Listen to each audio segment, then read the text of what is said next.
1990 motherfucking one. 22 shots back in this motherfucker, yo. Taking out all you commercialized ass podcasts. And we on this laid back track. We gon' kick 91 off like this. Hey, long time no see, pal. You know what they say. You just can't keep a good guy down. Just think, Chucky's gonna be a bro. I offered her my finest cut of beef and she snubbed me! Vegetarian bitch! Sleazy brat sits in a room all day, sewing dolls, children misbehaving in the basement! You are forbidden here. Crucius, I'm sorry, we can't save his arm. It rubs the lotion on its skin or else it gets the hose again. I turn the keys! Herr Solon has developed a method of animating his puppets without strings. It's as if they were alive. I'll save it, pal. That doesn't buy nothing with me. You're going over. Sorry, it's not gonna happen again. Hear me? It's not gonna happen again. You brought it home and had it restored. It was uncanny. It could have been a portrait of Charles himself. Are you Richard Lawson? Live and in person, Mr. Norman. Just came up from Milford. Real glad to be here, sir. Name a horror film. Any horror film. Ma, you gotta go look. The doll talks. Saw it. It moves and everything.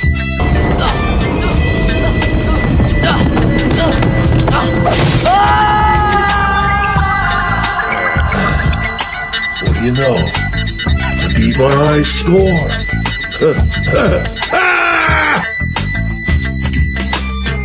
Yes, y'all, it's going down right now. Episode 189 of the 22 Shots of Moods and Horror podcast is coming at you live. I am your host, the social media reject, the toxic offender, and the leader of the official Slick 6 Top 10 crew, Moods. Yeah. And now to introduce the rest of the peeps. First up, we have the Mexican trolling burrito, Double Confused J, aka JP.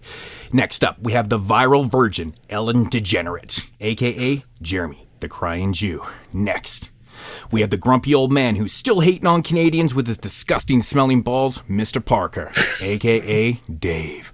Also in the house, we have JP's food fetching girlfriend, Cooter Carly, aka Carter with the bomb diggity cooter. And last but not least, we have the Boston Cream Donut, the original, aka Derek the Damager. What's up, dudes? Yeah. Debo Shea 9546. Dude, that was probably my favorite one ever. You know what's funny? I wrote that an hour ago, like right when I got on. When you did the Carly intro. I gotta say though, man, contain my laugh. I haven't been on Skype since the last time we recorded. In fact, I haven't really been home. I've been AWOL. And I didn't fuck that up. That was one take. Is somebody recording this? Because I don't see the recording thing in the corner. Yes, I'm recording. Okay. I'm recording as well. Yeah, I have my Oprah recorder, so. But yeah, man, it feels really damn good to get back. You know, as we were approaching the September long weekend, I was getting super excited to come back and do the show because, really, man, oh man, I got to say, I mean, I overdid my camping this year, which is, you know, I'm not, you know, mad about that or anything, but you know, I think I'm done. I spent like 60 days out doing that shit, so it was time to get back to do the damn thing. And yeah, I'm excited to be back, man. Feel like I'm full of energy and shit like that. But I tell you, man, holy fuck, being away for so long, the comments that you get, I had everything from Moods died of COVID to he's been neglecting his fans, he's a fucking douche nozzle, to this and that. I'm like, damn, man, this channel's dead was my all favorite. I just this channel's this channel's dead was on so many different videos, and it was just crazy. I'm like, guys, this isn't unusual for us to not upload podcasts during the summer. And of course, Where's Shelf 27 was a bunch of. It would actually be unusual if we uploaded podcasts in the summer. See, I think the thing that people are forgetting to remember is that we actually went a little bit later this year. We actually usually stop recording earlier in the year. In May. So we actually went a little bit later, so it made up for a little bit. So, I mean, we recorded a lot of shows in our stretch back. So, and we're back this year way earlier than last year. So I think it's going to be a great run. I mean, we got a lot of great shows lined up and stuff. But again, just really, really happy to be back. And the welcome's been great. You know, it's just, I didn't want to, you know, kind of put anybody out there. I wasn't mad at anybody. I just needed a fucking break, clear my head. But I also wasn't home a lot. Like, I would get home for 2 days. I'd have all my shit to do, all my errands, clean up, do the house stuff, and I'd be back out, you know, and I just didn't have time to do anything. I didn't want to be like, okay, I might be able to do this show and then not be able to do it and put people out and stuff. I'm like, it's the summertime. Enjoy it, man. So the one question 28 though. But the one question I wanted was you get Mike's man splooge off your face when you came back. You know, it's shot all the way from Southern California all the way to... Yeah, he's been sitting at the Canadian-United States border trying to get over there to see how you're doing, but they wouldn't go through. You know, if he managed to... Sam standing up there. If he managed to reach me with his cum shot, that would be incredible, because the fires in California are insane. We're getting the smoke up where I am. That's how big the fires are in Cali right now. It's fucking nuts. So unfortunate. Yeah, it's like really, really bad, man. Really bad. Like, BC's getting all flooded with it, and oh man, prayers to all the people down there, because it's like pure devastation, man. People are dying, and it's bad. It's really, really bad down there. So thoughts and prayers go down to the people in California, man. So yeah, it's just so dry. You know, there's no rain in the future, and it's just not getting better. There's so many areas that can't be contained and shit, and it's just unfortunate, man. So. But yeah, man. So what's up, guys, man? How was everyone's summer? Let's start with that. Good work. Yeah, it's been kind of crappy around here, you know, with obviously COVID and stuff like that. But me and Carly managed to do some fun stuff. We actually just went and met Felissa Rose last weekend. It was pretty fun. Oh, cool, man. Where'd you get to meet her? And first Jason. And first Jason. Oh, nice. Nice. And yeah, we saw a bunch of movies on the big screen. It was pretty cool. So what event was this? It was out in almost by Philly. It's Laheyton or something is the area. It's called the Mahoning Drive-In, and it's like 5 hours away from us. How many times do you guys fuck? Take a guess. We're okay. I don't know, 22. Well, Carly does have the bomb diggity cooter, so you know. Oh, the joke. Are we talking in what time period? In what like time frame? I need like a legitimate 24 hours, 48 hours. 3 days. 3 days. So was Felissa Rose just hosting this event or something? 4 times in 3 days. No, it was a regular drive-in, but they're turning it like if this was their 6th Camp Blood event. We went last year too. Did they play David Sterling's Camp Blood films? No, they didn't. Did they have to pay them? That's enough for people not to show use up. The title Camp Blood. Oh God, Lordy. They do it's all slashers, and they did Sleepaway Camp this year, so they got Felissa Rose. They did the Fun House. They had one of the actors from there, which they didn't even announce, so we didn't know. I didn't get to take anything for that. And they had first Jason, and yeah, he was super cool, and he played his set from his band and stuff. It was fun. And then they just showed a bunch of slasher films, but they're almost like starting to turn it into more of like a convention, because they just had Jill Schoelen last year, but they had like 3 people this year, and they said that they're gonna vote like maybe even further that next year, with like it being like a convention thing during the day and then a drive-in at night. But Felissa Rose, oh my God, dude. We stood in line for 3 hours to meet Felissa Rose. We watched the entire Sleepaway Camp film standing in line. Wow. And she actually came out like right in front of me and Carly and hung out and watched the end with us, which was really, really cool. Nice. She talked to everybody like Linda Blair, right? Yeah, no, she was amazing though. Did you've met her, right, Mids? I have actually not met her before. Oh, really? No, she seems super nice. She was like, she was saying she loved us and saying thank you, and like she's like, you guys want to get a picture? Like, of course she loves you, because if it wasn't for you, she would have no fucking career. So of course she loves you. There it is. There's Jeremy being like, of course she did. You'd be surprised how many people don't act like that though. Jeremy's like, how much did it charge you? How much did she charge you? Yeah, there definitely is a lot of celebrities out there take their fans for granted, for sure. 20? That's pretty 20 good. Per autograph, and the picture was free with it. She asked us for a picture, which was cool. Oh, cool. She's like, can we get a picture? And I'm like, yeah. She's like, that'll be $20. Like, what? And first Jason was even like more like chill with money. He's like, yeah, you know. He's like, I'll give you everything for 20. I was like, really? Including I was herpes. Herpes. You leave first Jason alone. Yeah. I wonder how his mom knew to name him that. On first Jason. Dude, get out of here. Get out of here, fucking. I told you not to make the joke. It would not land. What? He actually said that joke to you earlier? No, a joke that wasn't spontaneous? No, it wasn't. I said it multiple times. Throughout the course of the weekend.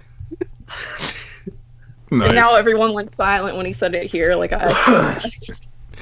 So, Jeremy, are you? I heard that. Well, I'm assuming most of your theaters are open again. Yeah. So you've been watching everything, or what? What's your deal with? Well, there's only like 4 movies right now, so I've seen everything. But So you watched everything. How was the new Bill and Ted movie?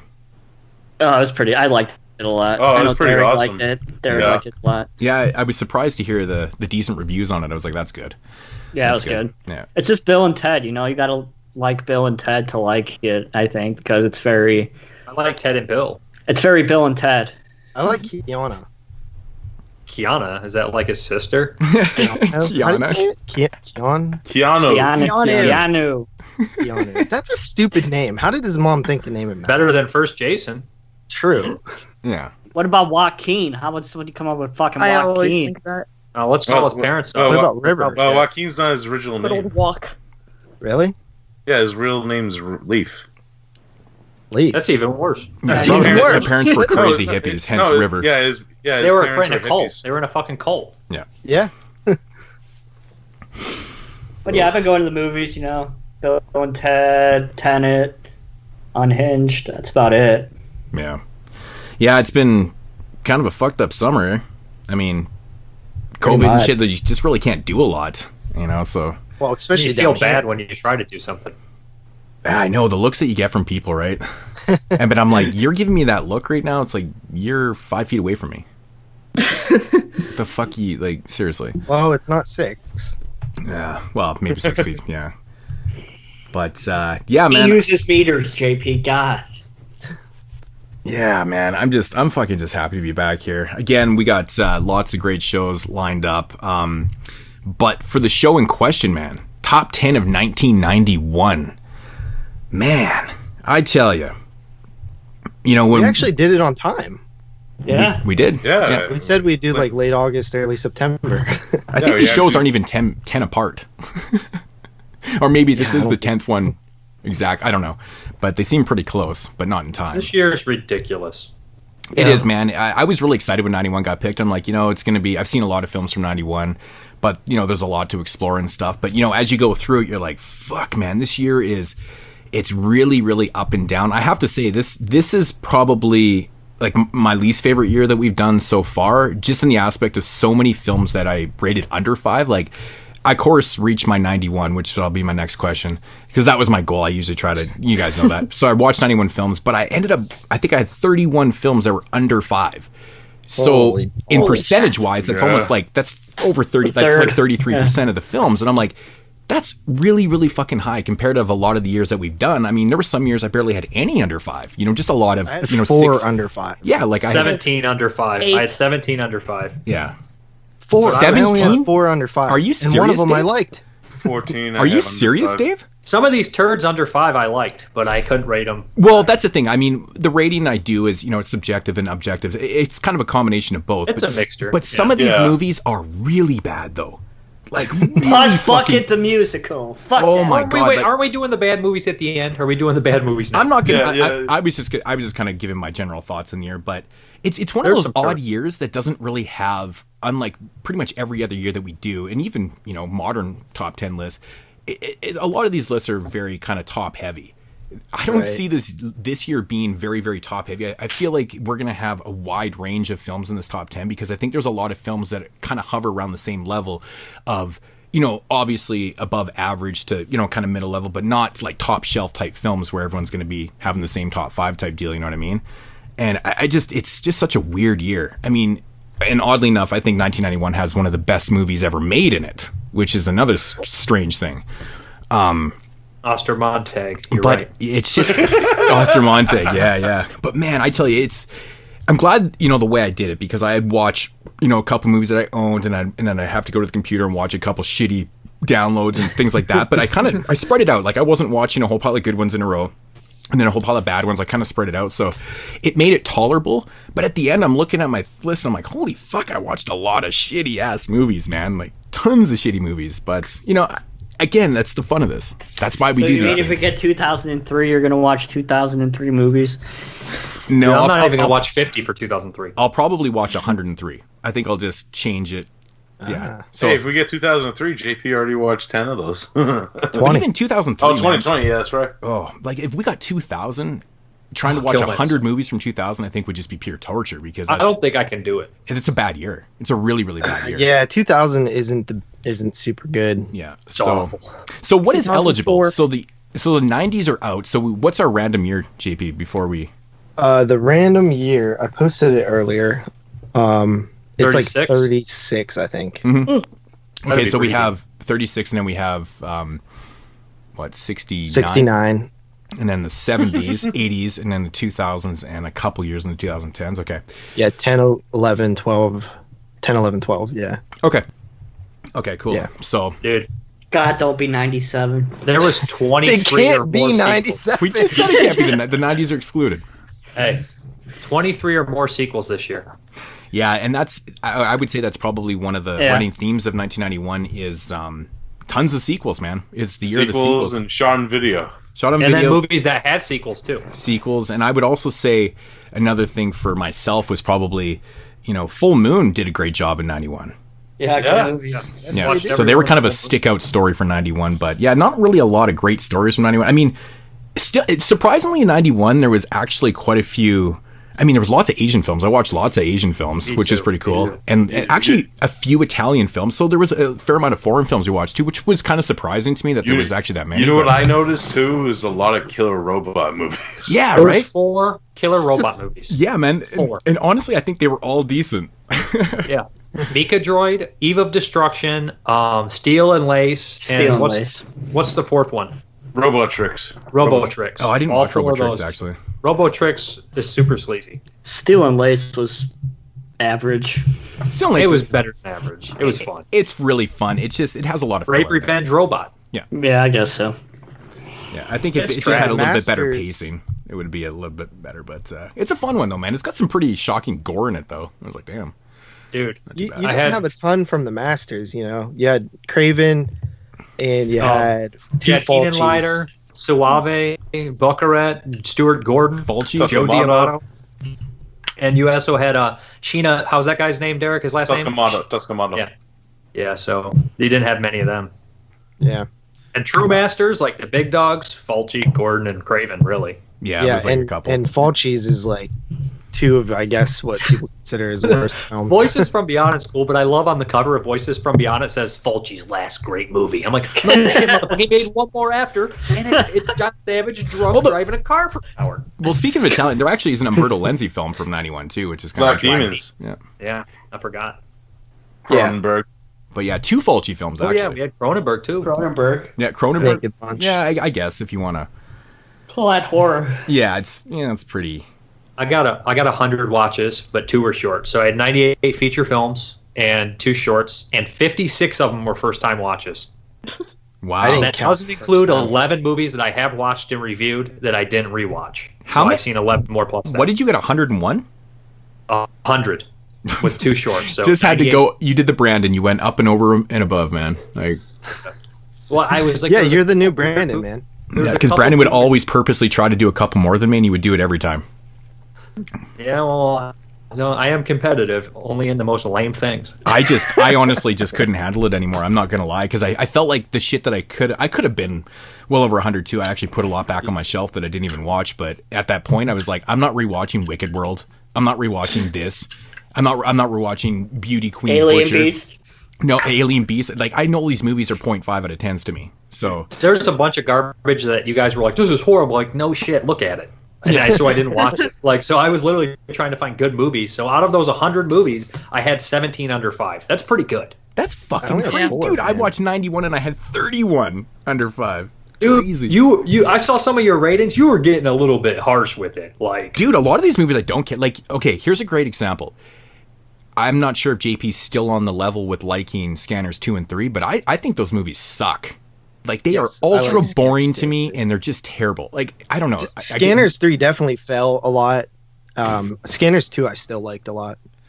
Where was I at on Scanners? I'm trying to look at the list for them. I had Scanners 2 at 5.25 and Scanners 3 at 5.5. I won't lie, man. Actually, wait, did you say 5.25? These are personal ratings. I'm not gonna. We're not covering it on the show, so I'm not gonna. You know what I mean? I will say, man. Just looking at my films that are under 5 here, a lot of them are sequels, though. Like a lot of them are sequels. Yeah, like The Omen 4, Howling 6.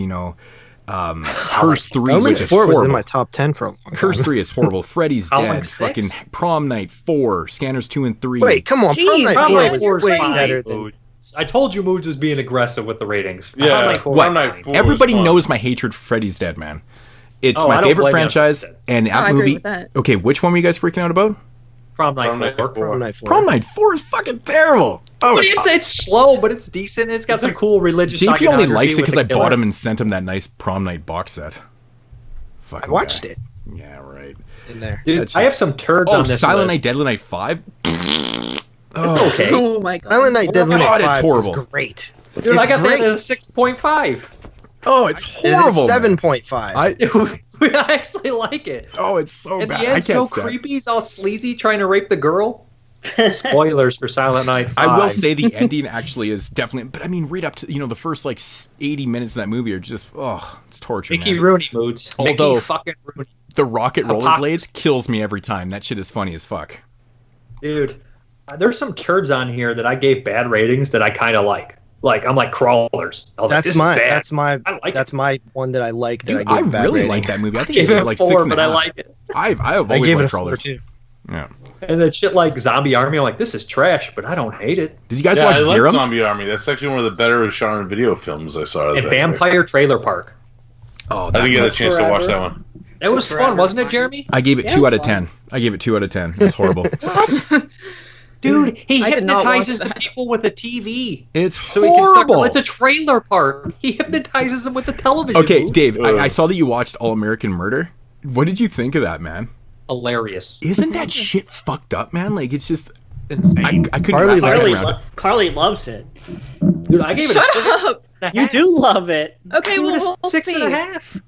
I liked Carly, it. What it did was you give it an 8, right? Oh, I gave it like 2.5 out of 10. Yeah, I looked the movie up and I was like, did anyone watch this? But it was entertaining. Rated so low. I thought it was horrible, but it was entertaining. Carly gave it an 8, Moods. Guys, wow, I was 5 years old in this year. All these movies were like video store covers that I seen, and a lot of these I had like just fond memories of too at the same time. So I probably rated higher than I should have. This is my birth year. I was 11, and I watched some of these movies actually when they came out. So.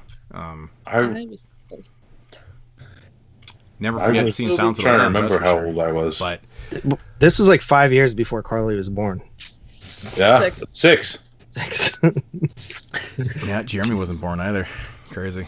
Jesus. So I had 91. Dave, you had 100. Fucking just had 2 shorts. 98 and 2 shorts. Oh, we forgot Gaspar Noé had a short in this year too. And Alex Standen started the Splatterpunk craze from Britain.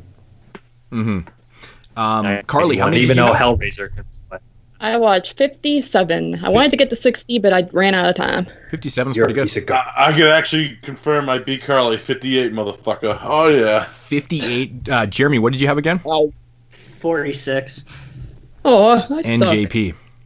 I ended up with 64. I would have had more, honestly. I planned on doing, Rolling 91 too, but the summer series really caught up, crept up on me, and I had to watch like over 40 movies for that. So, yeah.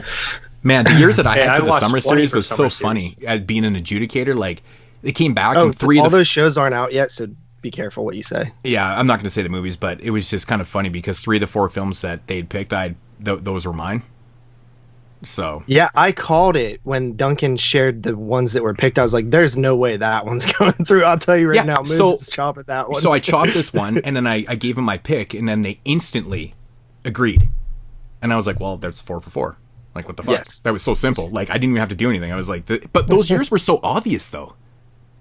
Yeah, the one they put through on the later year, dude. I was like, what the hell? Yeah, man. I just felt like those 2 years there was really only 2 picks. Like it was just, I don't know. But anyways, I thought that was kind of cool because I really didn't have the time to record and stuff. So worked out great for me. But yeah, man, 1991. What are you guys' like overall thoughts on it? Lots of 7s and 7.5s. Really? And 6s. 6s. I had fun. 56 first-time watches. I'm glad I watched them. Lots of ups and downs. Mm-hmm. Better time than 72. You liked it more than my 70. favorite years that we prepped for, honestly. Oh, I fucking hated it. Well, I guess Terrible year. Carly this year doesn't have any Hammer Horror. Yeah, I like this better than even 85 because 85, like, it had a lot of great, ones at the top, but all the ones like after that, I wasn't really having fun with. So I think I had the most fun with this year out of the. Yeah, you would have. Yeah, this year was pretty good. I thought I was gonna have fun too after I watched fucking Hungry Hagen, and then You should have known better. Well, it had Jack Palance. That's like eating out of a dumpster and complaining about food poisoning. Right. If I'd have watched 70 movies, this would have been a great year. I think that this one for me, the reason that I had so much fun with it is because I really did watch a lot of like 7s and 7.5s, which were just like, good. Yeah. And I think that like because my list was like so unset in stone, it made it more fun. With 85, 9 out of the 10 movies that I thought would make my list ended up making it. And I mean, but that's usually the case with the 80s. 82 is still my favorite year we prepped for, I think, though. Now that I think back on it.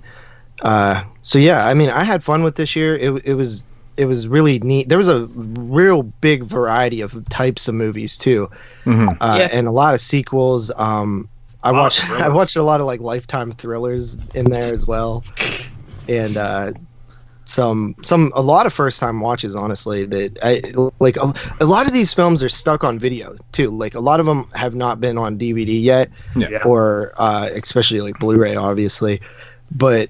That was cool to go back and see the stuff that was like going direct to video in the 90s that I was maybe too young to notice at the time.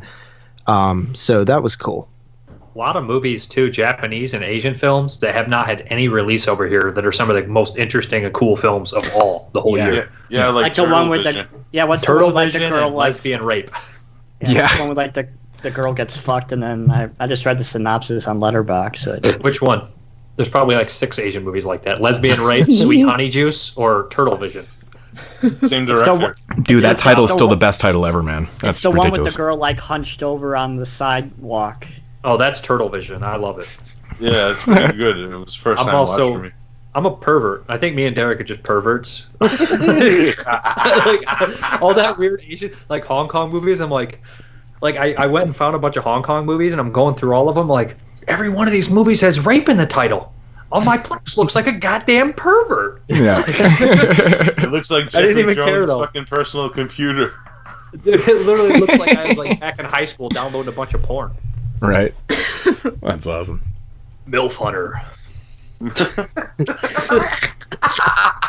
I just love going on Comcast every once in a while and looking at the porn titles because some of them are just absolutely fucking hilarious. Oh yeah, especially when they're like 10 words long and there's like 8 of them. You're like, there's 18 of these. It's like 60-year-old mom's Harry Muffs Volume 7. It's like it's like deep crack high school. You're like, there's more story to tell after 17 of these. Oh, some of the TV movies are like so melodramatic from this year too. Like, hey, how you doing there? Like this dialogue, fucking so cheesy. Okay, so I have a question. So I assume that we are going to extend these lists. Who is actually going to be joining in the extended list? Me. Just us 3 again? I would. Jeremy. Jeremy has enough this time. All right, I'll do it. I guess I'll do it. How long is the list? 25? 20? Yeah. We can make it quick too. I'd feel more confident doing this one than last year, so I guess I could do it. Yeah, I don't know when we're going to do it. Yeah, it might be a little while, but we'll get it done. I could do it too. Fuck it. Yeah, might as well. That would be fun to do. Anyways, okay, so yeah, it's confirmed. So we are going to do an extended list too, which will be hopefully in video form also. So be on the lookout for that. That'll be interesting. With 6 people though, won't it? With video form. We'll see. We'll make it work. Let's see what happens. We'll see. I mean, I'll try not to record on the lowest fucking quality again. But that was the first time I'd ever done that, and I forgot to change that quality. So, but I don't know if I can do it on the highest one because it makes the biggest videos ever. So, anyways, the point is we'll try to do it on video with all 6 of us. That'd be pretty cool. I think that list will probably be just as intriguing as this top 10 list that is going to be coming up. And with that said, I do have the randomizer ready to go here to pick the order of appearance. Where do I have it here? Okay, so 3, 2, 1, randomize, and we've got, oh my god, it's so fucking funny. JP's up first. Yes! I knew it. And that's exactly what Dave said earlier, too. He's like, JP's going to be first. We're never going to fucking hear Okay. Oh my god, this is funny, man. Wow. He going first. All right. So JP, then Derek. Oh, yeah. Then Carly, Dave, me, and Jeremy's last again. What the fuck? Jeremy, don't say the rating before you say the movie and explain Dave, it. shut up. That's my joke. Okay. It's not a joke. It's a spoiler. Okay, correct me if I'm wrong here. But I would say 0.0 either. I was all ready to go, you dickhead. Okay, so correct me if I'm wrong, but when we did 85, wasn't Dave, me, and Jeremy the last 3 on that show too? I don't remember. No, I think Dave was early. No, it was. It was. I'm positive it went Dave, me, and then Jeremy. No, it was me, you, and Jeremy because Carly. Yeah, I remember. But Jeremy was last though. So I'm going to write down Is this order. the order of JP, when we're going or when we're losing our virginities? Well, JP's first, then who? JP, then Derek, Carly, you, me, Jeremy. So that is the JP, Derek, Carly, me, you, then Jeremy. Yeah, that's right. Okay. So that is so Derek, Carly, you, me, Jeremy. Okay, I got it. Alrighty, that's bizarre. So Jeremy always used to end up going first. Now he's going last every time. That's just kind of the irony is crazy there. I'm number 2. Okay, so you guys, any last words on the year before we get into these top 10 lists or what? Let's get it over with because I got a lot of other movies to watch. All right, let's do this. I agree. I agree, man. Let's get right into these lists.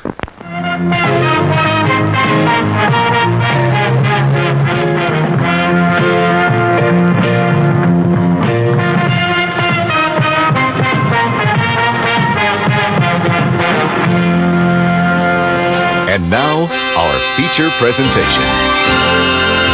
10, 9, 8, 7, 6. Hold it now! Alrighty, JP, let's get this going. What's your number 10? All right, my number 10 coming in from the year 1991 is a film.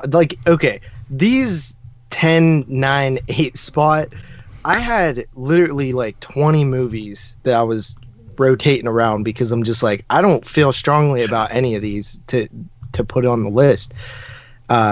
All pretty close to each other, but I decided to go with one that I thought was just more unique, and that is Cast a Deadly Spell, which I believe was an HBO film. Yeah, it was a TV film, yep.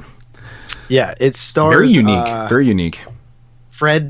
Is it Fred Ward? Fred Ward, yeah. He plays... Fucking Ward, yo. From Tremors, dog. That's where I know him from. Yeah, he plays Detective Lovecraft. Yeah. Got a fantastic cast in that movie. Yep. Right, and he plays a detective in sort of this alternate LA universe in I think the 40s. Roger Rabbit. Yeah. Yeah, it's I think did you know there was a sequel to this film? Yeah, called Witch Hunt with Dennis Hopper, yeah. By Paul Schrader, actually. Never seen it though. Yeah, this movie takes place in the late 40s, I believe. Something like that. So it's a film noir with magic. Yeah, it's a film noir. It is with magic and gremlins and zombies and monsters and stuff like that. And everybody in the town uses magic, and he's like very old school, and he's like, I don't want to use no damn magic, you know. And yeah, it's kind of a little predictable in like the final act, I would say, and kind of by the numbers. But other than that, I thought the world building that it did, and sort of just the cool atmosphere and you know, the little nods like to Lovecraft and other films like Gremlins and stuff like that was really cool. I just thought it was a super unique movie, and at the end of the day, when I was looking at the 10 spot, I felt like it fit perfectly. I gave it a 7.5 out of 10. Yeah, Actually, the first time I ever seen this movie was Jamie and Brian from ABC's of Horror. You know how they do those watch parties on the Facebook page sometimes? Yeah. Mm-hmm. That was the first time I ever seen this movie, and it kind of surprised me, like, with the cast. Like, David Warner is, like, the main bad guy, and you got Clancy Brown in there. Julianne Moore. Julianne Moore with the green dress. Charles Callahan. Mm-hmm. Great cast. Yeah, tons of great nods in this, man. I love the fact that he's just got to retrieve that Necronomicon from the rich dude. So it's kind of cool. And I love Fred Ward's just a great actor. Fred man. Ward He's just kicks ass in this movie. Yeah, it's just great seeing Fred Ward and Clancy Brown acting together in that one scene. It's like, oh yeah, this is great. The dialogue is really clever too. It's really well written and witty, especially between him and Charles Callahan, the old police chief. That shit's just like perfect. And like film noir, like the that's Humphrey Norris Bogart from the noirs. thing, right? Yeah, that's Norris, Charles Callahan. He's also in Volcano and The Fan, where Robert De Niro beats him to death with a baseball bat. Run, kid, run! There was a handful of films that had like noir influence from this year. Yeah. Yeah. Like even Severed Ties has like a noir. It's not from thing. this year. It's from '92. I know, but I 92, brah. Brah. And what's the other one? Naked Lunch, kind of a little bit. Yeah. Are you sure Severed Ties wasn't from 91? 92, brah. Yeah, I think it actually is. There's a couple dates that were actually wrong on there that should have been, like, on the header of IMDb Just that were actually Brawlers technically is the one wrong. that's wrong. Yeah, Brawlers is the one we found out for sure is wrong. Oh, I always knew it was wrong. Yeah. Because I went through an Internet Movie Database and I looked, I typed in the dates it was released and went down the list. It was released in Italy in 91, and then the date that it shows in 93 is the media United release. States release. Yeah, but it was a co-production, so Italy should count. Yeah, of course it does. And wherever it debuts should count. Wherever it first appears is what IMDb is so fucked up sometimes, because I swear to God, when we first got the year, the Boneyard was 92, and then I looked, it was 91 again. Return of the Living Dead used to be 84. Yeah, it used to be. It's changed. I always tell the story. I think with The Entity, that one's changed on there before too. Fuckers. I definitely count before Crawlers. I wouldn't count Severed Ties. It's like fucking Inception. No, I don't know, man. Anyways, whatever. So I fucking cheated on one of them. Only watched 90. I cheated fucking on a sue couple, me. but No, I still count actually, them as watches, but I don't make them eligible. I legitimately thought it was 91, but I like Severed Ties. It was kind of fun. I like it too. I have it on VHS. I actually gave that movie fucking 7. I gave that a goddamn 7. It feels like it should have been a full moon film, though. Oh, I might. Feels like a Hanenlotter movie, but not as good. Well, Hanenlotter's one of his films from this year wasn't that good either. Honestly, Basket Case. I didn't even rewatch that one because I'm like, I'm not sitting for that fucking music. I don't mind Basket Case 3, but I didn't rewatch it. I've seen it a handful I actually of times. watched them back to back the other night just because they're part 2 and 3. I like part 2 a lot. Part 3 is so ridiculous, man. Oh, I don't hate it. I don't hate They're it one either. and the same to me. I don't hate it either. They're stupid. Part 3's worse to me because of the fucking brother, the son. Oh, Mom, look at me feeling the giant slug son. I'm like, what the fuck? Shut the fuck up. He's so fucking annoying. Yeah, he does suck. Okay. Yeah, so that's my number 10. All right. Nice. All right, let me start this off with a bang. Number 10, Haruka the Goblin, Shiina Taskamado. This movie's fucking wild, yo. Dude, it was a first time watch for me. I always knew about this movie, and I'd never seen it before because I was one of those dumb shits that sat on the DVD forever and then it went out of print, and I was like, well, fuck that. Me too. So I never got a chance to see it until now, and I was like, fucking fun movie, man. Really fun. And that was a Fangoria film too, right? Like it was. Fangoria Presents. Yeah, there was a couple of those this year. Yeah, like Children of whatever. The Night. Yeah. Yeah, Children of the Night. This is a weird one too because it's actually one that he doesn't star in too because he actually acts in a lot of his movies. If you go back to the history of Tetsuo the Iron Man, there was actually only 8 people on the crew acting as actors and on the production team of that movie. So that's actually a lot of the indie directors I know's favorite movie is because that's the one that they look up to as one of their heroes is Shiina Taskamado. I got to say, man, I was a little bit disappointed in the Arrow box set that it wasn't in there.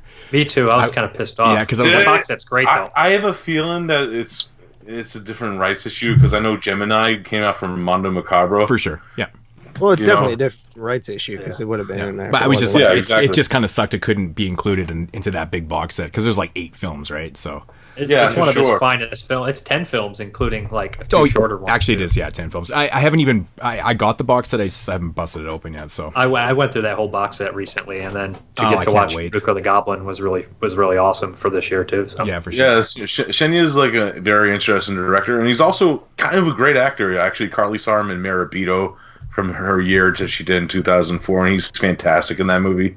Ichi the Killer, man. Yeah, he's in Ichi the Killer. Oh, he is, yeah, right. Shin Godzilla he was in, and The Silence. Scorsese actually directed him. That's a great fucking And Silence. Scorsese knew who he was, too, didn't he? He was like, oh, Yeah. shit, it's you. He knows who one of his everybody heroes. is. Who doesn't Scorsese? Well, yeah, this movie's wild. It's just crazy. It and is just- weird. It's It's a weird Yeah, I kind of like it because it dwells into his like body horror still, with like, heads with fucking. It kind of reminds me of The Thing with the heads with the fucking insectoid fucking I love limbs that. and shit. It's great, and it's kind of creepy when she sings and shit. It's kind of weird. I love it. So yeah, Haruki the Goblin. I give it an 8 out of 10. I really enjoyed it. Cool. A 10 out of 10. No. Your top 10 isn't all 10s. It's not 85. Carly?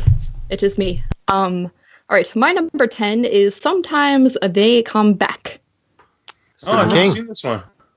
Yes, it is. This was the second time watch for me, and I just dig the story to this one. It's very simplistic, kind of a depressing type of movie and story. Actually makes me tear up a little bit at the end, but I like how it goes through those like flashbacks of him as a kid with his brother. It's reminds me of like Stand By Me or It or something like that, where you're seeing the flashbacks of when he's young, and it's obviously in a different time period. And I think it's creepy how the whole concept is these sort of bullies come back to life, and they're just in his classroom, and it's obvious that they're dead, and they're just dressed up like in 50s or whatever that time period was clothing. I think it's a pretty creepy concept, but just a very kind of moody downer of a film.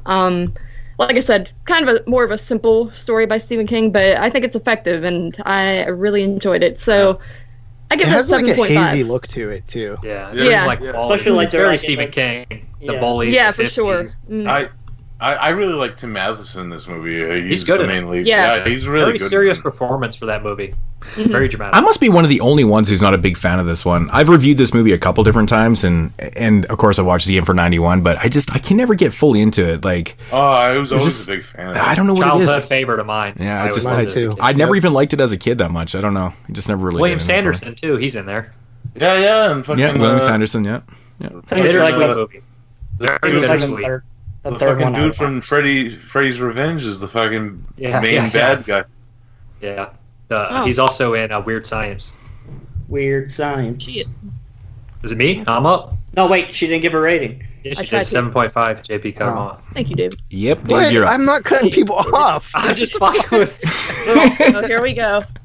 I'm trying to be on my best come damn the hate behavior. comments. I'm tired of getting this comment. It's funny because me and Moods will cut somebody off and nobody will say anything. But Exactly. then JP does it and they're like, "What the fuck, JP?" Because you talk 45 minutes afterwards. Me and Moods are like 3 seconds. My number 10. This one was a childhood favorite. I'm going down the JP storyline. It wasn't a childhood favorite. I just saw it at such an age. I saw it as a double feature. One day I was like a 5. I was being babysat by one of my grandparents, and you know how grandparents are. They're like, they don't give a shit what you're watching. They had the chip, so HBO was on, and they played 2 movies back to back. I remember watching them. The first was Freddy's Dead, and then it went right into Child's Play 3. Child's Play 3 is my number 10. Freddy's dead. Well, at least the follow up was a lot better than the first film. Yeah, for sure. I mean, I love both the movies, and then rewatching them. I rewatched Child's Play 3 like a few years back, like 4 or 5 years, just on a whim. Like, I was like, man, this movie is so fun. I love it. Yep. I like Andrew Robinson in it. It's probably my favorite Child's Play. I don't think it's the best. It's not my the best. favorite too. That's But my it's exact just same the most thoughts, fun. man. It's That's my just exact same ridiculous. thoughts. Yeah. It makes me laugh. It's entertaining, and it's It obviously gets the better the every right. time, I swear. Don Mancini hates authority figures, and you can tell with the military setting. So I like it a lot, and I like that it ends in a fucking carnival. I don't care. The end People is are so mad cool. about That's what I was thinking. I was like, Yeah, dude. Child's Play 2 and 3 really took the slasher formula and like amped up the ending so much. Yes, it's like that's how you do a third act. People are like this. They're like, it's so dumb that the carnival's there. Who gives a fuck? It's about a living doll. This is the third movie. But that's where carnivals are. That's exactly where carnivals usually are. Yo. Yeah. How could you complain about where the carnival is? They're usually out in those outskirts. The carnival isn't in a city usually. No, it's always on the outskirts. They're pop-ups. Fucking people. Are they pop-ups, Dave? Best They pop scene, up. best Like the movie boner, they pop best up. scene of this movie though is when he's changing the bullets. It's fucking awesome. Oh, this is the best scene in the movie. Yeah, that's Boots' favorite. What dude has a heart I attack? always talk about how much I love that. Yeah. Yeah, and Chucky's like, you gotta be. It's so mean-spirited to do something like that, man. Like, fuck. It's And you know awesome. But I agree with Dave. Andrew Robinson's fucking amazing. Oh, in he's this. awesome. It's so ridiculous. He's like Tuesday. He's like Wednesday. He was having a lot of fun with that too. You could tell. Yeah, for sure. And I just mean this one holds up. Like like a lot of these franchise movies, you go back and watch, and I know a lot of people have problems with this movie, but I haven't seen all the Child's Play movies because I've never been like one to like watch a million sequels on a lot of movies. But when I think back on the Child's Play movies, like I don't have any real problem with them. Like the first one, I actually probably have the hardest time to get into because the idea of a doll being like watching a man transfer his soul into a doll in a serious thriller is kind of like.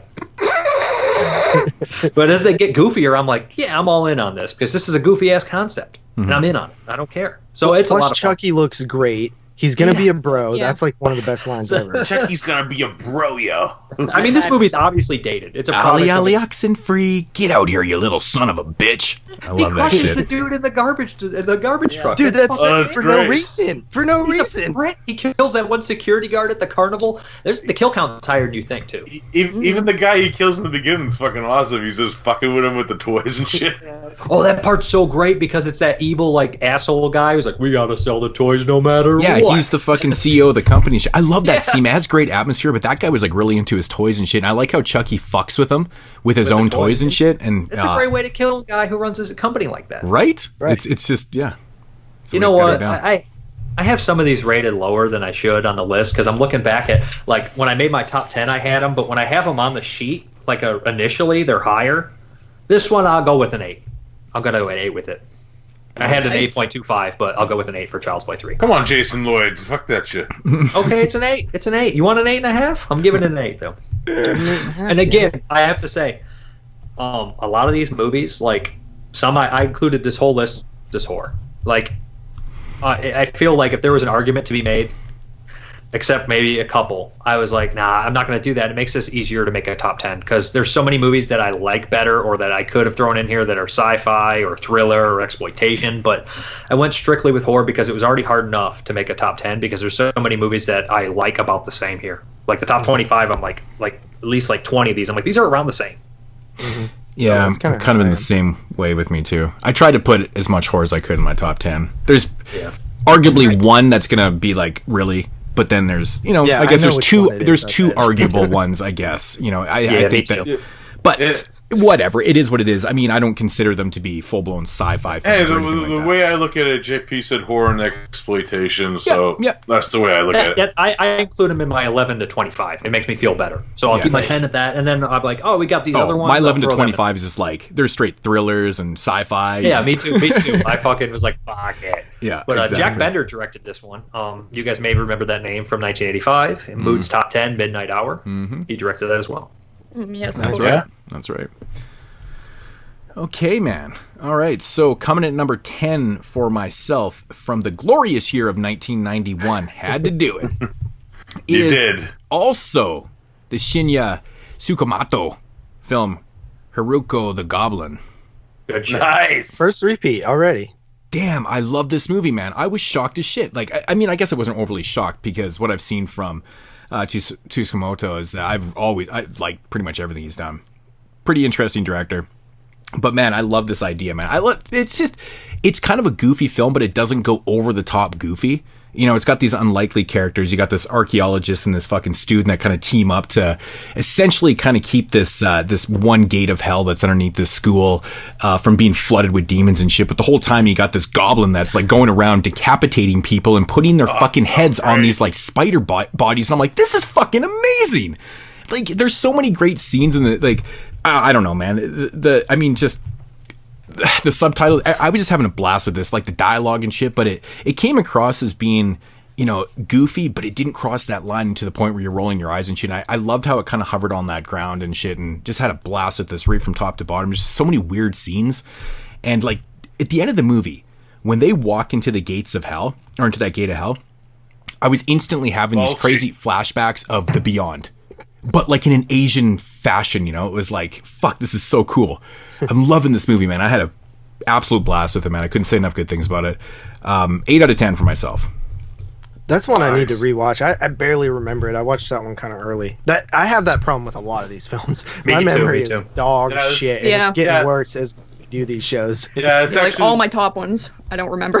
Yeah, it's definitely like one of the ones I actually did rewatch for this. Me too. I watched that one twice because of it. Mm-hmm. I did too, actually. I didn't log it twice, but I did watch it twice. I watched a couple of my top 10 twice. I didn't relog. I watched a couple twice. Yeah, 2 myself. All right. Coming up for me with number 10 with a 7.5 out of 10. Dude, we Oh my have. god, so funny. It's not You funny. are Carly. Not one person has you. laughed. Ever. You know what? It makes me feel good, so screw you. Oh my I God. give So does Jeremy's masturbating. attitude Just an can't 8 do it out all of the 10. time. God, that's funny as hell. You knew I was going to do it when Dave's like, "Oh, you shouldn't do it. Don't be a don't I be." thought you were a doing it on accident, but now you're just doing it to be an asshole. I'm trying to help you all not make bad jokes, and it's just not working. You know? I don't understand why you don't Jake, like you my can make joke. bad jokes. Because it's not a joke. It's not funny. It's like stealing someone's wallet and saying, "Bro, it's a prank." It's like you're trying to rob me. Chucky's gonna be a bro, yo. That's a joke. An offensive one, but it's a joke. Right. All right, we have Highway to Hell with, like I said, with a 7.5 out of 10. So this is the first one I watched when we were prepping for the year, and this movie just has an awesome feel to it. If you guys know my kind of movies, I like weird and bizarre kind of settings, you know, dreamlike settings, and this movie definitely has that kind of feel to it. A very early appearance by Mr. Ben Stiller in this film, along with his dad. I just I didn't love. even realize it was him, honestly. Yeah, I me don't know neither. why. Yeah, Well, his it's got his sister dad and in it too. And his sister and his mom. They're all in it. Oh, really? I don't really know them, but yeah, the Jerry Stiller cameo is fucking hilarious, man. He gets disintegrated. How about But I Felix just- Godfrey, yo? I just Right. love the look of when they go to hell. I just love all the quirky characters that they meet and the way that hell looks and all the settings that they go through. You know, like when they were going on the boat across the river later on in the movie. And the diner scene, like I said before, it's just awesome. But, you know, this is the first time watch for me. I had a really fun time with it. It's not going to win any awards or anything like that. But if you just like a movie with some over-the-top set pieces and a crazy cop chasing somebody, you're probably going to like this one. So I highly recommend that you check it out. Like I said, I gave it a 7.5 out of 10. C.J. Graham plays the cop. That's Jason from Park Yeah, 6. yeah, and actually, ironically enough, Six the guy Jason. who, and the guy who actually wrote this movie, Brian Helligan, actually wrote also Nightmare on Elm Street 4, 976 Evil, the first one. He went on to win an Oscar for L.A. Confidential. He wrote the script for that. One thing I like about Is that the Highway to Kevin Hell. Costner movie? What's that? I said, is that the Kevin Costner movie? L.A. No. Russell Crowe, Guy I'm Pearce, thinking of something else. Danny Kevin DeVito. Spacey too, right? Is Kevin Spacey? Kevin in that? Spacey's in it, yeah. Maybe that's what I'm thinking of. Man, What were you there's gonna We're gonna say, stay moods. the one thing I like about Highway to Hell, man, is that it's one of those movies that has so much rewatchability to it because it has so many little things that you could just pick out every time you watch it, like names of things and just there's things in the background and shit. They do a really good job with that, man. There's lots And of also, cool things. best gag: the road to hell is paved with good intentions, and they're like, "I didn't mean to kill the baby. I bet that." Yeah, shit." and then they're just they're getting put in this grinder. Paving hell with them. And you know what? I saw that movie when I was a kid on HBO, Yeah. real young, and that like whole sex scene when that demon's naked confused me greatly. It's just shit from 'Cause like it's the disgusting at the same time, but there's Yeah. tits. I was like, what? Yo, the first time I seen it, but then I found out it was from the director of Drop Dead Fred and made total sense after. No shit, right? Man, Yeah. I feel bad. I'm going to Plus, spoiler. That It's should have it's been nice up to look at there. Kirsty Swanson in the movie, who went on to play Buffy and shit like that. Yeah, and isn't it Chad Lowe, Rob Lowe's brother, started? Yeah, Chad Lowe. He looks exactly like Rob Lowe. It's just freaky. Yeah. It's really freaky. I actually met Kirsty Swanson one time at a Jays game in Toronto. Out of all places in the world to run into somebody, yeah, she was sitting there with her son just randomly in the seat. She wasn't even sitting in like the TD seats and shit. Were you like Highway to Hell? No, I didn't even think of it. I just kept thinking Buffy. I just kept thinking Buffy. You should have screamed, "Hey, that's the bitch from Highway to Hell!" You're right. Watch Yeah. no one with her. Honestly, I think of two things. I think of Kirsty Swanson. I always think of fucking Higher Learning and Buffy. Those are the two movies I was Is she the girl in Higher Learning? It's been years. Yeah, she gets raped and Ice Cube beats the shit out of the rape. That rape scene's fucked up. Yeah, I remember that rape yeah. So I always think of her from obviously she's known as Buffy, but yeah, no, it's just a fucking blast of a movie. And I wish I had remembered when I met CJ Graham a couple years ago that he was Hellcop, because I probably would have got that sign too. Fucking stupid. You mean he didn't try to sell you a $60 photo of him and Alice Cooper? Like You didn't have to buy it, Jeremy. I didn't. No. Relax, let it go. It's the principle. That's how they make their money, yo. No, but I did tell him that he was my favorite Jason, and he's like, have you told Caden that? And I was like, well, not yet, because I hadn't met Caden at the time, but and he gave me a big hug. It was funny. He's like, I love you. I'd rather not get strangled. Yeah, I can't strangle you. CJ Graham is fucking big, man. Whew. But Yeah, he is. He's bigger than Kane's like 6 foot, like 200 pounds. Yeah, Kane has lost a lot of weight, because when I met him, man, he was. I mean, I was bigger at the time. I was a lot fatter at the time. So, but he didn't seem very big to me. So, yeah. Yeah, I mean, Kane Hodder really isn't huge like he looks in the movies. He could just make his body. He's also getting good. older. He's an actor. Well, he has lost a lot of weight, though. He's now. lost a lot of his mass, right? So his chest Yeah. isn't as big as it used to be. So Yeah, it makes a big yeah, deal. You notice it when you watch like Charlie's Farm when he's getting beat the fuck out of by fucking what the fuck's that dude's name in that movie that plays the killer in that Moods? That fuck. Big guy. Yeah, I know who you're talking about. Nathan Jones. Nathan Jones. Yeah. He's also in the Jet Li movie Fearless. Mm-hmm. Is he really in Fearless? Shit. He fights Jet Li. Yeah. I haven't seen it forever. That's crazy. Oh, did you ever see The Protector? Real quick side story. He fights Tony Jaa in The Protector. It's fucking amazing. Yeah, The Protector. He's also in that Boar movie that came out. Yeah, and he sings Ice Ice Baby. Yeah, he's the best part of that. Right. That is awesome. Good shit. All right. All right. So, back to you, My JP. All right, my number 9 film is one that honestly I didn't really have any expectations for. I'd never seen it before. And again, with this, my like 25 to like 7 is all like around the same rating. So I was could be anything. But I decided to go with this one just because I thought it was really fun, and it is The Boneyard. Yeah, good shit. Nice. Yeah. Nice. Yeah. Hardy. I did not expect to see The Boneyard in your top 10. That's Me just either. freaking hilarious. I love the Boneyard, and you said I was gonna hate it, but the Boneyard's fucking The awesome. Boneyard Yeah, is Boneyard's so. The ending of that movie is ridiculous, man. It's so much Dude, fun. I was like, this is, and it keeps going. I'm like, Jesus, Right? this It's is so crazy. ridiculous. Yeah. It's like Peter Jackson almost. Yeah. It Right, really is yeah, like Peter yeah. Jackson. Yeah. Dude, The aged lead well. female in it reminded me. I thought it was the dude from the Sandlot.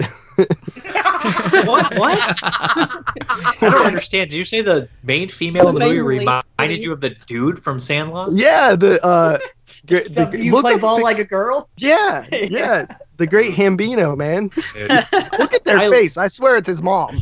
It reminded me of They cast just a regular woman to play the lead. Nobody would do that.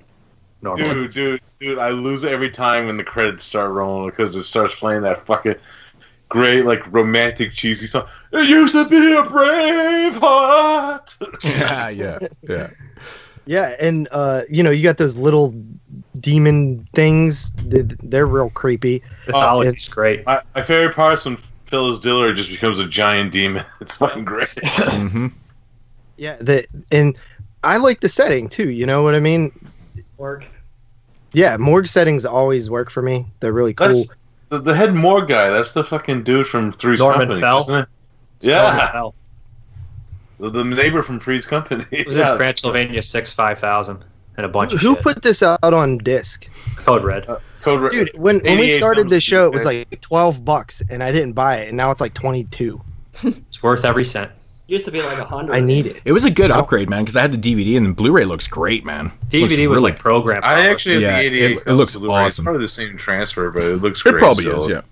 That movie aged really well because I saw it years ago and I was like, that was okay. And then I kept thinking about it and I was like, when I rewatched it again, I was like, this is totally up my alley. Like, I love the mythology with the kids. It's so fun.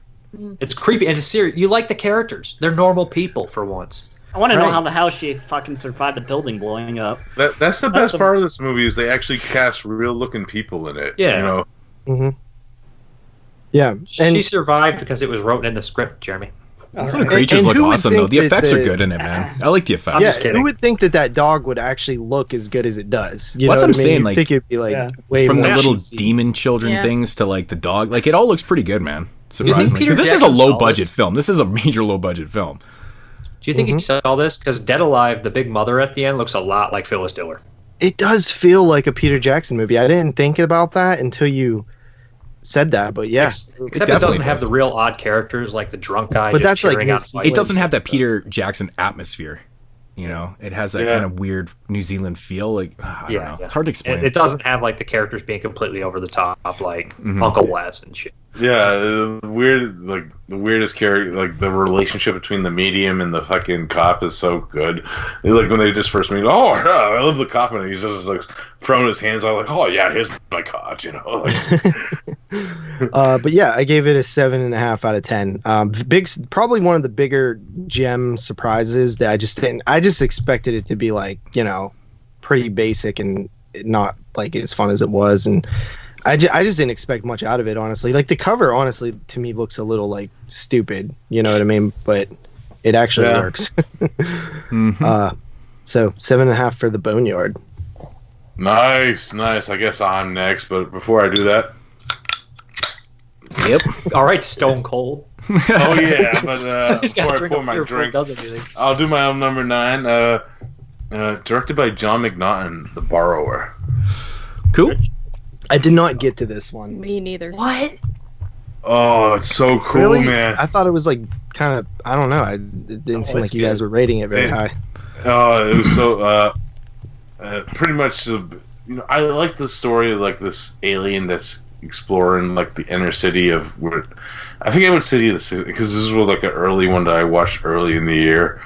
So I'm trying to remember where it took place, but it's a really good like probably Chicago, yeah, because McNaughton's from there. But it's so cool, and you know it's kind of fucked up and gory, and I love how like all the character actors who play the alien come in, like Tom Tolles plays the alien. One of my favorite actors of all time. It's kind of like a He's so body cool. snatching story in a sense. Yeah, only the heads though. Just the head part, yeah. And Antonio Vargas is in there too. Yeah, He just rips people's heads off. Like, come on. That shit's awesome. Yeah. I remember Jeremy always talking about this one, like when I first met him. I like it. It's awesome. it's so crazy too. Like the part with the dog too. It's fucking nuts. Yeah, that bumps it up big time. You know, there's like this weird subplot where Ray Don Chong is the main cop in this, and it's really cool. I always like Ray Don Chong. I love her, man. She's awesome. Yeah, she's so sexy and fucking soul, man. Is that so wrong to say? No. So C. Thomas Howell. Oh yeah, Carly knows it's blackface, you know. But I really dug the fuck out of this movie. It's really I got cool. Tom Towles in this movie too. Yeah, Tolles is great in it too. Yeah. He's that redneck in the beginning. He's like drinking the beer. Yeah, it's so cool, like the way that the character actors turn into the alien and how he's reacting to it. It's really, I love when he's the black guy. That's why. Vargas. Yeah. So good. I also give this an 8 out of 10. I really enjoyed it for a first time watch. It was a really great experience for me. Yeah, it's Got Don Gordon in there too. Hell yeah. From Zero Population Growth. Oh yeah. Great cast in this one. What was the rating on that, Derek? 8 out of 10. 8. All right, Carly. It's still in the 7.5s. Yeah. Oh, my top 10 is all fucked. It's not even in order. It never is. It's so out of order. You guys saying all these movies is making me sad that they're not like in certain spots. Like I'm like, man, any of these movies could have literally made my top 10. I know. That's actually something that we didn't really talk about again because a lot of people, you know, hear these shows and they're like, oh, that's your best of list. I'm like, no, I make my list by my favorites. Me too. Oh, don't worry. I'll get one out of the way later. That's gonna be like, what the fuck? You have it at that number? But we'll get to it. I know. I'm gonna take heat over this too for sure. But then if you think about it as being a favorite, you know, in a best, it's different. Two different. Yeah, I'm gonna take some heat. Let's just say Mike Merriman is going to be fucking pissed at me. Let's just say that right now. Yeah. Mike Merriman's more concerned about our list than the people on the show. Yep. Yes. Okay, It's like, this better be on the list. I'm like, I don't know. I don't give a fuck what's on my list. I think Mike. Carly's going to get it out of the way. So There's 30 movies right here that I don't even care what. It could be exchanged for any of them. I think Moods is going to hate my entire list because my next up is Silent Night, Deadly Night 5. Yes! Holy fuck! Seriously? Love it. Yes, it was so fun. Love it. I agree, was shocked. man. I upped my rating from a 6 when we covered it back in 2014 all the way up to a 7.5, man. I think my rating's still the same if I remember correctly. I think it came in at like a 4.5 on the show, and I think I'm stuck with that. Oh my god, crazy! You like that one that much, right? Oh, well, I bought this on VHS a few years ago when JP and I were JP wanted to do 12 Days of Christmas Horror, which epically failed. So then I watched it back. Surprise, surprise. Yeah. It didn't finish? That doesn't sound like JP. Yeah, we got to, I think, episode Screw 7. you guys. Maybe you'll finish this Christmas. 2040. Oh, my favorite episode of the Christmas one you did was when JP was just yelling at Ahmed G. Like, get the fuck away from me, cat. Get away now. There was like 2 other ones that he never put up because it was probably like February at that point. But what? Hey, did you finish your 31 Days of Horror yet? I'm gonna finish it up. I'm gonna start. Speaking of that, it's coming really fast, really fast this year. I'm gonna start uploading them on the 15th. No, buddy. I told you just to not do it this year. Take it easy. I'm doing it. God damn it! You can't stop me. JP. It's okay. Buddy. I think I'm gonna do it. It'll be my 7th one, I think. Or my 6th one. I don't know. I already have 21 of them pre-recorded. Oh, you cheap motherfucker, you! I did. I started like in February, which is pretty bad. I should have got them all done at that rate. You started in February and you're not done? Okay, never mind. Yeah. My greatest Carly moment ever is when she lost one of the episodes. She had to redo it. She actually admitted to it to me. It was fucking great. Nice. No, I didn't redo it. I just didn't. I was like, I'm just gonna hope no one notices this, and you noticed. You were the only person that noticed. I did. 24. Anyway, but yeah, Silent Night, Deadly Night 5. This movie was fun. The first time I watched it, I think I barely paid attention to it because I just didn't feel like it. But watching it this time, I was like, shit. Also, I watched it on Tubi this time and not on the shitty VHS, so that kind of helped me. But, I mean, I think the Christmas atmosphere is decent in this movie. I was expecting it to be, horrible and nothing to do with Christmas, but I like the whole toy maker aspect. It's ridiculous. You know, he's making these toys. He wants to kill the kids, and that's kind of that. But it's fun. It's funny at times, and it was entertaining. I watched this one early on, so I don't remember it a whole lot, but I just remember being super shocked by how entertained I was by it. And I gotta say, I like it better than part 4 and 3 for sure. 3 and 4 are horrible, man. Okay, so there's 3 things I like about Silent Night, Deadly Night 5. 4 has good effects. I didn't like how 4 was just completely out there. If your number 1 isn't Mickey fucking Rooney, you're wrong. Okay, so there's 3 things I like about Silent Night, Deadly Night. There's a Clint Howard's in it, which is always a positive. Yep. Wow, who the fuck was that? Jeremy. The ice cream man. That was pretty good. So Clint Howard makes an appearance in the movie. The Rocket's rollerblades is hilarious to me. It's just so fucking stupid. And the fact that Mickey Rooney appeared in a Silent Night, Deadly Night film is uber funny to me. This guy was outspoken about how much he was just, these were the worst films ever, and he was a spokesperson against all this shit, and then appears in this fucking movie. How broke was he at the time? Poetic. As a fucking Joe They said Petto. it was Toy Maker. You know damn well they listed it as Toy Maker, and then they're like, we got that stuff. Right? He signed the contract. And dude, that is... Simpsons was making fun of his ass, too, for being desperate for roles. I have to say, man, so the main kid in the movie, basically, and I probably said this in the original review we did too, because it still bugged me. This kid doesn't say anything really through the whole movie, except for into the end. I think he says a couple lines. He's the most annoying kid actor in the world. His facial expressions are so over the top and ridiculous. It's just watching this kid makes me want to just punch my TV. Like I was having a fucking. I don't remember him at all. He's overacting because he doesn't talk, right? Because he's been traumatized from his father's death in the beginning of the film, so he doesn't talk anymore. But he acts the whole time by just doing these ridiculous eye movements and head nods and shit like that, and he's overacting when he's not trying talking. to upstage Mickey Rooney. It's so fucking, and I can't stop focusing on it. Right? I'm just like, this kid is killing me, man. You think the kid from the Babadook is annoying? No. This kid doesn't say a word through the whole damn movie, and he's fucking annoying as shit. Sorry, Carter. Yeah. No, it's all right. I don't remember being annoyed by him. That makes me want to go back and watch it again and enjoy it again. But I do notice very trivial things, and sometimes people are like, "Man, you pick out the most annoying thing." I'm like, "That's just me." I just but it has Bunt in it, man. Yeah, wow. From Pumpkinhead. Yeah, It's it also does. got the guy from Reanimator, the security guard. He gets killed in the truck. Yeah, Bunt is in like 2 movies, and this is one of them. Who's Bunt? That's from Pumpkinhead. Bunt. Which one's Bunt? Yeah. Bunt's the kid that's like, I know where she lives, Mr. Harley. Huh. Okay. He takes her to the witch. Yep. Okay. Right. Yeah, I wouldn't have put that together, but Yeah. I gave it a I knew he looked 7.5 familiar. though. He's the son of Joe Petto. Oh, yeah, that creepy Oh, ass kid. okay. I did not put that together in my head. But 7.5 out of 10. Yeah, the ending to this one, like, that's what sells it for me. It's the ending. The ending is okay. It's so It's probably why I give it a 4.5, because there's nothing else in the movie. And fucking 4.5 out of 5. rocket rollerblades, man. Yeah, maybe a 4.5 out of 5. Yeah, 4.5 out of 5. 4.5 out of 5, motherfucker. I just like when they discover that they're all rigged up. It's like not even really hidden at all. There's like wires hanging out everywhere and shit. Like, this is fucking hilarious. It's like the end of fucking Curse of Puppet Master. I love Curse of Puppet Master. I know you do. No, I cannot tell you which it's one so that is. bad. That movie sucks. Curse of Puppet Master is like the second best one in the series. Besides, Okay, JP, are we going on number 9? JP, stop interrupting people. What? Which one's Curse of Puppet Master? Which number is 6. that? Forget Oh, about it. I do not remember. The one with the guy from the room. It's basically no, that's Retro Puppet Master. Oh, that is Retro Puppet Master. I got him confused. It's a reboot of the Snake movie. Tommy Wiseau. Oh, yeah, okay, I remember That's the now. one. But is so much Retro better. Puppet Master is just garbage.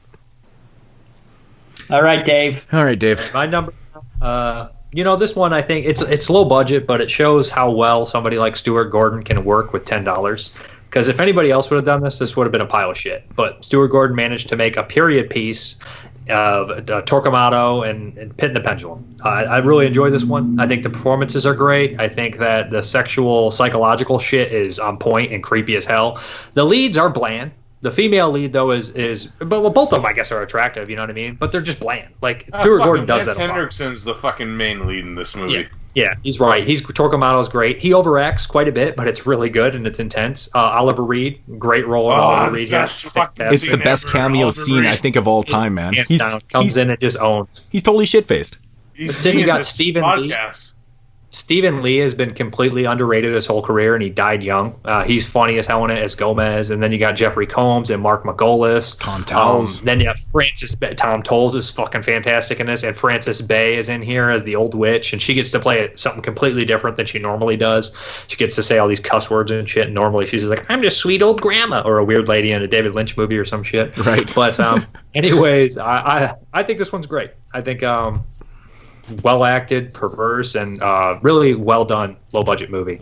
8 out of 10 for that one, or maybe even closer to 8.5. I'm right on that cusp of 8 and 8.5. So it's probably one of the best set designs Full Moon's ever done in terms of like, the look and accuracy. Castle Freak is pretty good though. Which one? Well, Castle Freak is good. I just mean in terms of like. I'm saying Castle Freak has a good look. Well, Stuart Gordon can make shit with no money. A lot of the other directors cannot. Right. So. Yeah, but you didn't like Subspecies. No, I didn't like. I don't know what Subspecies is. Never heard of it. I didn't like it either, Dave. So you're. I don't like it. It's just a generic fucking vampire movie, but everybody's blowing it because it's full moon. And they expected it to be so bad that it wasn't. It's just average ass fucking movie. I watched like 45. That's pretty much what I expected exactly to come out of Dave's mouth right there. I've literally seen like 80 Hammer movies, And if it weren't for the finger chopping off and little goblins, like the movie's 75% melodrama, and it's got a cool lead vampire. I know the sequels are better. That's what I hear, and everybody remembers loving the sequels, so they think Subspecies is great. It's kind of like Puppet Master. They're the first three are really good. Yeah, it's okay, Dave. I'm the one. The who fourth likes one's Puppet not Master so great. 2 more than 3. It's okay. I understand. You're probably right. Honestly, a lot of people do like Puppet Master 2. I like Puppet Master 2, but it's definitely not. I've always said my favorite I think subspecies it's is part It's got 3. that Invisible Man thing, and the effects are way better, and it got Torch. Torch is the shit. I've always said that the third subspecies is my favorite, but I think it's my favorite too. I like all the sequels more because it just builds on the story. I don't It's even a good hate setup. Vampire Journals, but I don't like Subspecies. Oh, I actually don't like Vampire Journals. Yeah, Vampire Journal sucks, dude. Unfortunately, you gotta watch it though because it does involve Subspecies 4 characters. I like all 4. To be honest, I think I've I never own like seen 4 2 or 3 copies or 4. of Vampire Journals. You do. Yep. Good one, What was Derek. that you do? You do. You do, motherfucker. I'm looking at him caught right you now in the in act. his bedroom.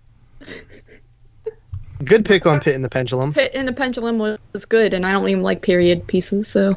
That's because you got the actor from one of your favorite horror movies in it, Carly, Oliver Reed, who plays the Cardinal. True. He was drunk Good as old fuck Ollie and still Reed. out-acted everybody in that movie. He did. He was fucking amazing with his Spanish. He was the only one with an actual Spanish accent. I remember reading a review on Letterboxd that somebody said Oliver Reed's like, we're doing accents, right? Nobody answered him, but he came. Stuart Gordon said something on the set. He said Oliver Reed came in and he sat at that table the night before shooting because he came in for one day and drank until he was fucking piss drunk. Yeah, him and he was still pissed drunk when he shot the scene. Pissed in the bottle? No, he said he woke up in the morning, was completely sober, and did it like a professional. Because he was such an alcoholic. He was just that fucking good. Like a lot of those like old actors, like Donald Pleasant and Richard Harris and shit, they're drunk as fuck. But they're just the night before, but they're so good and professional. They wake up like, all right, let's do it. Just permanently glassy-eyed. Just so they can get drunk the next night with their paychecks. That's crazy. I guess that's the difference between him and Joe Pilato, because I got shit-faced with him and then woke up the next day and he was still shit-faced. So that's way it was fucking crazy. Just like when you go to wash your hands, just fucking like beer comes out of the sink.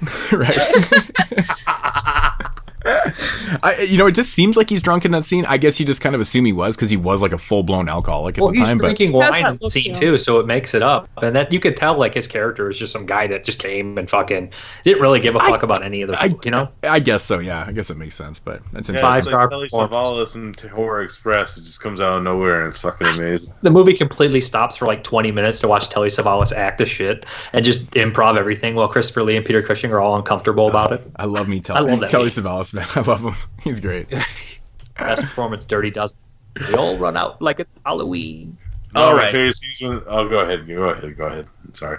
Okay, so coming in at number 9 for myself, and this is going to be the one that I'm pretty sure people are going to be like, are you fucking kidding me? But it is what it is. I've been outspoken about this many, many times, and I obviously like this movie because it's in my top 10. From 1991, no. Directed by Wes Craven. Oh, People Under the Stairs. Oh. I've always been a big fan of big parts of this movie. Now, I wish this is one movie that I wish was played straightforward, because I love the premise of this movie. It's kind of like that Robin Hood thing, It's like, the poor, stealing from the rich to give back to the poor kind of thing. I mean, it's that uprising thing. It's got great social commentary and stuff.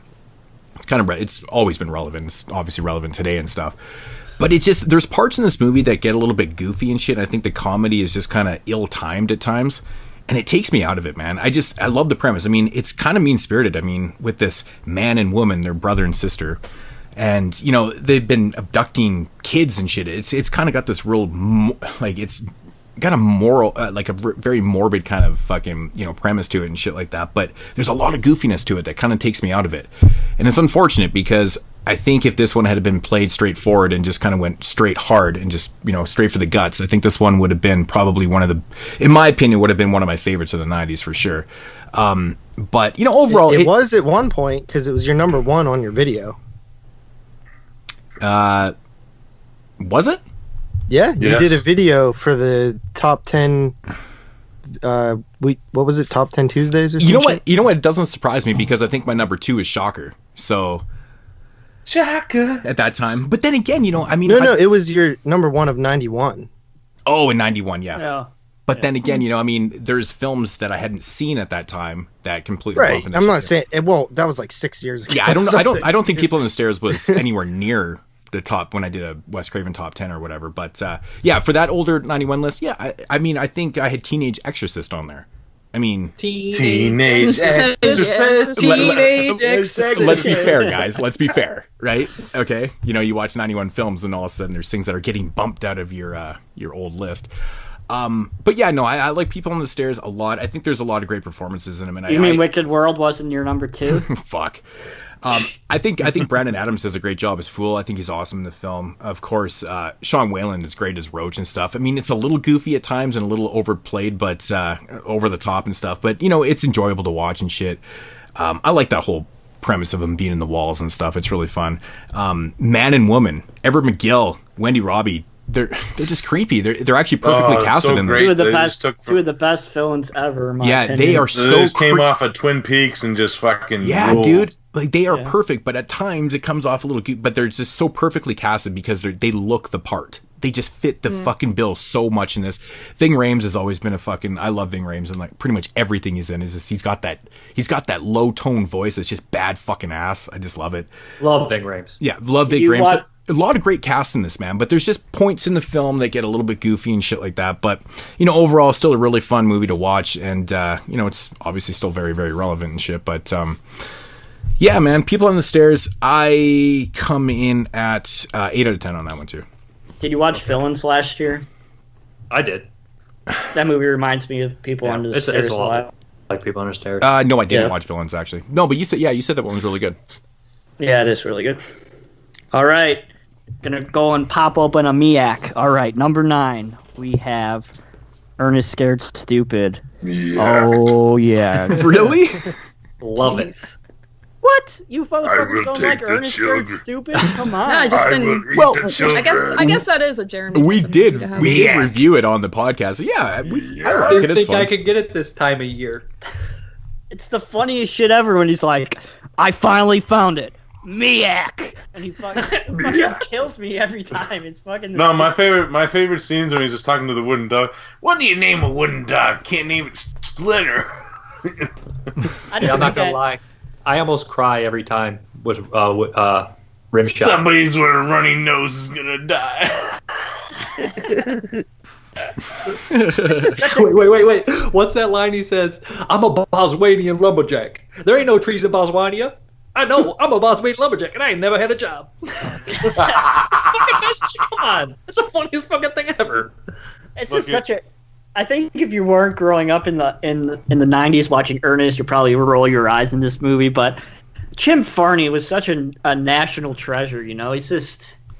There'll never be another character like Ernest, in my opinion. Even if you really think about it, that's that idea of having character actors like that. It's kind of a dead thing. You don't really see series anymore with the same character. And they were pumping out those Ernest films like fucking crazy.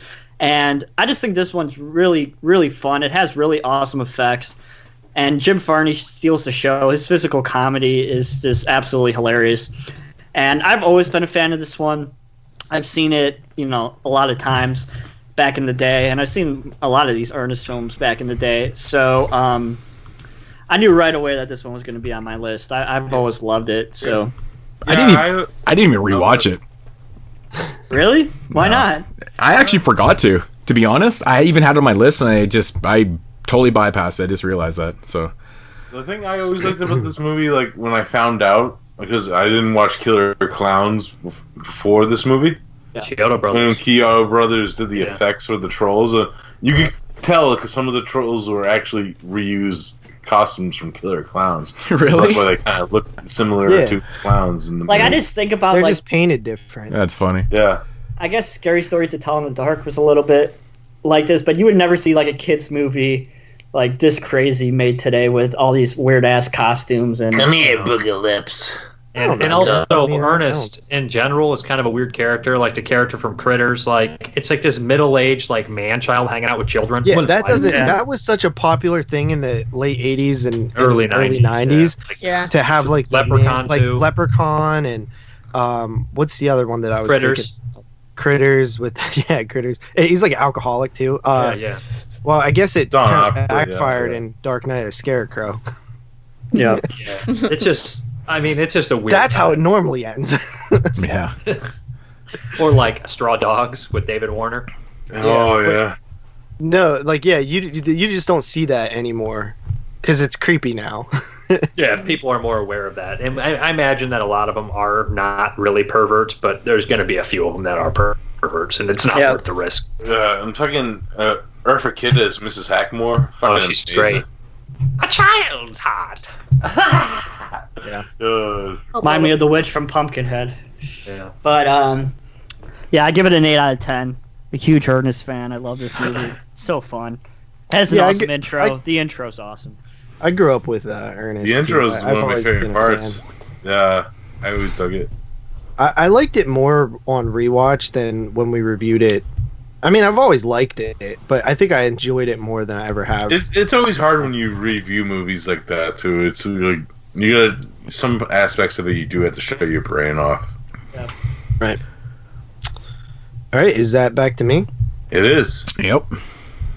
All right, coming in at number 8 for me. Might surprise some people. I don't know. It might not.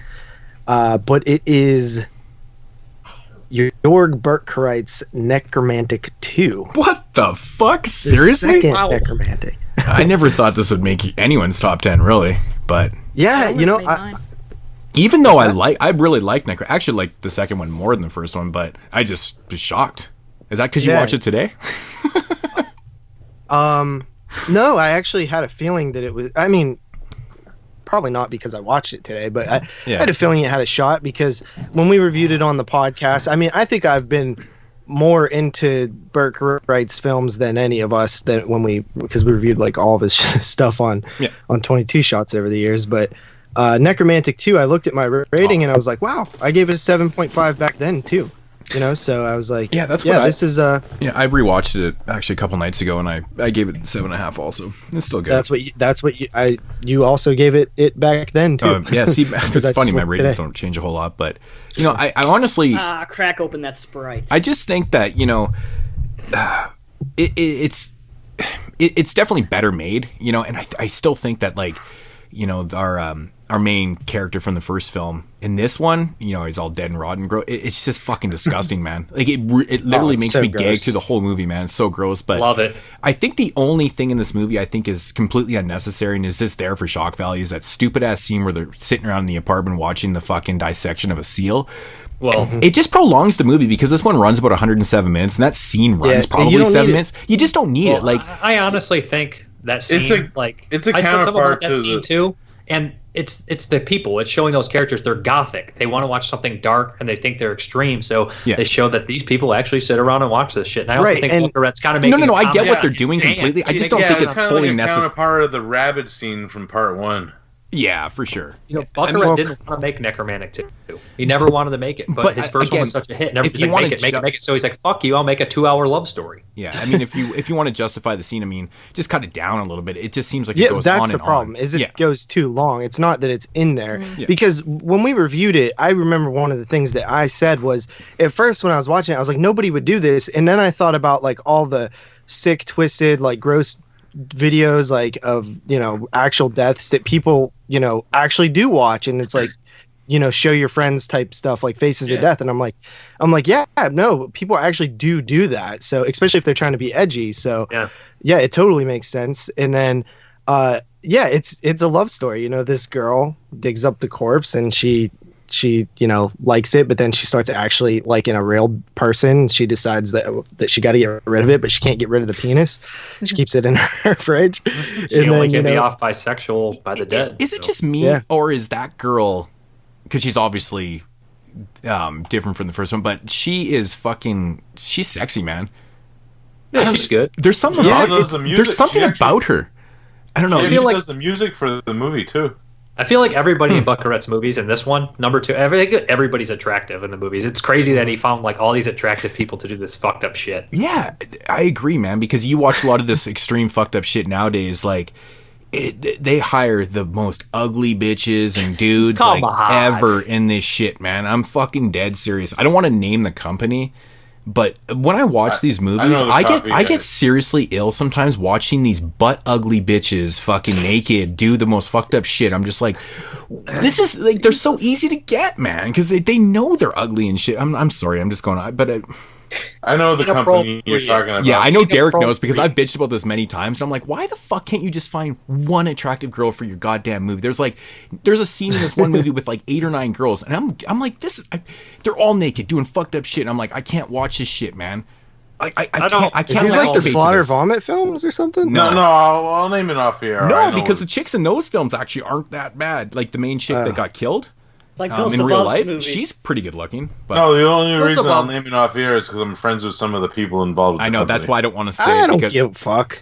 I know, Brandon. You know what? Honestly, I don't care. I like all nudity in movies. I'm a weirdo. Male, female, I don't give a fuck. I don't care to see. I don't ugly, give a fuck. I don't care to see ugly people naked. Like I just don't care for it. Like I can just. It doesn't bother me either, honestly. No, but it's the situation though too, man. They're like, it's just all this fucked up shit that's going on, and they're doing all this weird shit. I'm like, come on, man. Just one attractive girl. Come on. Honestly, if you liked the movie and that was in there, you wouldn't care. You probably hated the movie already, so you're just like, man, this just makes it worse. It is true. Actually, the specific movie I'm talking about, I actually didn't like. But see, there you go. That's what it is. A lot of times, like half the nitpicks I have. But it was an ongoing thing. I realize are from something else in the movie, and I just like get hung up on something, and I just can't get over it. That was kind of a part in the film that just really kind of put me over the top too. I'm like, man, I wasn't really caring for this, but now I fucking hate this.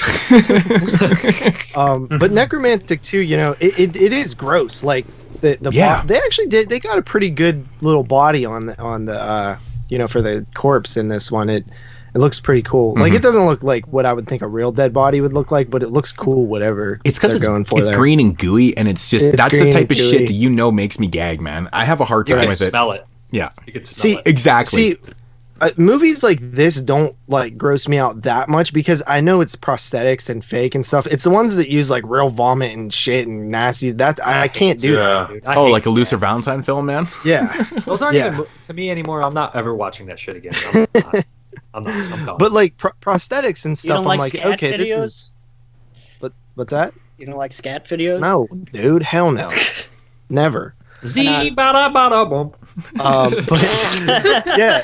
Necromantic 2 is a film that I don't know. Every time I watch it, I just like it. And there's a really funny scene where they're dubbing the porn, and they do like a really good job with it. And I'm like, that sounds literally how it would sound. I think the aesthetic too. Yeah, the aesthetic, 16 millimeter. It just looks good. It's beautiful. Yeah, Jorg does a fantastic job with the direction of the film. It's a lot better and more professional than you would ever expect it to be. I think the first one is way more like grimy and like just shoddy looking, but this one actually looks like a film, and it it's done pretty well. It's always kind of stuck with me. I don't know if anybody else will have it on their list. I didn't really know if anybody would expect it to be on my list, but I gave it a 7.5. It's my number 8. Good shit. Cool. Good shit, yo. Yo. Mine's gonna start out with a song. Shut up, Carly. Why? I heard you. All right, I'm gonna start singing my song. JP, stop interrupting. Fuck. It's Jeremy, not JP. No, it's JP. That was JP. It's always JP. No, even if it's someone else, it's still somehow my fault. It's okay, JP. I love you still. I try to cut people off, but they don't hear me. Jews get blamed for everything for eternity, so welcome to my world.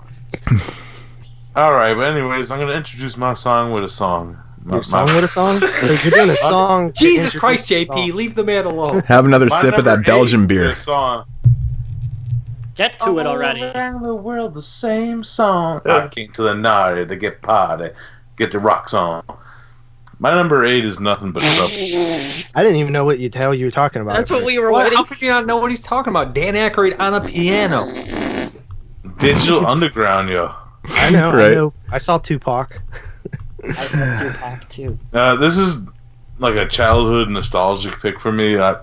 You consider this horror? Yes. It's fucked up. There's people dying in it. You see? I consider it horror too. I know that it was one of the debated. I would say comedy types. horror. Comedy horror. Yeah, dark definitely. comedy horror, definitely. You know, you get to see that scene with the Bone Cruncher, where they're just killing people. Like, you know, Dan Aykroyd hates fucking bankers. Like, you want to marry my daughter, my granddaughter? You know, it's like some weird TCM shit. There's a lot of like homages in this, like the Bobo and Little Devil character. Definitely remind me of fucking the Gallagher's Rack and Rhyme. No, the Unseen. They remind me of the Unseen, like Stephen First and the Unseen from the 80s. Yeah, You're not allowed in the house. It's the best line in the whole movie. It is. Goodbye, Diane. No, he's like, I'm Bob. He's Little Devil. We're not allowed in the house. I liked it way more than I would have expected. I never even heard of this movie, and I couldn't believe that the cast, considering I never heard of it. Yeah, weird. Like I'm a huge Chevy Chase fan. I know he's like some person like fucking different than usual. Like a lot of people hate Chevy Chase, but I always like awesome. Yeah, he's fucking awesome. And you know, Dan Aykroyd is the judge, fucking greatest character ever. I love like when you see the random penis nose out of nowhere in this. Yep. When he's getting ready for bed and he fucking takes off like half his body. Yeah, his legs and all that. He eye fucks the camera when he's playing the piano. He's cheesing it up. Yep. Fucking great. Man, I haven't seen this movie forever. I never even thought about this for a rewatch. I didn't even think about it. Wow. No. Really? No. Oh, it's so weird. Like John Candy is the dual roles too. Like his female role in this is fucking great. Yeah, I haven't seen this since the 90s. It's man. really Looney Tunes. Yeah. It gets almost too much for me. Like I like it a lot. It even does the like, where Bugs Bunny would like fly through the wall and his like outline of his body's in there. That's like, the final scene of the movie. Exactly. Yeah. It gets a lot of hate in this movie, and I really enjoy it. You know, I can see why it was creative. Yeah, for like a first-time director too. You know, it's the only movie Dan Aykroyd actually directed. It's very inventive, and like the whole like bone thing that kills the people, like the roller coaster and shit. It's fucking crazy. And the town's got a great backstory too, that they got ripped off, and there's a fucking burning like coal mine underneath the whole town. So crazy. I never thought of this movie as being horror, but yeah, cool. That's why I asked that, because some people were saying that it wasn't.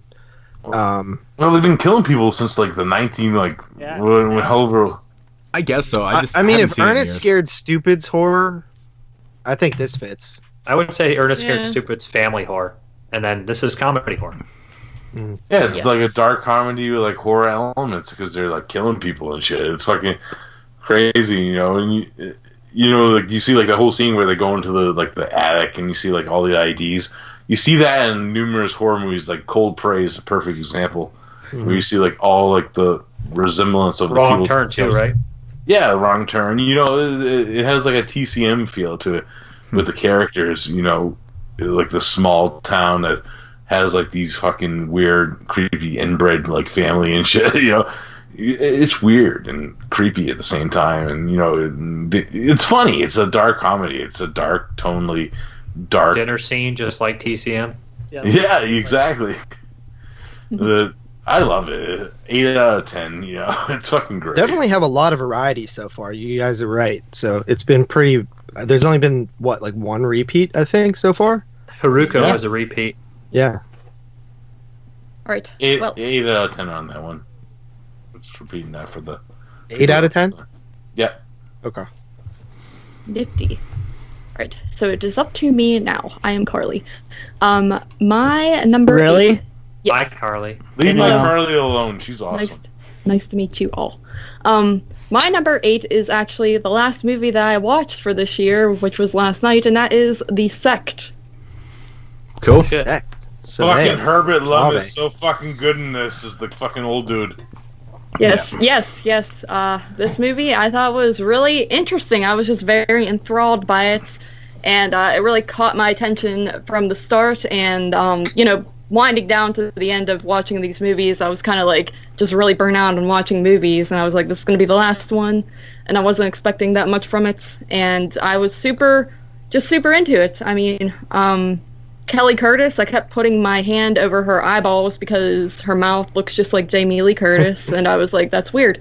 And but I just thought this movie was really cool. I like movies where I just like the whole beginning for the most part, where, you know, she invites that guy into her house, and then which is a stupid idea, and then she's like, you know, sleeping, and he's doing all this stuff while she's sleeping, which that's so unrealistic to me in movies, because like, you're gonna wake me up right away if you're putting like bugs up my nose and shit. I don't know. Like, I don't get how these people can sleep. If you're even standing like right next to me, I'm gonna sense your shadows over me and wake up immediately. But, yeah, right. Whenever I stand over you with a knife, you never wake up. Oh. Oh. Don't worry, JP won't finish killing you. He never finishes anything. It's weird because I actually started. God, it's a good one. That was a good one. That was good. It's actually weird because I started this movie early in the year and I never got to finish it. What? And no. Did you finish it ever? No, I finished it early, like a few days ago. I actually rewatched it. I it's like one of those movies that I started before work. But I dug the fuck out of it. It's weird and shit. Like Giovanni Ribisi in the fucking beginning, when he just stabs that woman to death and kills himself. She had it coming though. She did. I like the part where like there's all this shit in her basement, and they're like, "You didn't know this was here," and she was like, "I just moved in 8 months ago," and I'm like, I feel like that's a lot of time to like know that you have like this giant underground like portal, but whatever. Right, fucking sewer system. And a homeless lady living in there and shit. Yeah, it's like, wait, who are you? Who are you? Like, it's just, it's absurd. The whole movie is very just strange, and it was one of those ones that I was like wanting to know what happens till the very end. So I really dug it, and I like the outcome and how it all kind of turns out. So yeah, I gave it an 8 out of 10. I always say that like this film and like Demons and a couple of other ones are like good intro Italian films, because for certain people, like I feel like they're a little bit more digestible than like the giallo subgenre. The 80s ones are for sure. All the 80s ones would go like almost all starting with like Zombie and on would be the way to go, I think. Right. Yeah. 79 to on to like Demons and all the crazy shit. And it's weird because I was actually having a conversation with Troy Harworth about this movie earlier. Like the guy who wrote he's writing the Dario Argento. Yeah, we know him. He does all the commentaries and everything. Yeah, I was having a conversation with this because he posted about Herbert Lum's birthday today. It's actually today. Nice. So, so it was like kind of ironic. It's also 9/11 today. Yeah, it's fucking crazy. Oh, it is. In that sense. Yeah, shit. It's fucked up. It's just like he commented it's his last like great role for Herbert Lum, who's fantastic as the old man in this film. Love him. He's a great. Doesn't he's it one just of my make you favorites. mad that Suave didn't make more horror films? Yeah, absolutely. He's 4 for 4 with me, man. Yeah, it's He's never made a bad film. It's a shame. I can see it come back in the future though, because Pupi Avati just came back with a new horror film that's not out in America yet. But I've seen trailers for it. I don't know. It's in like Italian. I saw trailers for it. It looks fucking nuts. Does it actually look good, or is it like Ruggero Deodato's fucking movie? No, it looks great. it looks. Pupi Avati never makes a bad movie, in my opinion. Oh, but he did House of Laughing Windows, and what's the other one he did? Zeder. Yeah, that one I haven't. I haven't seen House of Laughing Windows, but I haven't. If you go into Zeder, not Zeder since I was a kid. If you go into it not expecting a zombie film, it's pretty. Yeah, good. yeah. I was like 10 years old when I saw it. I was like, Revenge of the Zombies, this is gonna be awesome. I don't remember a fucking thing. I remember a guy in a fucking hole. Yeah, I've said it many times. I think one of the biggest, shames in horror film history is the fact that Michele Soavi never made more movies. Like, I mean, he made 4 films in such a short period, and that was it. All fantastic. Like, what the fuck, and they got man? better every time, like professionally better. I know, it's so crazy. I mean, he ended with arguably his best film, and probably, in my opinion, it's my favorite film of the 90s, but... I think it's one of them. Yeah, it's up there for me. Cemetery. Oh, I could watch it all. It's just so fucking good, man. And you know what? I always smile when I see him in movies. Like if it's like an Italian horror movie I've never seen, or like any type of movie. Like he even shows up in Blast Fighter. I always smile. Like, yeah, he's worked with Baba. If we ever get Fulci, Argento, it's gonna be anticlimactic. You know. The saddest thing is like when I was watching the interview with Suave when he was talking about Joe D'Amato, he actually cried because he was like a father to him, and Man, I hated seeing George Eastman talk about Joe D'Amato. That was so fucking bad. Yeah, it was so sad too. Yeah, and fucking that fake for Fulci movie. All it is that it's like an hour and a half of watching people say stories about Fulci and then almost crying. I'm like, what are you trying to do to me? Yeah. Really? If you ever want to see like Suave cry, it's great though. It's great. Yeah, Carly. When Carly was watching one of the Fulci films, she told me that she like. What did you say? You said you almost like cried when you were reading how he died or something. Oh, Lucio Fulci? Yeah. Yeah, it was sad. I was like, oh, this poor Ate a piece guy. of cake. Yeah, like, No, I was just sad about the outcome where it's like, oh, he just like no one cared about him. Yeah, it's crazy because like you like listen to like the Wax Max like behind the scenes and stuff. Yeah, and you see like Argento and shit. Like he actually bonded with Fulci like for the last time before he died. Yeah, didn't he So pay he for paid his for funeral? his funeral one. That's what it said on. Yeah. Wax Max would have been a really great movie if Fulci had done it. I still hate like it now. It's fine. I still like it. Like, I like it too, actually. But could you imagine if Fulci did it though? It'll always be a question mark. Yeah, for sure. Mm-hmm. It's like, why didn't Fedor fight in the UFC? We'll never know now. Because he wasn't good enough. Okay, you'll never know. We'll never know. Let's move on. Cain Velasquez is pretty washed up, so. Well, yeah, he's retired. Everybody sucks eventually. Except for John Jones. Anyway, so steroids do that. Picograms, man, different. All right, Dave, you're up. Am I up? That's Carly. All right.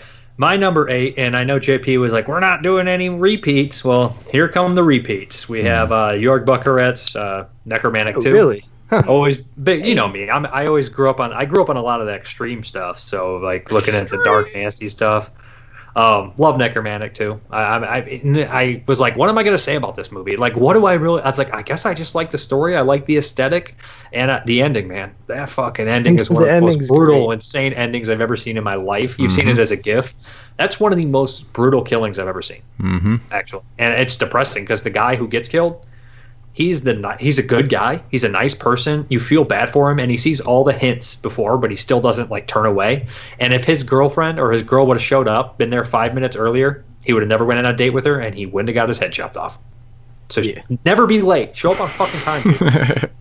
I was the first one here. I was the last one here. No, but I really like this one. I feel like I should bump it up higher. But for now, let's go 8 out of 10. Cool. If we ever covered again, there could possibly bump this up. I've always been a fan of his movies in general. I like all of them. Probably we'll never cover it again because we already covered it. Yeah, you guys did. So, yeah, I'm a big fan. Back when we used to do one film. Yeah, those are old school days, man. The good old days. Yeah, I remember because I was like, the grossest part of this movie is when they're eating the eggs. I like that. I like that they say like he's like I fucking work as a porno like guy. You know what I mean? He does the dubbing in the porno. It's like, but I'm not a pervert. All I like to go watch art films where people talk and eat eggs. So that's what he says. He literally says that. Yeah, you can't even really call the sound effect. I mean, it's more Foley at that point, right? So, but I don't know. Like I said before, they have that point because I actually said something. I was like, why the fuck are these people watching this? And somebody said, well, you know, they're gothics from the 90s. What do you think they fucking did in the 90s? There's edgelords. They're all edgelords. Dead people and fucking watching this shit, you know? Yeah. Not. I mean, like, I feel like her friends were all posers just watching that, but she was the real. She was the real deal. And she was also, like, probably felt very lonely because of it. But I like that idea that she wants that relationship with the human, but she can only get off on fucking the dead, so she has the best of both worlds in a moment of lust, which is fucking disgusting. If you ever hear people review this film, like I've heard people talk about this on a podcast before, and the only thing they comment on is like the that it's gross out. Like they just think it has no substance whatsoever. No, it's a love story, man. It's twisted love story, and that always sucks me in. Like it's like Hellraiser is a twisted love story. Yeah, right. Yeah, I've become a fan of the love story horror film. Because it gives people reason. Because people do fucked up shit for love and lost. If you have to look at it, if you have to look for it in a film, I mean, kind of like really kind of dive into it like Necromantic too. If you break it down to being, you know, kind of a grotesque love story, then to me it works a lot better. And same with like Hellraiser and shit, right? But I mean, if it's just on the forefront, if it's just out there as a love story, fuck that. I mean, What it's about, obviously a love story. I mean, they're both. To us, I think it is. But I mean, like JP said, though, a lot of people interpret it as just being, shock value and gross out. Yeah, that literally, I've listened to 3 podcasts. Yeah. No, I've heard people say that. Of a couple weeks. Buckarett hates being thrown in that extreme camp. He doesn't believe he should be in there with the guys like Fred Vogel and Ryan Nicholson. He's like, I'm not that. Like, I don't think he's mad about it, but he's just like, his films are more artistic. Let's be honest. They're not saying that Fred Vogel's not artistic, but they're different. They're completely different from that. Yeah. You know why I like Jorg? One of his favorite movies is Godzilla 1954, so he's cool in my book. And he was on that 85 He seems pretty cool. Yeah, he's kind of a big guy. Just don't say his name wrong. He gets a little offensive about that. I mean, it's hard as fuck for us Americans to say anything, okay? Right. Hey, it took us 5 years to say Mikhail Suave, right? That's why half of our population is named John. Yeah. John, Dave, Mike. Right. John, Dave, Mike. Okay, whose turn? What was the rating on that? Oh, that was an 8. Okay. All right, so coming in at number 8 is a film that is based on the Edgar Allan Poe story. Directed by Stuart Gordon, rest in peace, The Pit and the Pendulum. Man, dude, I forgot how much this movie is awesome. I like the... What is it? One of the original... Or not the original. Is it the original one? 61 with... Vincent Price? Vincent Price? Yeah, Corman? Is it 60s? Corman. Early 60s. Corman, Vincent Price. I'm a fan of that movie, but I think this movie is way better. Honestly, I love the cast in this. I think they do. I mean, Full Moon, of course, we know is making lower budget films and stuff, but in the 90s. But when you have a period piece for anybody, it can always be can be kind of suspect. I think they knock the costumes out of the park in this, but the cast is great, man. I'm pretty much got to mirror and echo everything that Dave said because everything he said was exactly what I was going to say. But everybody's so good in this film. I think everyone just plays such a great role. And it's just awesome from top to bottom. It's so fucking entertaining. Man. And of course, my favorite actor of all time, Jeffrey Combs, is actually in this. We got, like I said, Tom Towles is amazing. Stephen Lee is great in this movie. But it's shocking to see the aesthetic of this movie and the type of cast that they have and just how they all pull it out. It's just fantastic, man. Really, really great film. Lance is amazing in the film. But this, in my opinion, is probably one of the best Full Moon films ever done. I agree, dude. I said that when me and Carly watch it. I was like, this is like beyond what Full Moon's usually capable of. Yeah. A legit good movie. Good film. It is really legitimate, man. There's a lot of really great scenes. I don't want to give everything away, but there's just so many great scenes in this film, and it flows well, and it's just acted well, and oh man, it's just very, very character memorable. Arcs are good too. Yeah, the character arcs are great in this too. And Mark Margolis has got to go. Bad wigs though. Bad wigs. But wigs are always shitty though. But wigs are always shitty. Right, but I don't know, man. I don't really have a lot of any, bad things to say about the movie. It's just really entertaining, and it shocked me because I hadn't seen it in years, and I popped in and I was like, I think I messaged even Derek after, and I was like, "Fuck, man, the movie's really good." Like, no, the first thing you said to me, I'm watching Oliver Reed shitface right now. I thought Oliver Reed was shitface. I thought he was, but apparently he wasn't. I know some people think Oliver Reed is overrated. You're fucking nuts. No way. Oliver Reed one of the finest actors of all time. Oliver Reed is fantastic, man. He's probably my top Tommy, 5. Man. Dude, The Devils. Fucking crazy. The only thing I am guilty of is a man who may be loved too much. What's that? The whole speech he gives? What's that werewolf? Musketeers, motherfucker. Curse of the Werewolf. Yeah, that movie's awesome too. Yeah, because of him. Because of him in that movie. Yep. So, The Pit and the Pendulum in number 8 at 9 out of 10. Nice. 9s. Jesus. My shit's not in order. It's not in order. I know. All right. Coming in for me at a number 8, another repeat. We have Cast a Deadly Spell. Mm-hmm. Nice. So, very much like Highway to Hell and Ernest Scared Stupid, this movie has some pretty interesting characters and creatures and settings like that. Very, like I said before, a Roger Rabbit kind of world meets a noir movie, which Roger Rabbit's a noir movie too, but just really interesting. I love the scene, like when I was watching and I messaged Dave, I was like, I can't believe the creature effects are that good when they meet the gremlins in the house or whatever. That whole scene's so funny too, because that guy's like, goddamn crazy. I love that. They should have got Dick Miller to play that. That would have been great. Like they're just like normal occurrences in this world. And I love like the zombie sidekick guy who goes around and who's responsible for killing everybody. I just really enjoyed this movie. I think the acting is awesome. Julianne Moore and the rest of the cast does a really, really great job in this film. This is when, why HBO even today is still high quality. I know, but they just don't make movies that aren't serious. Like, well, shit, do they even make movies anymore? Not really. Somebody would get a hold of their catalog. They got The Hitcher. It's all on HBO Max now for $15 a month if you want to stream it. Yeah, put that shit out on physicals, man. Wasn't the Changeling HBO? I'd love to have a copy of this. I don't think. HBO, I think Changeling was HBO disc at one point. Yeah. I don't know. Surviving the Game's another HBO one. Yeah. Surviving the Game's awesome. I love it. We're going bare hands. That's great.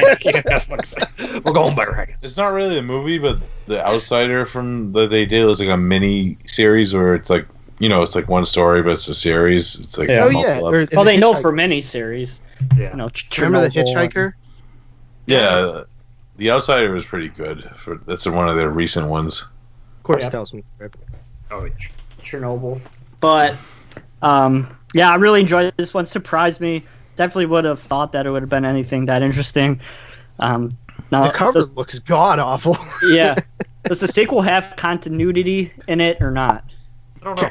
Kind of. Dennis Hopper plays like he replaces like the Fred Ward character.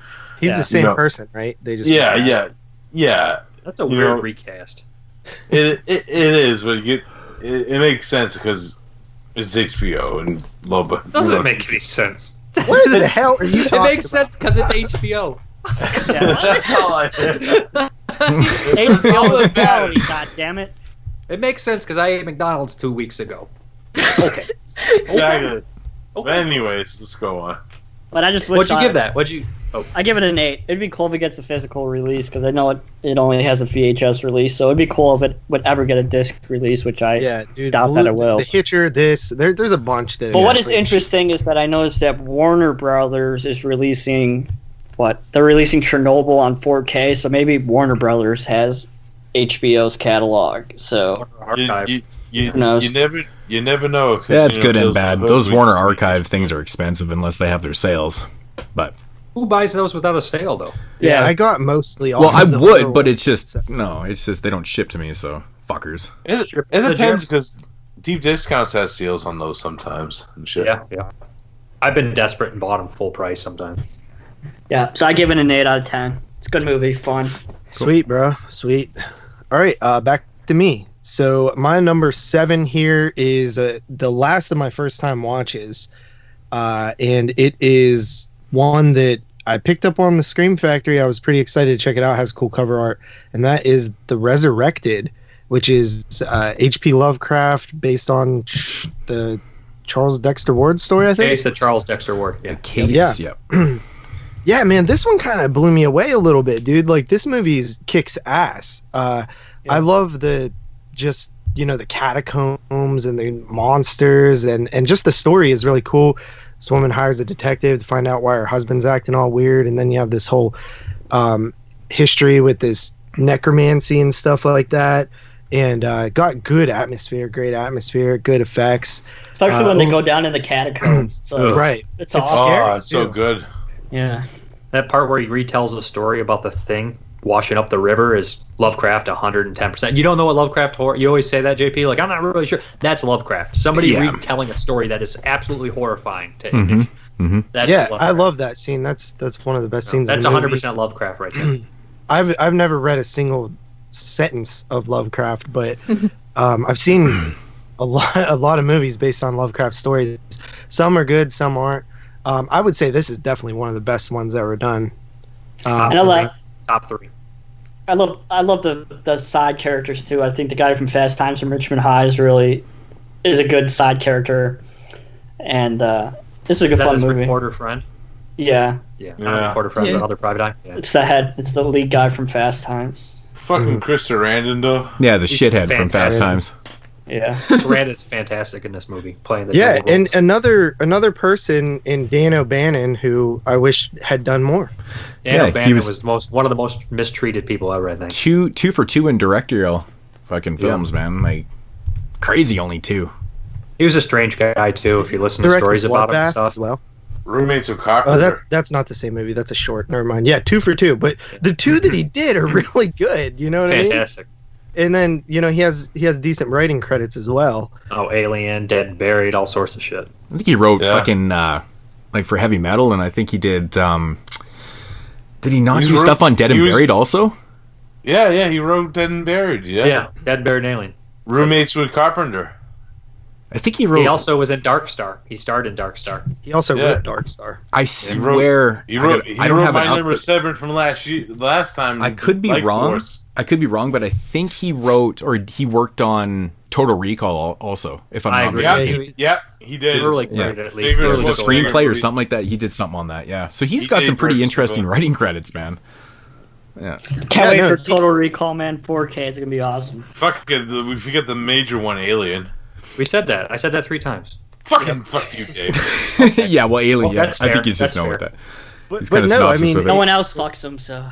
You look at Return of the Living Dead, obviously, is like one of the greatest horror films ever made. You know, definitely greatest horror comedies. And you look at this film and you're like, man, I really wish he would have got behind the director's chair a little bit more because he did a really good job with those 2 films. And yeah, this one, it's been a little while since I watched it, but yeah, it definitely was one that I liked, and I'll definitely continue to watch it. Happy to own the Scream Factory as well, because that was one that I remember. Because did that not have a DVD? It had a DVD, but it was out of print, maybe. Probably. And then they had a foreign Blu-ray from like Austria or Germany. Yeah. I picked up the German Blu-ray, and then when Scream Factory dropped there, I have both too. Yeah, I picked. Yeah. And the DVD. Yeah. And I probably had a VHS at one point.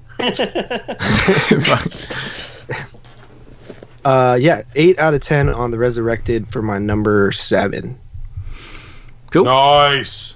All right, I'm next. Yep. Okay. Number 7. This is actually a first-time watch for me. Nice. Necromantic 2, yo. Really? Good First-time shit. watch? Good shit. Man, I was not expecting this to be on anybody's list. That's the maybe most Dave's, but so far. that's crazy. And let me put this in perspective. I did not kind of like Necromantic 1 as much. Well, and yeah, I it's watched not this, good. and it blew me the fuck away. I love Monique M as the main character of this one, who also does the score for the film. It kind of fits with like some of the scenes of her music in the movie. Mm-hmm. I love the music score of this film way more than Necromantic 1. So good. And I love how it does pick up from the first film and shit. You know, it ends with that scene where you see the little chick's leg that's near her grave, like, oh no, she's gonna dig him up. Another sick fuck. You know? And it ends up as being Monique M, and she's fucking great in this film. Even with those hairy armpits. Yeah, sexy. Doesn't bother me. You know, on her, it doesn't bother me for some reason. I don't know what it is. It's very strange. Armpits are repulsive. Maybe it's because she's German. I don't know, man. It's weird. Doesn't bother me. Carly doesn't even like them on dudes. I don't. I think it's like the grossest body. I don't know. I can't. How many dudes don't have hair underneath their arms? Like, what the fuck? I'm pretty sure. I mean, I know they have it. I just think it's like. It's gross on either stretch human. Armpits and belly buttons. Yeah, put that away. Armpits and belly buttons are Carly's curse. Shut up. I bet she pukes on when she sees an Audi belly button. Oh my god! What is that? Audi? Madman, that part with TP where it shows like his Audi belly button. I'm like, oh my god, get out of here with that. It's disgusting. But anyways, the aspect of this film that I like the most, it's like life versus death, where she has to make the ultimate decision at the end. You know, like you see scenes of her enjoying with the live boyfriend, but you know she's kind of happy with the dead boyfriend, and she's like, let's get the best of both worlds at the very end. And the final scene, and the final scene at the end just shocks me. Like the final scene, you're pregnant. The first one has an ending like that too. I love it. It's almost like a really bizarre version of being bisexual a little bit. You know, you like guys and girls. You like the living and the dead. And the aspect of It's a weird contrast. This is the way I expected the first one when I first watched it, because it was the first time watching for me, the first one too. After you guys reviewed it, I expected a little bit more from it, from that aspect. But this is the way I presented like this type of movie when I watched it, and it just blew me away. It's just way better filmmaking, and the score is way better too. And I loved it. 8 out of 10. That also, fucking music gets stuck in my head. Like I watched it a couple days ago again, and that shit is still stuck in my head. And you know what's crazy? Always great. Yeah. You know what's crazy? I actually watched the live performance too, where Monique M actually performed the score live on like stadium in Germany. That's on the special in a feature stadium. Yeah, Come see the score of Necromantic 2. That would be cool if that was like if that was Wembley performance Stadium. art. Can you imagine that was performance art and you got like this chick fucking this dead dude and shit? Oh, that'd be amazing. Then afterwards, you could see the guy nail his dick to a board from Schramm. Yeah. Oh, the Schramm scene. Oh man, that's a Burger Eye film I love, man. I love Schramm. I like all four of them. Yeah. I love them. Yeah, I liked your Toad Skin too. Their toe skin's the most depressing, dude. When the girl goes in there with the camera and just shoots people. I'm like, honestly, Necromantic 2 and Scram are my two favorites. Yeah, those are my favorites that. also. The scene in Schramm when the fucking Jehovah's Witness shows up to his house. Yeah. I'm shocked Necromantic 2 is on 3 lists. You don't know me, man. I'm a fucking sick person. Hey, man. Well, I thought maybe that would be on yours, but no one else's. Turtle Vision. Yeah. You thought it would be on his moods? I thought maybe Dave's, but I was shocked when it was on yours. I was like, holy fuck. Yeah, I was shocked on JP too. JP always surprises me. I don't know how. My list is always super basic. Me and JP's list is going to be half. I think we're probably going to have the most. Me and JP's list are always... Which is so weird. You think it would be me and you, Dave, but it's just so weird how that works. I think it's just me and JP are both kind of like trash. So me too. Yeah, I had it on my list too. I am trash. I will give it away. I'll say it was my number 12. This movie. So it was like well, just I don't want to spoil anything, I'm but sorry. It is in my top 25. I mean, but really, what doesn't make your top 25 in 91? Right. I have like 5 movies I love that didn't make my top 25. Same. Yeah, there's actually I like handful. all my There's top a 25. couple that it could have been in my top 25 that didn't make it, but yeah, not too many. It wasn't overly hard to flush out the list of 25. I have good movies up to like 45. What the I really only have like 17 movies that I would throw in the bin. Who's up? Yeah. It is me. All right. So my number 7 is your favorite movie and mine, All American Murder. Oh wow! I skipped this one. I like it. It's More fun. cowbell, yo. It is literally fun. my 4th I'm trying lowest to help film you. out of 91. 2.5 out of 10. I know, what a... Fuck Teen's wife in the beginning. It's fucking amazing. Dude, this movie was just so much fun. Like, it's more thriller, I don't even know what this is, honestly, but like, it's Dude, a the movie. acting in the movie, man, was just out to lunch, Walken man. was the Dude, best, it's so though. funny, though. Like, they're Make sure making you so get many closer bad to see that one-liners. blood. When he's Yeah. talking to the cameraman, make sure you get a good look. Look at the blood up there. It's fucking his. No, my favorite. My Oh, favorite's when dude's dead on his coffee table and he's like, I think it really like brings out the room or something like that. And it's like, this guy's dead on your coffee table and you're just making a joke. It's So is this actually comedy or is it like Man, unintentionally the- funny? It's not. I don't think it's intentional. I think it's like No. one-liners that like went too far. It definitely is, man. But you know the lead dude in this movie, that the guy that plays the lead, he was the guy that played Ferris Bueller in the fucking in the short-lived TV series. I saw that. I didn't even know there was a TV series. I actually remember it, man. Yeah. Really? There's a TV There's a series for Ferris everything. Bueller TV series? Yeah, it was There's a on TV for series for 2 or 3 seasons or something. I can't What, remember. you skip a whole school year or some shit? I can't really remember. I know. it. What could they have? I can't That quite guy was remember kind it, of but- perfect for that role. Bill and Ted TV. Ferris Bueller's Year Off. But I just kept thinking to myself, how the fuck did they get Christopher Walken for this movie? Like, what the fuck? It just seems he seemed so out of place in it, but I think of Christopher Walken for the prop.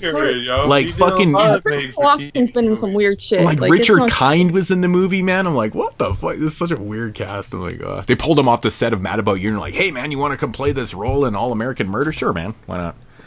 Why not? I don't know, dudes. I just had fun with it, and I feel like at the end, like there's like a surprisingly like really bloody part. The whole plot is ridiculous, especially like the whole reveal thing. But it was just so entertaining to me. I was super into it, and I wasn't expecting it, and I loved it. And I gave it an 8 out of 10, and I don't care. Fuck you all. The last 30 minutes is straight a slasher movie. I did like that Josie. Yeah, the last 30 minutes are like the horror parts. Yeah. I like that Josie Bissett was in it for a little bit. You know, she was from Melrose Place, so it was always good. I love they set it up for a sequel too at the end. Like we're franchising this shit, right? All American Murder as the title. That's so stupid. Like, come on, this is a one and gone. One and gone. Wait, but next week we'll see David Sterling in All American Murder 7. No, Steven Seagal. We couldn't get Christopher Walken, but we got Steven Seagal. Actually, at this point in Walken's career, he might actually come back to do the sequel. Who knows? Got to do a David Sterling impression. Christopher Walken versus Steven Seagal. That's what I don't have a David Sterling impression. That's very offensive that you would say something like that. Was it my turn? Am I up? Yeah, it's your turn. All right. Number 7. I think this is probably another triple repeater here, but Michele Soave is the shit. This is actually a great movie, but it's my least favorite It's only of the his. second time. Did you just call it the shit? Yeah, I said he is the shit. Oh, I thought Michele you Soave. said I think you whatever said his it's name the is, shit. The shit. Yeah. No, I said he's the shit. But this is the second. Okay, fine. I said it. I don't care. But anyways, Herbert Lom is great in this. This has the evil rabbit. It's kind of funny and cute and weird that the evil rabbit's in here. But this is really just kind of a rehash of Rosemary's Baby, and it has a great ending. The ending's fucking awesome with the like the baby and everything, and you're like, what? No. Maybe you should have just had the Antichrist. Well, I mean, what the fuck could happen worse now? But yeah. Anyways, just really dig this one. A lot of style. And this is one that I watched early on, and I had seen it before. But man, this Blu-ray, there's a Thanks fucking for ruining this movie for me, you prick. Because I never man, noticed it before. Dude, I just couldn't stand watching it. It drove me nuts. Blu-ray, fuck you. There's a problem with the Blu-ray. Don't try to make turn off your surround sound. Fuck no, fix your goddamn Blu-ray. Which Blu-ray were you watching? The Scorpion. It's fucking. Listen to it. You have surround sound? No, I have the Shameless one. Yeah, I have that one too, and I probably should have just popped that one in and watched it and stopped complaining. But the picture quality on the Scorpion's really good. This opening in the movie is great with who's that fucking guy? Thomas Arana. Yeah, he comes in great. and it's playing that awesome Manson music. dude. It's playing like Rolling Stones, isn't it? Sympathy for the. I think it is playing Stones. But the way that tracking shot works, and they kill all the hippies and shit. Don't they have this song that's like, I went to the desert with a horse? Oh, that's by America. Yeah, America, it is. It's yeah. America. That's the intro. Well, they do mention the Stones. Herbert Lom is like, oh, do you love the Stones? Yep. Herbert Lom's the shit, by the way. I love Herbert Lom. He's fucking amazing. He should have won an Oscar for this. Oh, I mean, he's got one of my favorite performances in the Secret of Dorian Gray. Yeah, he's fucking great. Wasn't a fan of it the first time, and I wasn't a fan of it the second time. What, the sect? Yeah, I just didn't. I just found it. What the hell's wrong with you? I just didn't like it. You suck. I didn't like it the first time I watched it either when we did it on the show. Try it again. On the show, you did the church. Oh shit!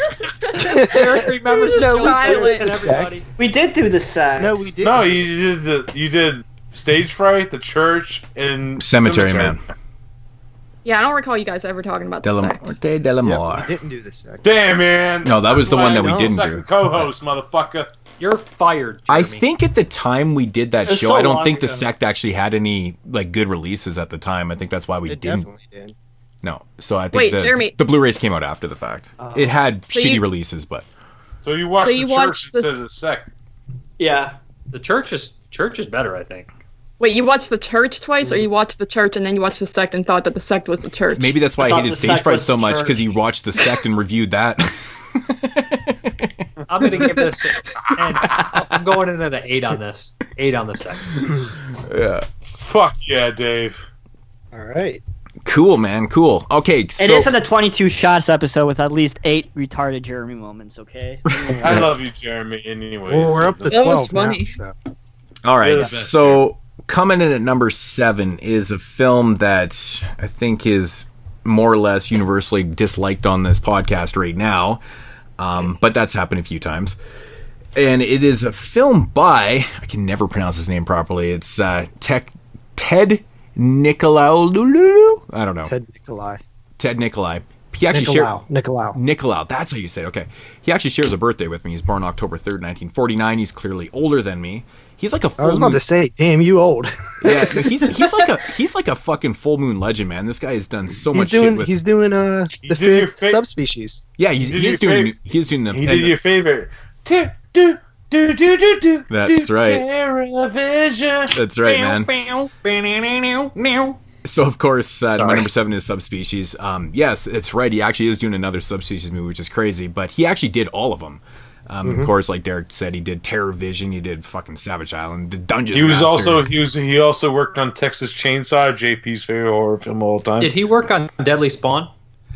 I don't know if he did. No, that was Ted Sullivan you're thinking of. No, I think he did work somewhat on Deadly Spawn. I'm not 100% on that, though. He might have done something on there, but yeah. But yeah, no, he's responsible for all the Subspecies movies. He did Bad Channels, which is always a fun one at the radio station and shit. Oh, I love that movie. I have the score from Blue Oyster Cult, man. Yeah, so this guy's actually done a lot of really interesting work with Full Moon. But yeah, Subspecies, man. I don't know why people dislike this movie. I think it's actually pretty fun. I mean, it's the aesthetic of it, man. I mean, shot on location in Romania, which they used to do a lot of shit. And it's crazy, man, because, again, this has happened a few times with my wife. I think I told a story about, where the fuck was that? I think it was Hostel. Yeah, when at Bratislav, when I was watching that, and she's like, I've actually been at that train station before. Like, literally the same one. I'm like, that's fucked up. Anyways, we're watching this, and she's like, I've been to this village where they shot this, where they did the outside scenes and stuff. And she wasn't sure about the actual castle and shit, but she's like, I know where this village is. I'm like, this is fucking crazy. I've seen that vampire before. Yeah. But Radu is like, he's one of my favorite vampires of all time. He's just evil and he looks awesome and shit like that. But that's what kind of drives this. It's a very simple story. I mean, there's nothing crazy about the movie, but it's the aesthetic and it's just the way it kind of goes down. I think they kind of did Angus Scrimm a little bit wrong in this. I mean, he gets like fucking terrible wig. 2 minutes of fucking screen time. You know, they kill him off and Radu takes the reins and shit. I mean, it is what it is. But they put his name on the cover, when you. though. It's kind of, when you think about it, it's weird because it isn't like Angus Scrimm was like this big guy who had so much going on.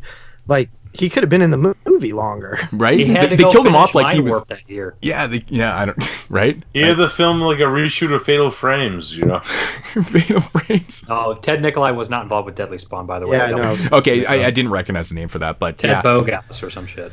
But you know, overall, man, I mean, it's a fun movie. It's got decent kills and stuff, and it feels like a high quality film. I'm a big fan of aesthetic and shit and creepy. Like, there's a lot of vampire films that I really don't care for. I hate those kind of sparkly fucking vampires, and more of the lustful vampires and stuff I can kind of do without. I like the more vicious kind of, like, you know, kind of morbid ones and shit that play it down like that. And that's what I get with Radu, man. He's just straight to the point. He's fucking evil. He doesn't give a fuck about anything but being evil and shit. And I love that, man. And you know, he was awesome on General Hospital. He was on General Hospital? Oh my god! Yeah, the vampire was on General Hospital. Right? They thought he was dead. They put him in Dude, the I wouldn't put the. Don't ask me how I know that, but I know. I would not put it past the writers to write in references Radu from Subspecies into a fucking soap opera. He's already used to it. I mean, Subspecies is a soap opera. Oh fuck, whatever, man. But the greatest moment I ever did, like on Skype ever, was when I had moods listen to like this Norwegian death metal song, and the intro is actually the theme to Subspecies, where they play like this guitar solo. I forget the name of the band off the top of my head, but it's fucking amazing. I love the main theme of this movie. When it opens up with the credits, it's fucking amazing. Yeah, I mean, it may be, you know, kind of a love story type thing, but I mean, it's the look of Radu that sells it for me, though, man. You know, it's not. Radu looks great. It's not this Tom Cruise, Brad Pitt, fucking. You know, I'm not saying that movie's bad or anything. I'm just saying it does. They don't look like that. You know, it's different. They don't got ghoulies in it. It's evil looking, man, and it's just got a great atmosphere, great aesthetic to the film. I love this on location shit that they used to do, man. It was great, but it works for me, man. I've always been a big fan, and you know, with that said, you know, Subspecies, you know, honestly is one of my more favorite vampire type films, but vampire films. With that said, like, I actually prefer the third one. Like, I actually really like this franchise, besides Vampire Journals, which I think is garbage. The actual 4 Subspecies films so far are really good, so let's hope that the fifth one isn't like the new Phantasm, right? And like kind of a total miss, but it is what it is. So I've always loved this one. 8.5 for me. I think it's great. If you're into vampire films that aren't sparkly and shit, check out Subspecies, but if not, you can fuck off and go to Dave's World. Yeah, well, I like vampire movies with Christopher Lee in them. Yeah, me too. It Well, was my Christopher number Lee's 11 mood. he's my Dracula. You're He's my- supposed to do the top 25, poophead. Oh shit, nerd. Shut the fuck up, Dave. He's Dracula to You're me, man. spoiling everything. Yeah, you I'm duty fucking- head. I didn't say anything about Subspecies being better than anything Christopher Lee did, and I was kidding. I didn't say that. I was talking about Derek. you were trying to put spoiling some it. fucking words in my mouth, weren't you, motherfucker? Hey, Dave. I was talking remember to Derek I for spoiled spoiling the whole 11. Dave, I spoiled fucking Batman versus Ninja Turtles. Yeah, he told everything. Because Dave talked me into It is such a... Oh, man. Yeah. It's so good, though. It's so good. What, Batman versus Ninja Turtles or Subspecies? Batman versus Ninja Turtles. Okay. It's fucking awesome. It's like everything works in Dude, that. Batman versus Shredder, fucking orgasm, right? It's I'll so have good. to watch it, 'cause Even Derek the told me comedy every single works in it, detail man. about the movie. Yeah, it's good, man. It's good. Yeah, so that's my number 7. All right. Next up for me, number 7, we have Child's Play 3. Fuck. Hold the fuck up. Oh, for That's fuck's fake. sakes, That's I'm fake. out. You're such a fucking fake fakerton. I'm fucking out I'm on not. Jeremy. Take a strong. Dude, you just said Child's Play 3 is my favorite one, which means that your favorite movie of all time was Child's Play, and if Child's Play 3 is your favorite one, then that would We've be your had this favorite movie. discussion. It's my It's not. It's like Inception. No, hold on. Shut up. It is like Explain Inception. yourself. I've said this before on the show. It's my favorite because I'm very nostalgic and things like that. It's had a huge impact in my life, and that's why it's my favorite movie. But this one is my favorite in the franchises overall, and I've said it before on many other places that I think that this one is my favorite in the franchise. So I don't understand why this is like makes no surprising sense. news to you. What? Wait, No, he's saying that this should be your number 1 of 91 because Child's Play was your number 1 of all time. So now Child's Play 3 is your favorite of all the Child's Play, so that should be your number 1 of 91 as well. Okay. It's definitely like Inception right now. If Child's Play 3 is your favorite Child's Play 1 can't be your favorite movie. Why not? I just said why. It is a dream within a dream. That's all that matters. If Child's Play 3 Twilight is your Zone. favorite Child's Play and Child's Play 1 is a Child's Play, Child's Play 1 can't be your favorite movie. I just said the reason why Child's Play 1 is my favorite movie is not only the story. I clearly said I don't care Fright why Night. it is. Fright Night wasn't Moots' number 1 movie the last time, and it's his favorite fucking movie. Why did you It's give not him his shit? favorite movie. Courtesy Who's of favorite Christopher movie, Dawn Nolan of the Dead? directing this segment of the 22 shots of moods and horror. Derek, Does anybody else you get don't how get that to doesn't talk make 'cause you're any Demon sense? Gate. Yeah, because it's the same franchise, but How could like- Child's Play be your favorite movie and Child's Play 3 be your favorite Child's Play? I've already explained it. Are you gonna let him talk this time, JP? What? Let him do his story. I've already explained it. Limbo. I couldn't hear it because JP was talking over you. No, I said the reason why Child's Play is my favorite movie. We don't need the reason, though. We just need to know why Go you're ahead, lying. go ahead. Can you stop lying? Great. Explain it, Jerry. did he leave? I love you, Jerry. I went to Can go we have take a a, review of the lore? I went to go take a piss and I missed that whole conversation. I came back and just said, stop lying. Okay, Moods. Jeremy says that Child's Play 3 is his favorite Child's Play. Mm-hmm. But he also says that Child's Play 1 is his favorite film. How can Child's Play 3 be his favorite Child's Play if Child's Play 1 is his favorite film? Well, It's Christopher the obvious Nolan. answer is it can't be. That's just, it's contradictory to what he's saying. Like, it just doesn't make sense. I think that he is the Child's Play 3 is his favorite subjectively, but objectively, Child's Play 1's favorite. I actually don't think that's what he's saying. I think he's just being retarded. Uh-oh, retard alert! I think Wait, he was what did- probably like, He keeps trying to say that Child's Play 1 is his favorite well, where'd he because go? Is he of here like still? nostalgia reasons and stuff, but I'm like, yeah, but there's you guys there can make only him be one leave? favorite. I didn't say shit. I just I said didn't I come didn't back hear what he on was the saying side. because I was JP was talking. And then Derek kept laughing. Ah, shit, I missed Like all that. that. He sounds like a Laughing hyena over like there. He's laughing like he's Okay, stabbing Jeremy, a poor explain. school kid. He's No, gone. because every time we do a list, every time I do a list, you give me shit. So why do I even bother doing a fucking list if every I'm time just that I do a list, confused. I fucking just explained it to you, fucking cocksucker, fucking dickhead. You didn't though. You're just explaining why you Fuck like your it. mustache. We don't need to know why you Dude, like you it. got a We stupid want to know fucking how mustache. 2 films could be your favorite. God damn it, JP, stop interrupting. I literally haven't. All right, just say why Child's Play 3 is your favorite. Go. Every time Jeremy gets in the middle of the air on a podcast. No, because it's like, why is it every time? It's the same thing happening with the lure. You fucking do the stupid shit. It fucking annoys the hell out of me. What, dude? Why can't I just You're the stand one by that's it? doing stupid shit. Now would be a No. perfect time to review the lure. That'd be awesome. Because I clearly said there's just other contributing factors to why I think Child's Play is my favorite movie. But as an overall film of watching it, I enjoy watching this one more than I watched the original one. The reason why the original one is my favorite movie is because it just has a lot of other nostalgic things to me that... But you just said Child's Play 3 is your favorite one. Of the franchise, it's his favorite to watch. What is his Child's Like, honestly, maybe objectively, Night of the Living Dead is the most historically, impactful movie. But my favorite is Day of the Dead. Dawn of the Dead. Jeremy, is it subjective or is it objective? Your favorite movie, but Day of the Dead's your favorite Romero movie. I honestly think that Child's Play is his favorite, maybe objectively, or maybe, I don't know. It's one or the other. I think he's mixing his objectivity and subjectivity, to be honest. Well, but that's not what he said. If he's saying, like, my favorite film is Child's Play, but my favorite Child's Play sequel is Part 3. The fact that he's saying favorite film of all time is just subjective. Fuck you, fuck you, fuck you. So, I think mine's what he's saying is I would fucked always up. say Day of the Dead. What he's saying is fucked up, really. Yeah, but it doesn't really matter at this point. No, I mean, it does, but... Well, it matters because I'm fucking out because he tricked me. I fucking got tricked. I got tricked You too. guys don't I'm know out on Jeremy too. His number one is Silence of the Lambs. Everybody knows that. No, Shut up, Dave.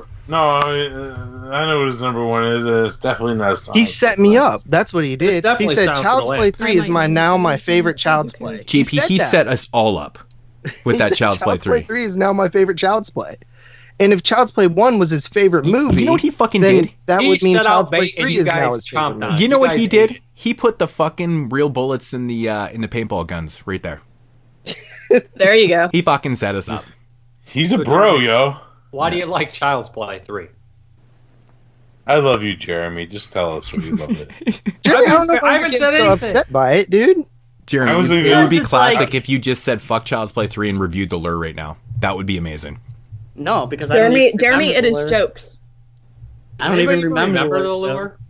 I don't think anybody remembers the I lure. didn't watch it. All I remember is the mermaids fucked each other. And they sang. Mermaids and singing, yep. That's why I didn't watch it. And that it was foreign. Under the sea, under the sea. Wrong movie. I know. Why do you like Child's Play 3? Let's just keep going. Just go to number 6. No, let's just hear it. Well, No, you we have don't- to. Hey, just tell let us him why talk you without like it. interruptions, please. Let's get him 2 No. minutes without interruptions. Because All right, let's talk.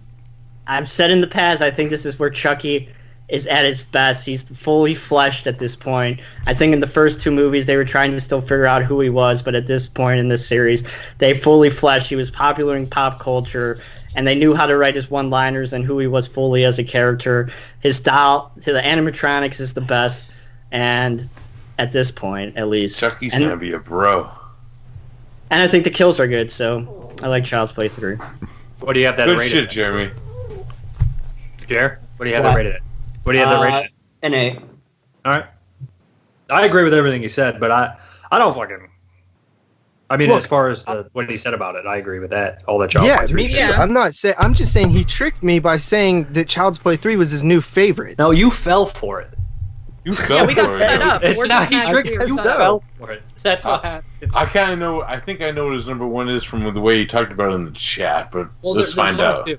Well, my number one guess is Silence of the Lambs, and I don't want to spoil what I would guess too, but it would be Delicatessen. But No, I'm thinking of another movie. Yeah, No way. there's another movie that I would pick for his number one if I didn't get tricked into picking Child's Play 3. But so I'm officially out on Jeremy. good. Me too. I am too. I think I knew I was being set I'm up, still but I in. didn't know any other good I'm still in too.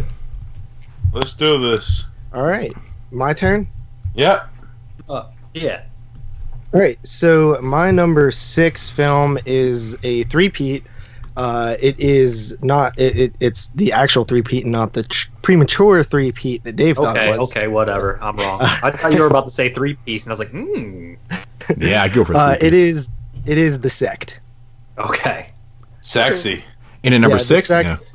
Yeah, you know what, the scene that always sticks out to me is the pelican or bird that's like pecking at the neck. I'm like, oh, it just bugs me for some reason. Oh god, that was great. I was had that too. Great. I forgot about that. Seagulls. Mm-hmm. Fucking amazing.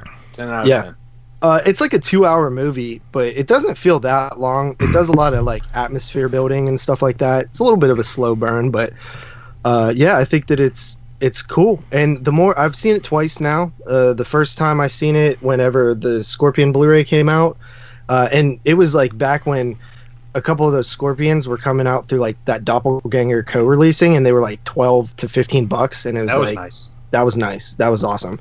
So I picked that up and watched it. Thought it was pretty good, but watching it this time, I liked it even more. I gave it this is my first 8 out of, or sorry, actually I gave The Resurrected an 8 too. This is my second 8 out of 10. So won't say too much about it. You guys already talked about it, but it is The Sect, not the church. Fuck yeah. Herman Lum for life, motherfuckers. There you go. There you go. Derek is pumped. How many beers you had, Derek? I was gonna say time to put down the drink. Those raspberries are getting to him right now. I had 9 so far, but I'm good. You had 9 beers? Holy shit!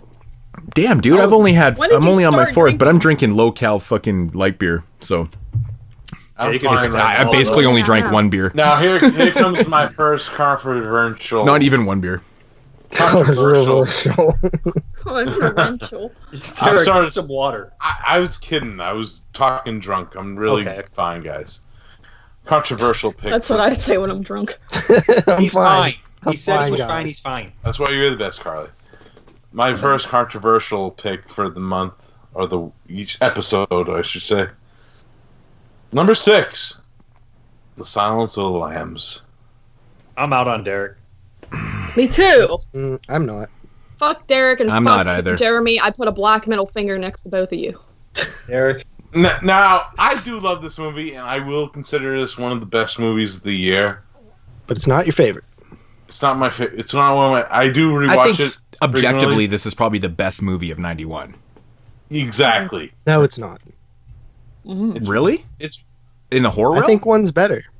No fucking way. I don't think there's objectively a film Silence of the Lambs. that is better than Silence of I'm the just Lambs. joking, dude. Come on. Yeah, I mean, even in the whole realm of film.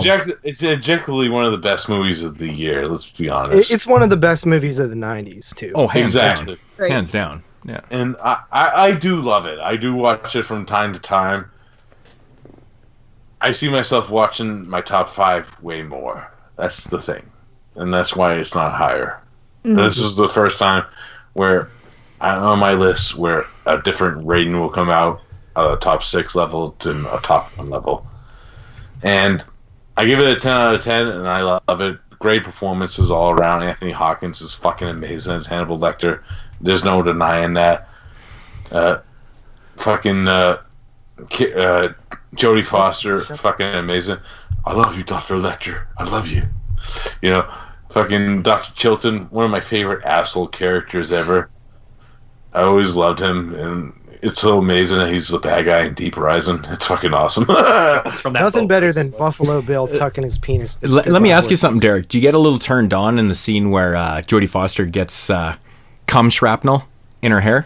Cum shrapnel. Oh yeah, it's That's one of the great. first best pictures that had the fucking cum shot. You know, It's Well, you so used to that. gross. You're still cleaning up. Could you imagine cleaning up walking by Mike's some out dude and catching cum shrapnel? Ugh, God, I can imagine that's fucking gross, man. That would gag me to death, man. It'd be so and gross. Ted Levine's one of those actors we always mention all the time. Me and my dad, because we always watch reruns of Monk all the time. Hello, Monk. I used to be Buffalo Bill. You know, I'm your boss now. You know, he's so fucking good, man. Ted Levine's one of the greatest fucking actors ever. He should have fucking been nominated. I don't know how he didn't win for something like I know that. everybody's talking about Anthony Hopkins, Hannibal Lecter, which is a great performance, but it's a Oh, little over the top. Well, Ted Levine is like his mannerisms and everything Just he him. does when he moves his shoulders and stuff. When he's like, when she points the gun at him and he goes to run and he's like drops the cards. It's like, dude, that is so perfect. He's perfect. He's the best performance of '90. Ted Levine is one of the greatest actors ever. I don't think Anthony Hopkins' performance is over the top. I think it's just. I think it's I think perfect. it's a great performance. I think it's perfect in calculating based but on I what the literally character think is. Ted Levine is a better and more complicated and harder performance. Oh, it's I know. A character. Definitely. Anthony Hopkins is a character type. Yeah, I mean, they're kind of. It's like apples and oranges. It is like apples and oranges, man. They're two characters that just pulled off two totally different characters. Yeah, you know what I mean? Yeah, for sure. Yeah. And the house, the Silence of the Buffalo Bill house is like near us, me and Carly. Was it really? Oh yeah, that's it's cool. like right, really close. Yeah, it's like what, 15, 20 minutes away. Yeah. Yeah, for sure. And I don't want to forget the other great performance. I love Scott Glenn. He's one of my favorite actors too. He's fucking great in this, and it's a great side story where like the guy who's based off of, he showed him like a fucking like like one of those like interviews of like a serial killer. I forget which one. Bo from Duncan Burrow Correct actually mentioned it in like the commentary that they did for this movie, which I do recommend fucking listening to. It's actually pretty funny. Especially when Chris Isaac comes on the screen. It's fucking hilarious that Chris Isaac's in this movie. The movie's littered with people like that. I mean, Daniel Von Bargen, Charles Napier, Tracy Romero, Roger Corman. It's got a lot of people in it. The black dude from the beginning of Dawn of the Dead's in this movie too. David Early. Is it David Early? Yeah. Yep. It's fucking great that Romero's in an Oscar-winning movie, and Roger Corman too. They shot this in Pittsburgh, and of course with David Early and Romero for sure, because those are Pittsburgh guys. And of course, Charles Napier is fucking famous. He's fucking getting killed and fucking his guts ripped out. I love Charles Napier. He's fucking awesome in Rambo 2. Shout out to Rambo 2. But yeah, typically this is a 10 out of 10. That's how I'm gonna rate it. And this film in particular, and this year, we didn't mention it at the beginning, but this started sort of a wave of smart killers, like smart horror villains. You know what I mean? Like that were like extra smart. That you didn't really get in the 80s. And which is pretty much false for the most part when you think of serial killers. Everybody's like, they were so smart. It's like, Gary Ridgway was not a smart guy. They're not. They were losers. They were fucking losers. And they got lucky. There's like that whole like argument: is this horror or not? I've always considered it horror. There's elements, definitely. Like I consider it's a horror film. Well, it's also a love story. I don't think it's full blown horror at all. It's also a love story too between Hannibal and Clarice. They fall in love, which also builds in especially if you read the novels. I think history has put this as a horror movie. Here.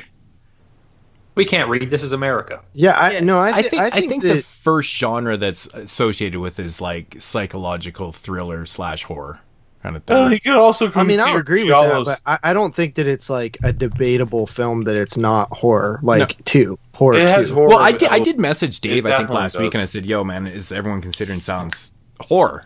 Because I mean, without a doubt, I was going to be putting it into a horror list. Right, but I was just curious because I hadn't talked to anybody in a couple months. Because I consider Silence a horror. Yeah, some other ones I don't. Yeah. Okay. Great. But anyways, 10 out of 10. That's actually my only 10 out of 10, and it's number 6.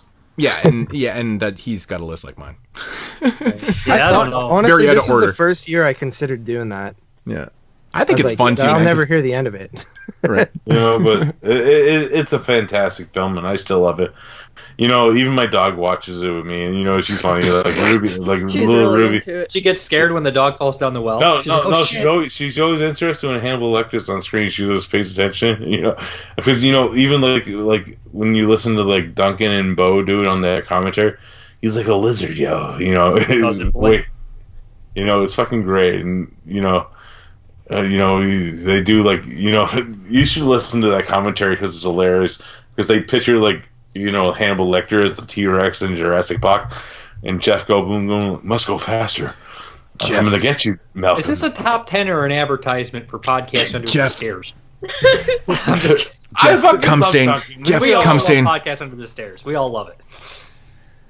Oh, I love Of course, Derek had to bring up Jeff Goldfuckface on the podcast. Well, I'll mention him later when I get to my number 1. Bronze cock fucking sucker. All right, who's next? That would be me.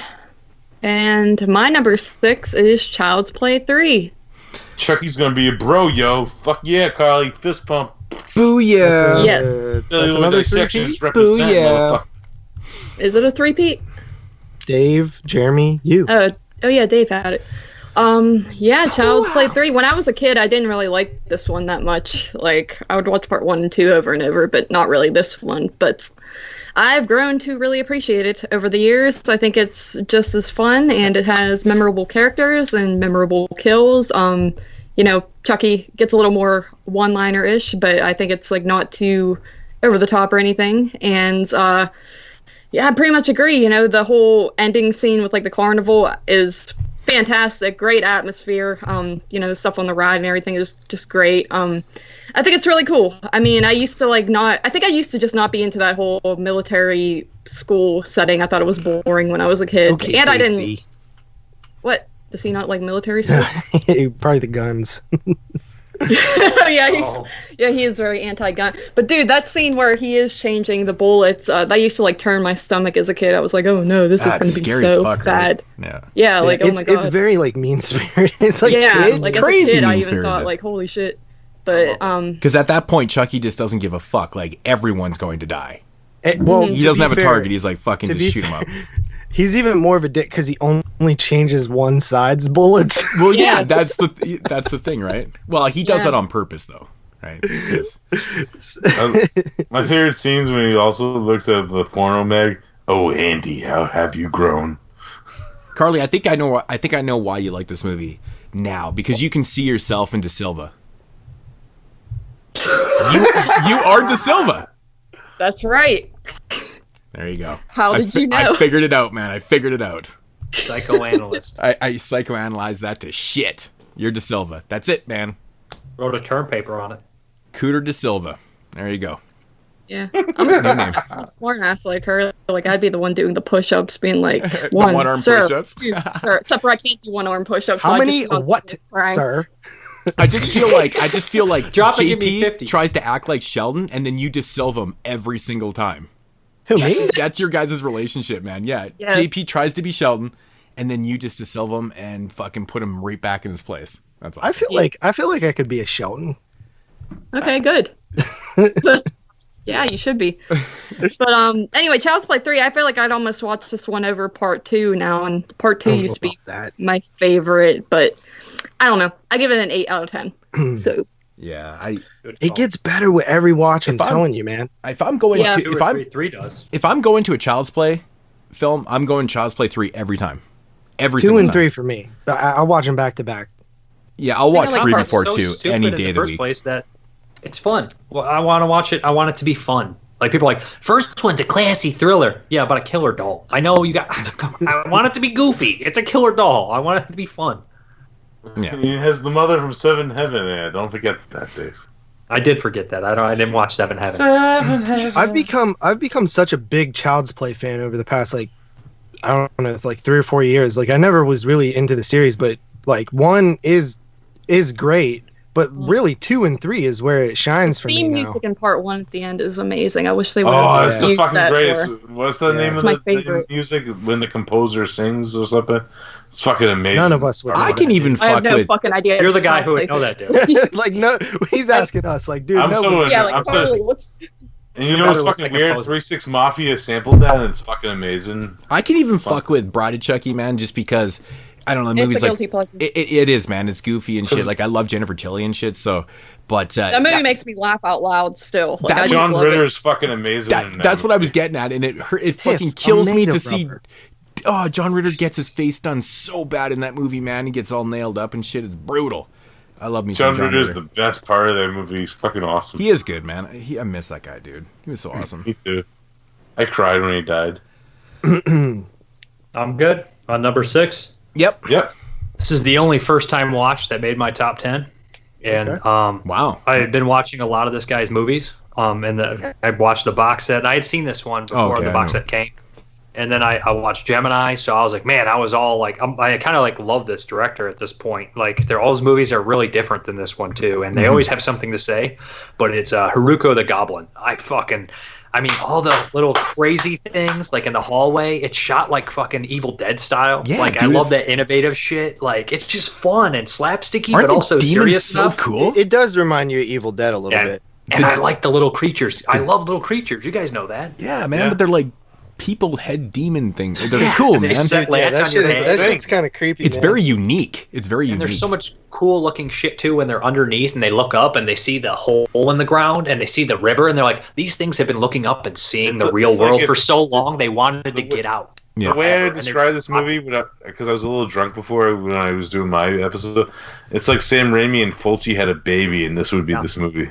But also, it also has this nice love story in there that only Sheena would do. Like the love story with the archaeologist, and he has the regrets. And then when he gets the attachment to him, he has like the reminder and starts to have the flashback to kind of relive that moment where he wishes he could have died. I don't know. It gets really weird when like the faces start to go up to like the sky, and I'm like, this might be just a little too much for me. But at that point, I'm already in 100%. Like if that scene would have opened the movie, I would be like, I'm out, man. This is dumb. But by then, I'm already in. Like, so I'm like, you already won me over. You could literally just say a whole bunch of dumb shit, and I'd be like, I love it still. David, quick question: have you ever seen Nightmare Detective? No, I've seen. There's a couple movies I haven't seen by him now. Nightmare Detective 1 and 2. Is that the Dimension Extreme? And then I think it's like if Sheena Toscamato did a fucking Nightmare on Elm Street movie. It's fucking awesome. What's the one where he has with the woman and she has the kid that she is super protective over? What's that one? I don't remember it. Nightmare Detective. I've seen that it. one's fucking fantastic. That one's great. And the one I own it too. I just don't remember the movie. Like I think definitely he own plays it. like Freddy Krueger in the movie. Yeah, maybe. I just don't remember. It's fucking weird. Dude, and Tetsuo. The first time I saw it, I liked it. The more I watch it and think about it. If you didn't know this, Sheena Toscamato and Tetsuo, he was the cinematographer. He played the metal fetishist. Yeah, he plays in all the almost special all effects in it. Yeah. That's why it's an indie movie dream. Yeah, that movie is so good, and the music in that movie, it's so like he just I don't know, he's special. He's it's that industrial shit, man. It works so good. I really like the first Tetsuo. The second and third one are weak to me. The second one's though, it's good. The third one is the least favorite. I don't mind the second one. The third one is whatever, but it's definitely that one where it like builds to the American audience, all speaking English and shit, like the aspect of it. This guy's always got something to say, and he always says something unique, and they're just good. They're different, and there's like always a heartfelt thing in them. So I mean, this one's great. I'd give it an 8, but it'll grow on me. I really like the chemistry between the archaeologist and the student, man. I thought they were fun ass characters, man. And the janitor, the groundskeeper too, where he's like, I want to blow my brains out or kill you. What should I do? And then he's just like kidding, and then he walks away, and you know he blew his fucking brains out. Right? And how the faces grow on their backs, that's such a cool thing too. Yeah. Every time, and it's a weird movie, man. It is really weird, but man, what a fucking blast. Yeah. And I think this is the last time this movie will appear, so I want to mention this. When you guys did 96, Moods mentioned a film named Oregon. That was on his top 10, right? Yeah. The main actress of Tetsuo was the director of Oregon, so... Okay, I'll have to. I have that DVD. I'll have to check it out. Yeah, so remember how much Brandon hated that?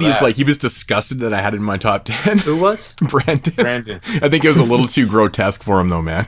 It's I've been watching a lot of Asian films. Yeah, but Brandon's weird like that too, because he complains, "Why does the movie not have gore?" And then when it has gore, then he complains. Yeah. And he hated Golden Glove, and it's just like Golden Glove maybe just a little too disgusting and miserable for him. He really kind of doesn't like the super downbeat films lately, I've noticed.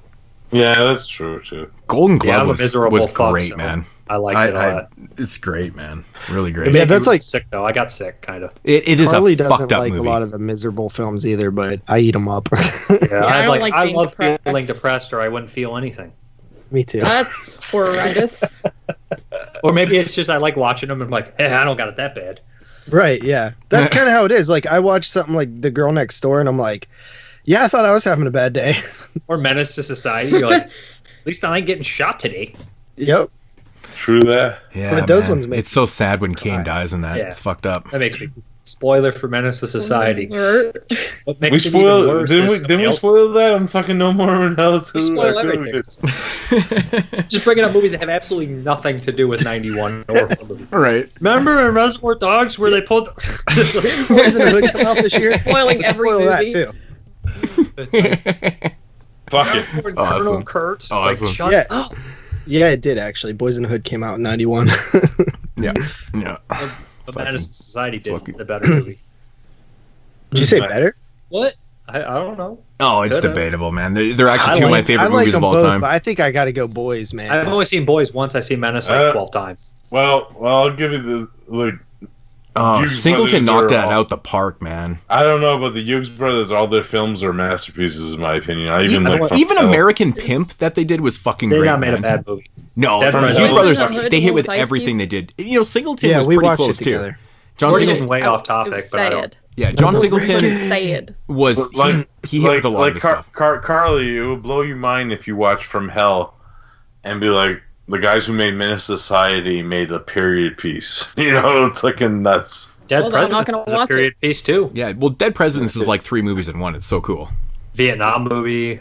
It's heist movie. Yeah, and I saw a Book of Eli in theaters, and watching Denzel Washington act with Gary Oldman's like orgasm pool for me. Mm-hmm. It's fucking amazing. They did that one. Yeah, that's a good movie. That. I like that movie. Book of Eli. That shit's good. Yeah, Gary Oldman and Denzel Washington could get out of the part, and it's fucking amazing. I feel like Gary Oldman's on the cusp of being washed up, but like just the roles he's taking like lately, and it's just like this is why, like he must be an asshole or something, because he's like one of the greatest actors of all time. Well, he's a character actor. He takes character roles, you know. Yeah, but you know what I'm saying? No, like they're not the same caliber movies. Well, he's still amazing. Like in Dawn of the Planet of the Apes, he's still fucking great, and you know, and it's a smaller role for him. Yeah. Did you ever see American Pimp? I haven't. The documentary, it's fucking cool, man, about pimping in America. It's fucking cool, man. Like the Players Ball and shit is like real stuff. But yeah, Hughes brothers are dope, man. Like they're like the only people that like directed fucking. They directed like Tupac videos, and then they directed fucking Korn videos, man. It's fucking cool, man. That's dope. Remember Freak on a Leash? How the fuck do we do this? We just got on the Chris topic Farley of show. I Hughes swear to brothers. God. Hughes you ever brothers. see Die Hard? Chris Farley show. Yeah, I did, Chris. Hey, moods. Yeah, moods. Side before we move on, you know, one of the Hughes brothers, I think it's Albert or Alan. I don't know. They're not even on the list. It's Albert. They're not even from 91. But there's an awesome like caveman movie one of them did called like Primitive, I think it's called. It's fucking awesome. Really? Remember in Boys in the Hood, whenever he like passes SATs and then he was dead? That was sad. Remember Bernie Mac and Don't Be a Menace in the Hood? I wonder what Jeremy's number 6 is. I'm very curious. It's Don't Be a Menace to South Central while drinking. It's actually my turn since Dave I just hate went. the black ass. Oh, wait. I wonder what Moods is number 6. Number 6, please. Okay, so coming in at number 6 for myself is also going to be a shocker. And it is The Silence of the Lambs. Silence of the Dicks. I couldn't believe that Derek had it number 6. I was like, that's fucking crazy. Because that's where it was sitting on my list. Yeah, so people are screaming at their speakers right now, but whatever. These are favorite lists. I love Silence of the Lambs. I think it's a great movie. You know, it's smart. It's a great psychological thriller horror film with brilliant performances. I mean, even from, you know, Jodie Foster's believable accent. You know, I think, you know, Anthony Hopkins' performance in this is like a clinic. Just every performance in this movie is just fucking phenomenal. Jodie Foster, it kills it too, man. She's really good. She is really good in this movie. Like, I don't know, man. There's just so many great scenes. I just still think the scene where Hannibal Lecter is, after he's taken out of his confinement cell and he's brought to like that place and he's in like that huge ass fucking cell and he makes his escape, is just, it's such a brilliant scene. Don't forget fucking Bob from fucking Batman. A bug cocoon Tracy was in Walter. her throat. Yeah. A bug cocoon was in her throat. How the fuck do you know every actor's name, Dave? Jesus I just Christ. watched the Tracy Walter movie today. I don't know One any called of Not these. of This World. Tracy Walter's amazing, Conan Destroyer. Come on, guys. He's I love also how in The Derek's Hunters. like, you can't forget about this person who And wrote it's this like, movie. we don't and even know directed that him one. to be able to Me forget and it. Derek Yeah. suffer from mental illness. Leave us alone. That's why we were well. Spoiler alert: me and Dave are like in the process of creating a character actor podcast. I want to do a character actor podcast. Mm-hmm. We want to be on the 22 Shots network that you guys are going to make. Yeah, man. Yeah, okay. Some of the greatest performances, man. Fucking Buffalo Bill. Oh, dude. So dope. He pushed the lotion. Oh, man. I love that shit, man. It's so great. Where's my trade-off? Ooh, where's my trade-off? Ooh, Auto Trader. Would you Yeah, fuck dick turn. 69 heavy. $12,000. Woohoo! Fun fact: Seth MacFarlane based the voice of fucking Chris off of Ted Levine. Just want to say his name. Silence of the Lambs. Really? Really? Dog, a Would you little fuck freaky. me? You know what I've always wondered in Silence of the Lambs, though? At the end of the film, when he's talking, Hannibal Lecter's talking to Clarice, and he's like, "Oh, I'm about to go have an old friend for lunch." I love that the way he says it. It's like not eat lunch with a friend.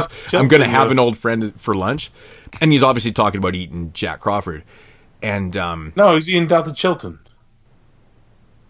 Is it Chilton or is it Crawford? Yeah, it's Chilton. Oh yeah, it is Chilton. Yeah, Anthony Hill. That's right. Yeah, totally. And yeah, of course. And I always wondered what he was going to have for sides with that.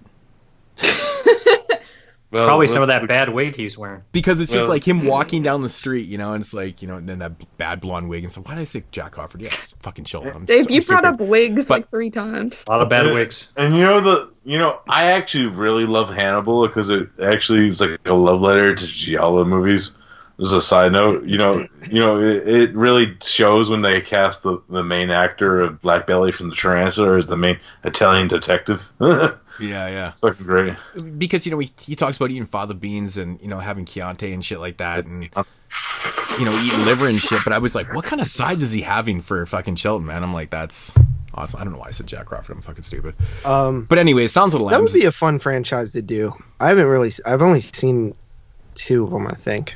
You didn't see Hannibal Rising? Oh, God. That's the one I seen. Dude, Hannibal Rising was fucking terrible, man. You never seen Manhunter? Yeah, I watched it for 86 and I didn't like it. I like Manhunter a lot, actually. I love it. I actually like it better than Red Dragon. I don't know. I don't really care for Red Dragon all that much. I like Cannibal. Did I say Cannibal? Hannibal. Hannibal, Manhunter, and Silence of the Lambs I like. Yeah. Hannibal Rising was fucking terrible, man. I couldn't stand that shit. It was horrible. I like Silence of the Hams better. Silence of the Hams. Dom DeLuise? Yeah. Silence of the Hams. You're fat, you're black. You were dating someone in New York, but things didn't work out. Sorry, I have a Is that a spoof movie? It is. It's a Psycho and Silence of the Lambs spoof. Oh, dude, how have I never heard of Sounds of the Lambs? You've never heard of Sounds of the Hams? Oh my god. Come on. Billy Zane plays Joe D. Foster. Oh my god, I want to watch it. But you know what I really like? Billy Zane's the greatest actor ever. He's better than his sister. Let's just put it that way. I love the character, like the Hannibal character, man, because a lot of people are like, man, it's just so far-fetched and stuff. And I'm like, man, the character's written so well because, he's a master of psychology, right? And he just knows shit. And, I think some people kind of look at it as like, it's maybe not as supernatural and stuff. Like the scene where Clarice comes back from discovering the head and stuff where she cuts her fucking leg up and shit, and he's like, oh, you're bleeding kind of thing. It's like, how the fuck did you know that? But then she figures it out right away. She's like, of course you would know that. Kind of thing. And like, it kind of plays on this supernatural level, but it's not. It's just the character's that smart, and he's so endowed with, that psychology of what he does. And I think it's just fucking brilliant, man. It's absolutely brilliant. If you watch the way the dialogue and the way the story is told and shit, to me, it just comes off super believable, but that's me. And I've heard people say, it's like, it's a little bit unbelievable at times and shit. I'm like, no, because that's what his whole realm was. He studied psychology and he worked he worked those realms in people's minds and shit. And that's how he worked it to his advantage and stuff. And, that's how he can manipulate and do the things that he does and how he knows things too, right? Because he knows everything about that. And yeah. Because especially if you watch like the series Hannibal, it shows like the back, which I've never seen, like even more, where he's solving cases with the Will Graham character from like Red Dragon / Manhunter before like Red Dragon, and it builds into that more. And I do recommend that show if you are a fan. But I just think without even having everybody recommending that show, I'm never watching it. Yeah, I just feel without having the backstory of like this character, like when you watch this Hannibal Lecter character, like it just comes off as being super believable. I think the writing is perfect for him. Like for me, I never went like, oh really, like what the fuck, that doesn't make sense, kind of thing. But and sometimes when you try to dive into movies like this and try to write something smart, sometimes it comes off a little bit ridiculous, I think in this case it doesn't. It doesn't. I think everything is super calculated and it makes sense with his background and what he did and how he knew shit and you know, at the end of the day, he ended up getting caught. But I mean, it happens, right? But you know, the flip side to that is that he figured it out and he escaped and he doesn't die. You know, I love that about this character, and it's fucking brilliant. It's absolutely brilliant. Only to be tried to be captured by Gary Oldman. Secondly, spoiler: Gary Oldman's in Hannibal. Yep, that's right. Well, Gary Oldman's fucking one of the best actors ever. One of my favorites. 10 out of 10. In at number 6. Fuck yeah! All right, Jeremy. All right, number 6 for me. First time talking about this one, and that is Body Parts. Yeah, this movie reminded me of a Tales from the Crypt episode. Kind of has that kind of feel to it a little bit. A lot of movies from this year reminded me of like anthology episodes. I almost watched the season of Tales from the Crypt just to compare from '91. I'm the writer of The Hitcher, yo. Yeah, I just like this movie. I think the idea of, you know, it is a little bit Tales from the Crypty a little bit of taking somebody else's arm and putting it on, you know, an evil scientist trying to, you know, come up with a way to swap a evil person's arm and put it on another person's arm, and that arm, you know, possesses the person.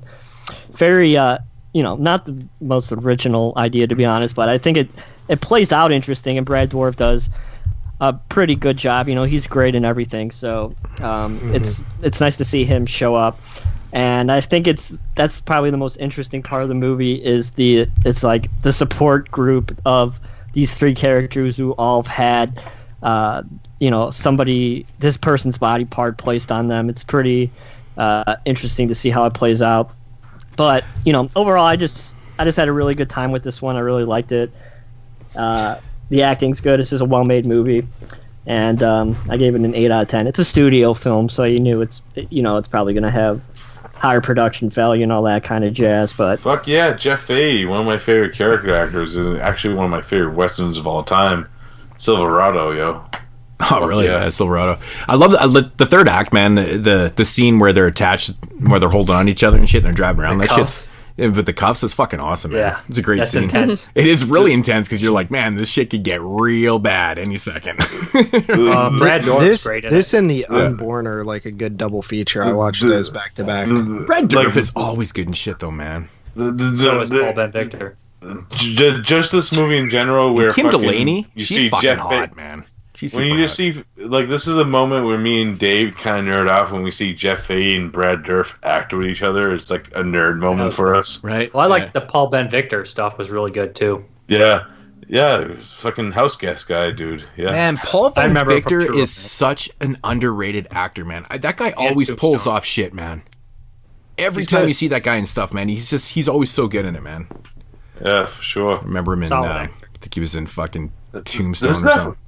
Yeah, this is definitely one I wanted to rewatch. I didn't get a chance to rewatch this one. This is one I wanted to rewatch for sure. Yeah, it's pretty good. It's well made. It has everything going for it. So. Yeah, I was happy the Scream Factory put out the Blu-ray because I had the VHS, but I was like, man, we need a Blu-ray of this shit. It's fun. Mm-hmm. It's a really fun movie. Yeah.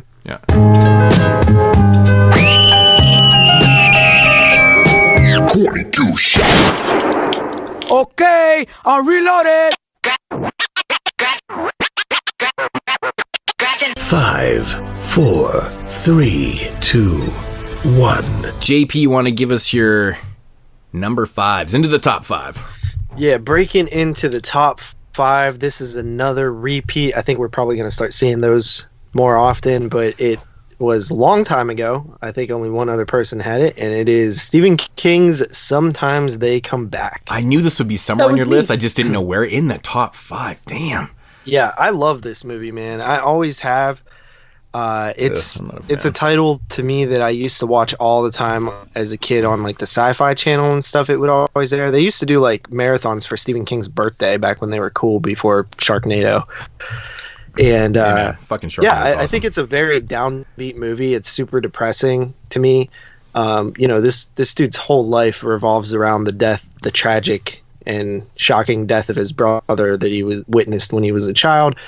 The bullies like coming back, and you know, in his own head, like he's like, this is kind of weird, but he doesn't, you know, it obviously you're not gonna be like, these are the people that came back, they're the same people. Especially but as when you more already had a breakdown. Yeah, as more of them start showing up, it becomes like, wait a minute, but it's one of those things where it's like there's a supernatural element where everybody thinks, what he's seeing isn't what everybody else is seeing, so he's really in a horrible spot. You can't really what are you gonna do? I actually read the short story. It's very similar, only a couple minor differences in there. But I like the style. It feels very King, like Dave said earlier. With the greasers and the muscle car and stuff. Very, very reminiscent of like It too. I just think that the hazy look to it, the tragic story. It's kind of a basic movie. Like it doesn't have a ton of special effects or anything. Right. I think it was a TV movie, but I could be wrong. You're correct. It is a TV movie. Makes sense. But I like it. The little train section is kind of a cool moment. He's like getting out of the car. He's like, "Hey, kid," and then he just runs away crying and shit like you would as a kid. And I like the town. It has that small Stephen King town feel. But I mean, it was kind of dumb for him to move back there. Honestly, dig up all the old demons, literally. He had no choice though, because he was like a Shining teacher. Like it has that correlation with The Shining too. How Jack basically was a fucked up teacher and he had to go take a job he didn't want. I think the point is that he was destined to go back though, because he kind of ran out of his big time school teaching job and then ended up back there. I think it was his destiny to end up there. Yeah. He was like Tom Berenger in The Substitute, just throwing kids out of the fucking window and shit. But the scene that always gets me with this movie every time, especially when I find out it's a Dino De Laurentiis production, this movie is like the movie they rent is King Kong 76. No one rented King Kong 76. Yeah. I'd rather watch 76 than fucking 05 or whatever the fuck it is. Yeah, you're going to be watching 05 very soon, buddy. I know. I'm not excited about that actually. You know that like side story. No one cried for Jaws, but I cried for Kong. My Kong will make people cry. De Laurentiis talking. Jim Belushi did that skit about it, like back in the late 70s. It's fucking funny in that aspect where he's like, I'm gonna throw King Kong in this motherfucker. Right. But yeah, overall, just think that it's very solid. This is a film that I looked at and I was like, yeah, this is definitely making my list. I don't know where. It ended up higher than I expected. Thought it would be like in the early parts of it, but yeah, 5 feels right for me. So I gave that an 8 out of 10. But the aspect of it I like too is like, it's well acted. Tim Allison and Brooke Adams, play the husband and wife in this movie. Forgot Brooke Adams is in it. She's great in it. Yeah, it's well acted and well casted in this movie. Mm-hmm. She's got a sweet face. Like, I want to marry Brooke Adams. She's also in The Unborn this year. Yeah. Have you ever seen the sequels to this? Yeah, sometimes they come back. Yeah, the one with Hilary Swank and Michael Gross. Yeah. Again, and they come back for more? Oh my god. Yeah. I watched Again for 96. I've never seen For More, but Again was it was for not. It was it wasn't the. I thought it was all right. It was I used to like has the chick from Bride of Chucky in it. The friend. Yeah. I know what you're talking about. Arquette. Alexis Arquette. Oh. Back when as a dude or as he was still a as a guy. She was still pre-transitioned when maybe Alex Arquette. Then it was like during the time of like Children of the Corn 5. I'm guessing when that came out. Yeah. Got it. But anyways, my number 5, actually my second favorite Wes Craven film of all time, People Under the Stairs. I fucking love this movie. It's fucking awesome. What can I say that already hasn't been said? The main thing that elevates this movie for me, especially being a Twin Peaks fan now, is the casting of Evan McGill and what was the name of the actress who plays the sister? Wendy Robbie. Yeah. Of course, if you haven't watched Twin Peaks, they actually play husband and wife on that show. And actually, Wendy Robbie was cast as. And they're portrayed as husband and wife in this until you find out they're not. Yeah, exactly. So it's perfect. It's great to see them in something else besides Twin Peaks. But as a diehard Twin Peaks fan, you just like fuck, this is fucking great. And I always loved Evan McGill. Yeah, they're great. Especially in like Silver Bullet and fucking Under Siege 2. Fucking yeah. Heartbreak Reg, yeah, like going way back there, Dave. It's fucking great. And Ving Rhames, I always love Ving Rhames. Marcellus Wallace himself. I'm gonna. Kelly Jo Minter is someone I always like seeing. She's in Popcorn from this year too. She's also in Elm Street 5. She hasn't done a whole lot, but I've always really liked her. She plays a sister, right? Yeah. Mm-hmm. Yeah, she's good in this.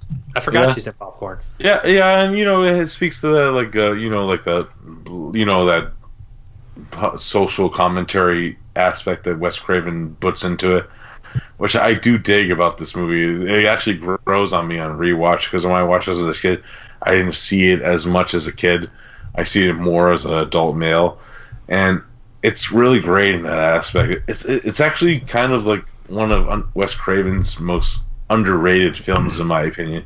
I agree. That aspect of it, it's great. You think it's underrated? I think this movie's more or less kind of universally liked upon the horror community. I don't really think it's underrated at all.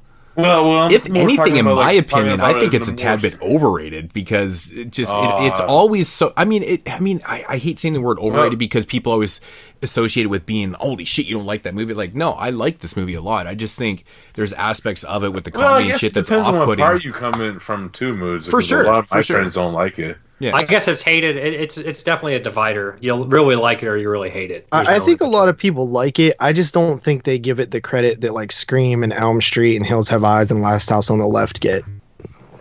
Yeah, exactly. And I like this. What the fuck? How can you list off all those movies and not say Shocker? You are fucking. Stop interrupting people. Stop interrupting and saying stupid shit. One of Craven's worst films. It's fucking awesome. Dude, it wasn't. Horace Pinker is my god. He's my fucking god. Horace Pinker is terrifying. Horace Pinker is the greatest actor ever in the X-Files. He's a great fucking villain. He's actually scary. He's actually a scary villain. I would say Shocker. Shocker's good. I think it's a little too long though. That's it. But I like Shocker. It's got a great soundtrack. It's just ridiculous. Fuck, I even like Deadly Friend. I don't give a fuck. It's I like that too. With fucking electricity, man. It's amazing. It's awesome. And Deadly Friend's like problems. I give it. Well, I wrote it down as an 8.5, but the more I think about it, I'm gonna give it a 9. Fuck it, 9. I love it. The more Derek drinks, the higher his ratings will be. I'm drinking we are going up 10 out of 10. You get a 10. You get a 10. You get a 10. Well, to be honest, to be fair, I am drinking water right now, so I'm sobering up. Okay.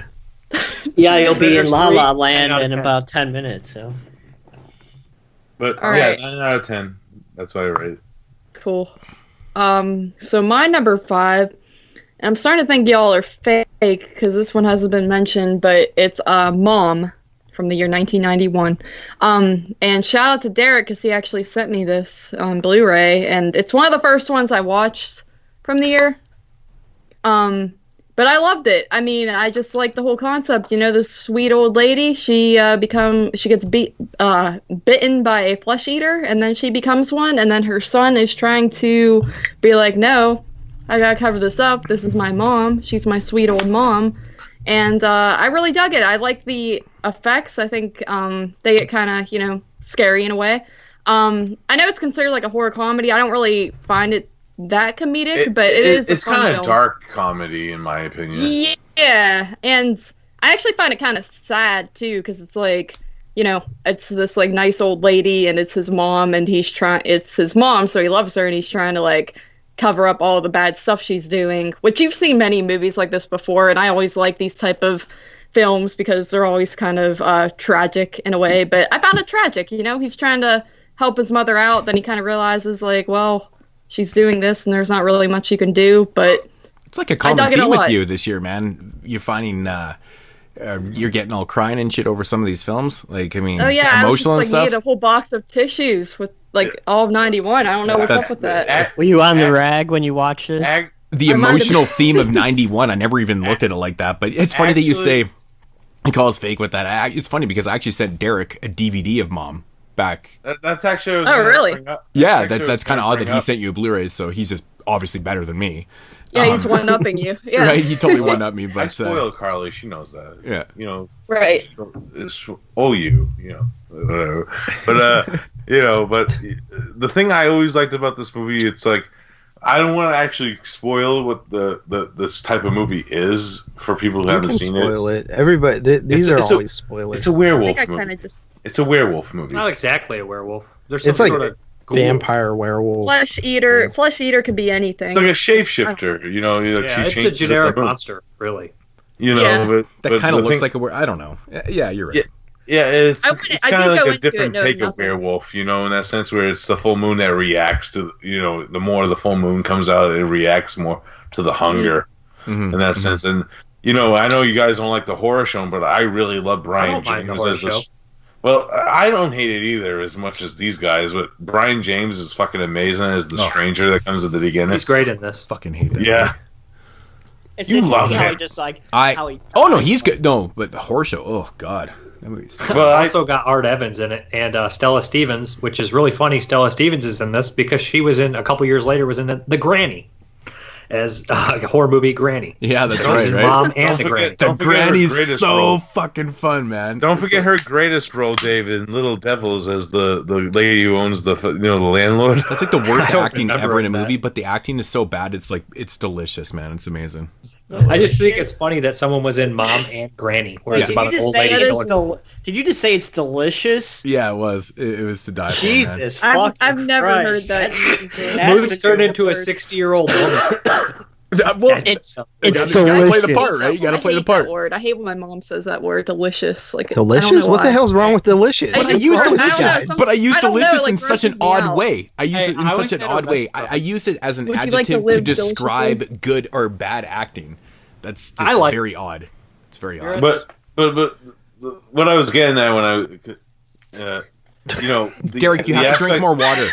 More water. I am drinking more water now. Leave me alone, That's you how damn you sober Canadian out bastard. up in like 10 minutes. You know, but I like this. Come on, man. We haven't spoken like 2 months, man. Come on. I got to get those jabs in.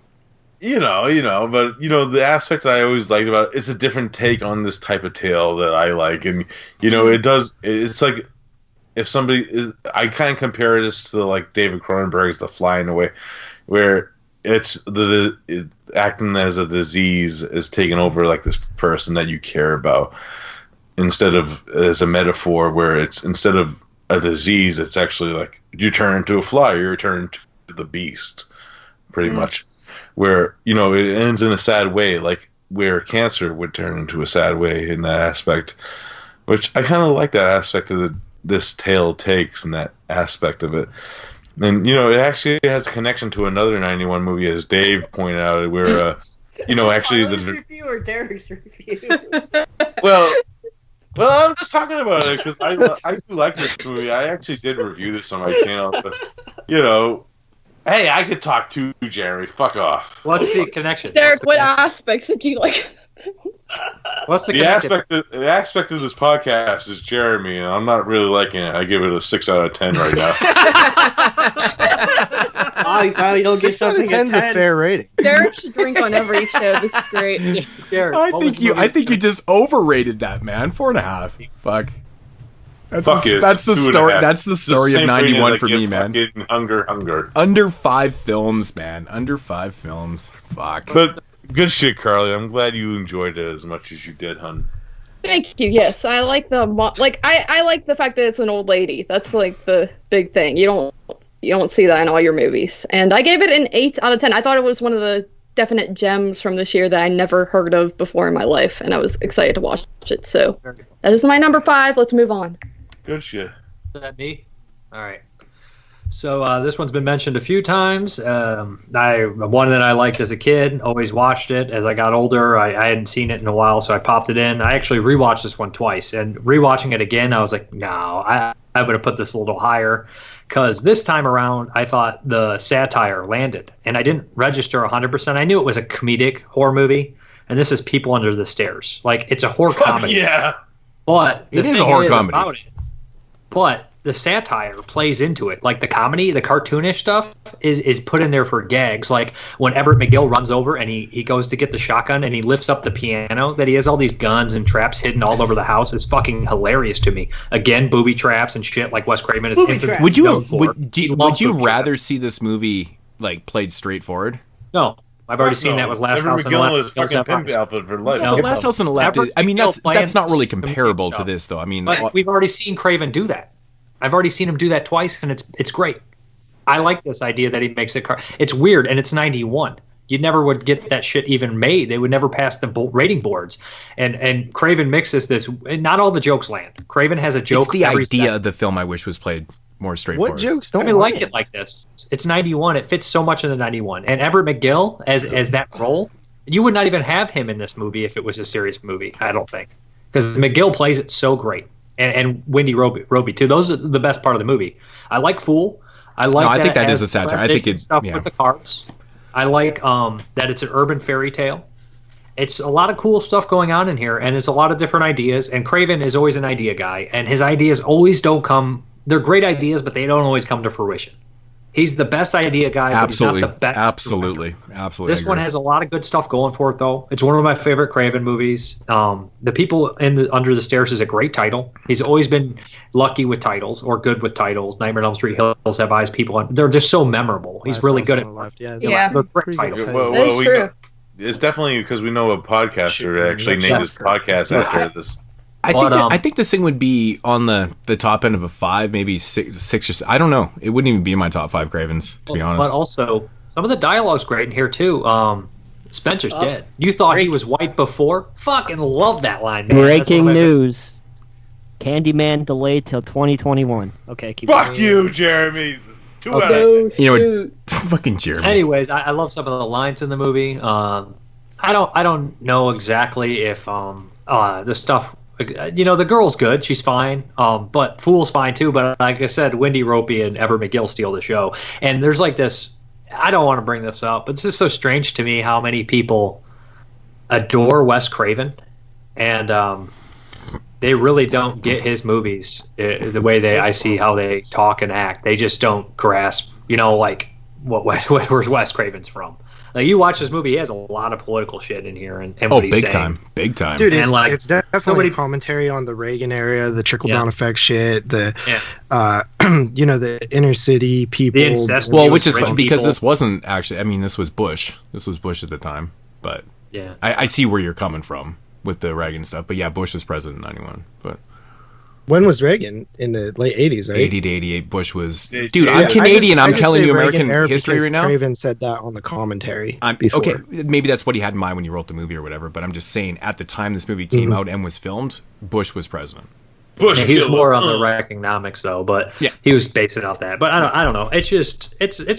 I really like it. And like I said, it has some stupid parts. Like, I have an obsession it's so with 91. Like I said, it's just you have to have a rap song play in 90s movies for no reason. Like Nothing But Trouble, or this one ends with a rap song at the end of the money literally falling from the sky. It's so on the head sometimes that it's like eye roll, but at the same time I love it. But no, it makes sense. Some of the looks of the People Under the Stairs is awesome. It made sense because it had that urban element to it, right? So I mean, and you got to remember that hip hop music comes from. I mean, you have to have it. It's a product of its time. It has to be. Well, it's a product of now too. I mean, everything. I mean, that's the music comes from what they went through. It's not that. It's how Wes Craven handles it. Where Wes Craven was very sheltered when he was young. Okay. And they didn't even have movies in his household. So That's right. Yeah. When Craven handles his movies, he's a little bit out of touch with humanity sometimes. But his messages and stuff, I think, are dead on. Yeah. But he somehow can't get the human touch exactly. I'm also, if that makes any sense. Maybe he's not.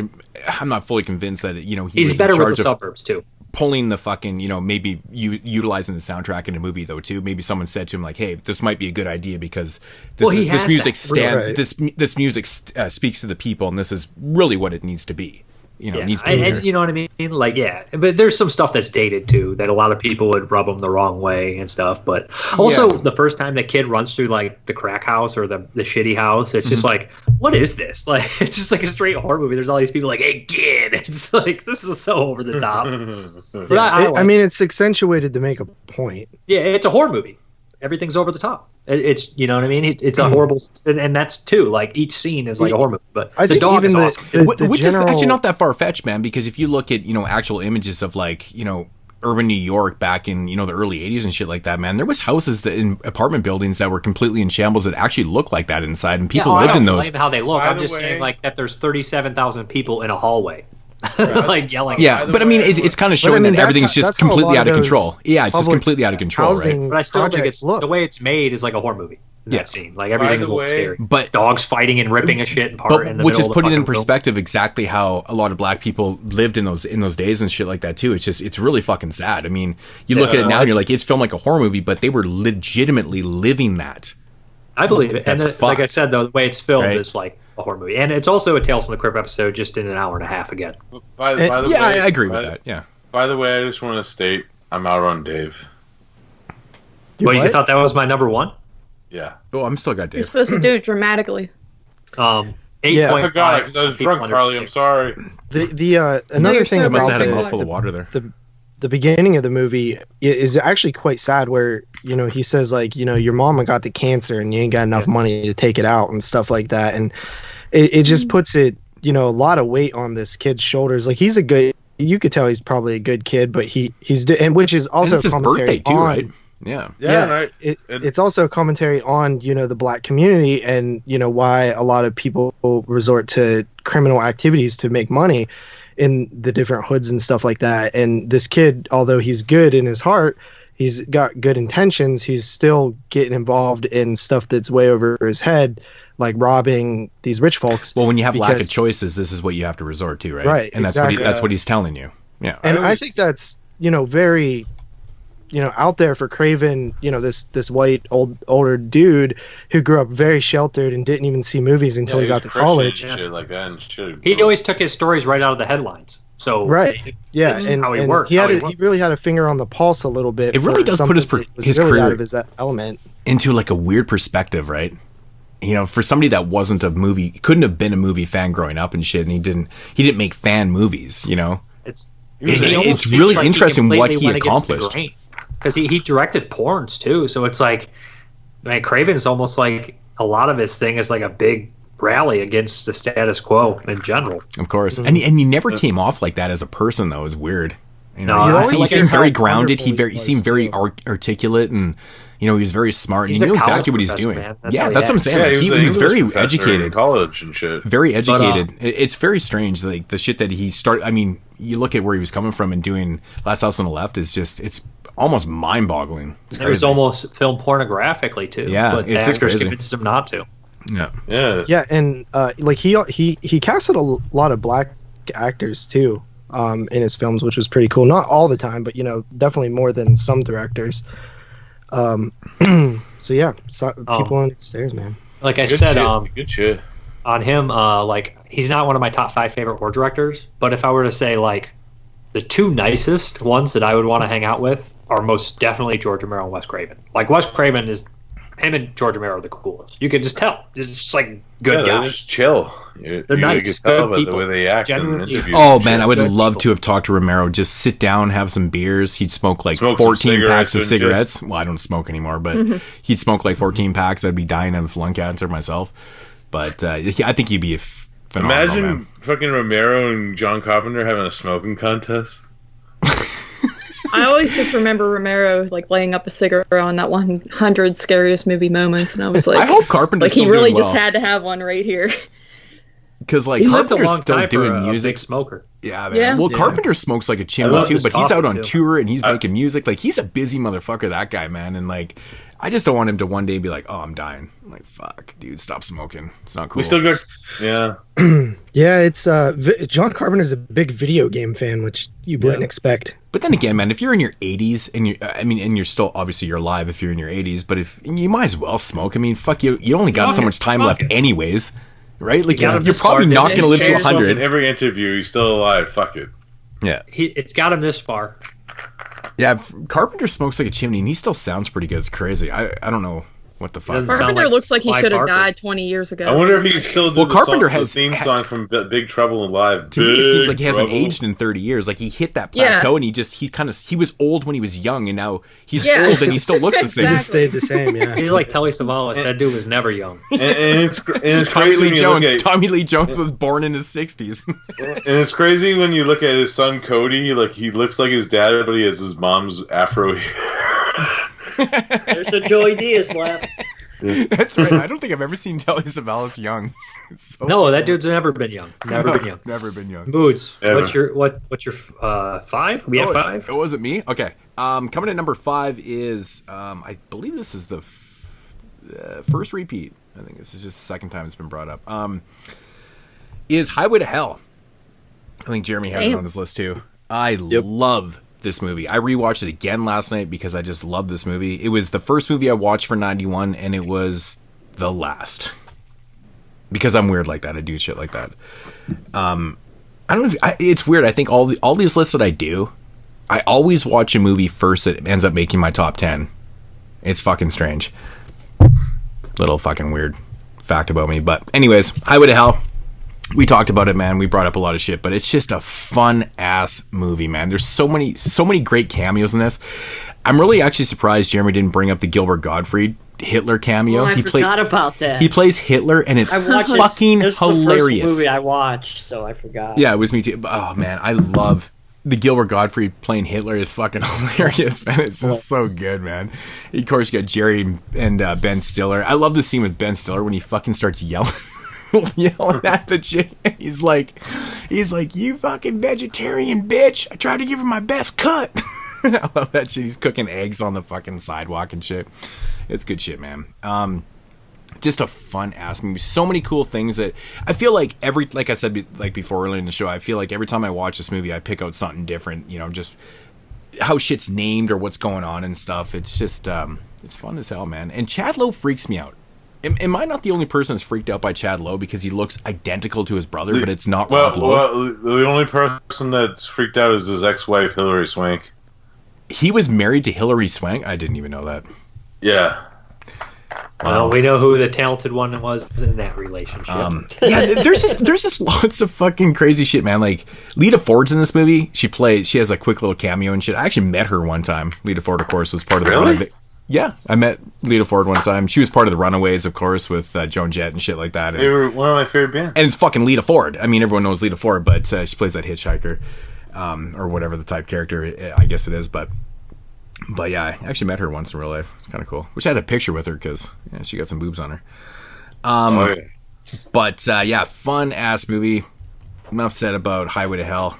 Did you guys not like this movie? Or I liked it a lot. I liked it. I had fun with it. Good.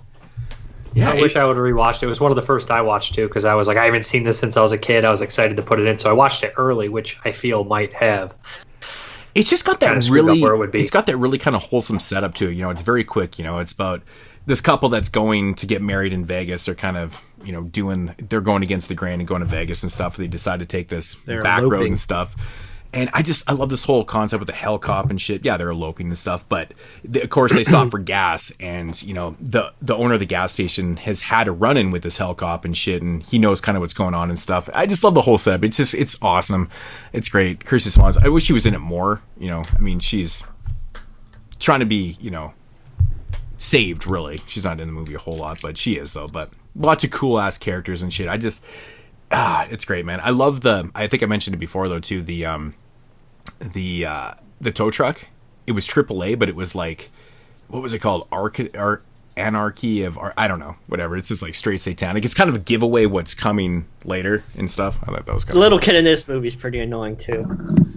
Forgot to say that earlier. The thing with the little kid that's actually kind of shitty is that he looks at the camera like 6 times in the movie, and they never cut it out. They never did alternate takes or whatever, but he looks at the camera too many times, and it's just like, fuck, are you serious, man? You're breaking the fourth wall when you shouldn't be breaking the fourth wall. It's kind of fucked. But anyways, Highway to Hell, absolute blast. I'm so glad that Kino put this out on Blu-ray because it's a beautiful transfer. Yeah, I gotta pick that up. Yeah, it sounds and looks awesome. It's just like I said, the rewatchability of this one is through the roof. I've watched the Blu-ray probably 4 or 5 times now since I've had it, and it's great. It's absolutely great. 8 out of 10 for myself.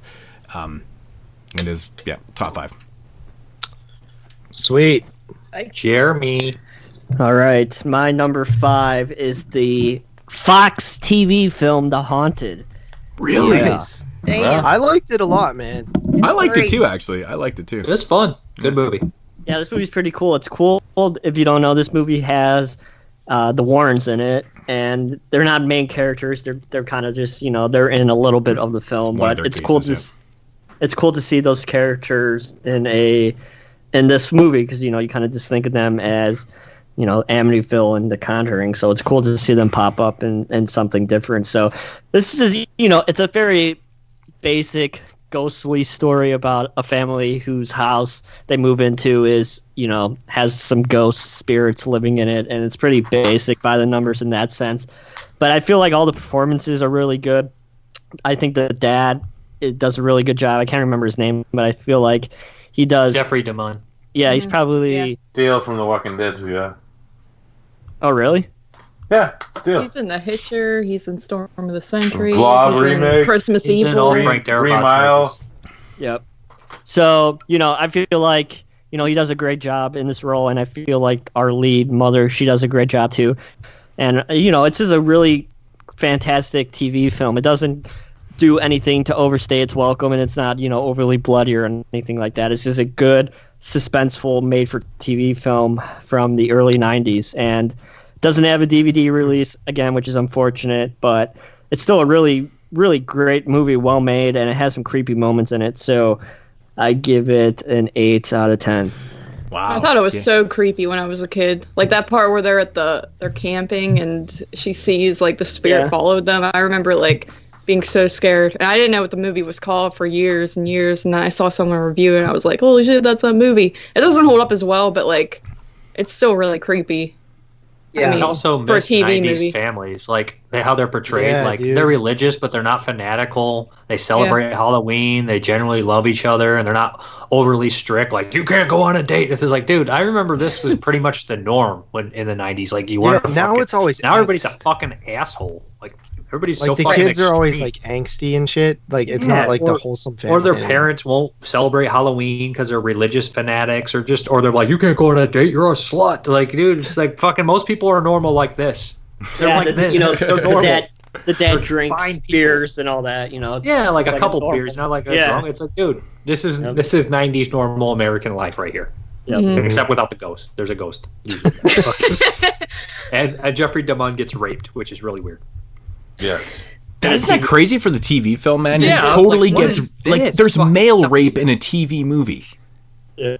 It's crazy, man. It's so crazy. Better than it should be. I That's gave what it 7.5 out of 10. I really enjoyed it. It was a first time watch for me. I'd never seen it before, but I was too. actually quite taken back by it. I was like, damn, they got the Warrens in this shit. It's like the in-between film between Amityville and fucking, the Conjuring films. I'm like, this is crazy. This is based on a true story, too. This It is, one man. of the biggest true ghost stories in America. Yeah. I read up on it after, and I was like, damn, this thing is... Maybe it's not America. There's one that happened like this in Britain, too. I can't remember if that's the one that, you know what I mean? But still. Yeah, this was in America. Yep. I was watching old Challenge, like MTV's Challenge, and in one of the seasons, like one of the earliest seasons, the Warrens are actually in it, like the real Warrens. Wow. Weird. Is it me? Okay. My number 4, probably the most controversial out of like the is it horror titles. When I started this list, I said no, and then when I rewatched it, that'll I be was your like, number one. What's that? That'll be your number one. Because your number one's never horror. So no, come on. My number one's always horror. He's gonna say Cape Fear. I know. Jeremy's correct. Cape Fear. No, it's straight thriller, man. It's not horror at all. I don't know. I can't get on board with this being horror. People involved in it. I just don't Main think it's horror at characters. all. Like, it's a great. I love Cape Fear, man. I think, oh man, it's just De Niro knocks this shit out the fucking park, man. Everybody does a great job in this movie, but it's thrilling, it's scary, it is, but it's a fucking thriller, like top to bottom, man. Well, the only thing that I would argue with it is the cinematography's shot like a horror film. Freddie Francis who shot the Innocents does a lot of the same shots from the Innocents, and it has like Freddie that Francis, big psychological hammer guy.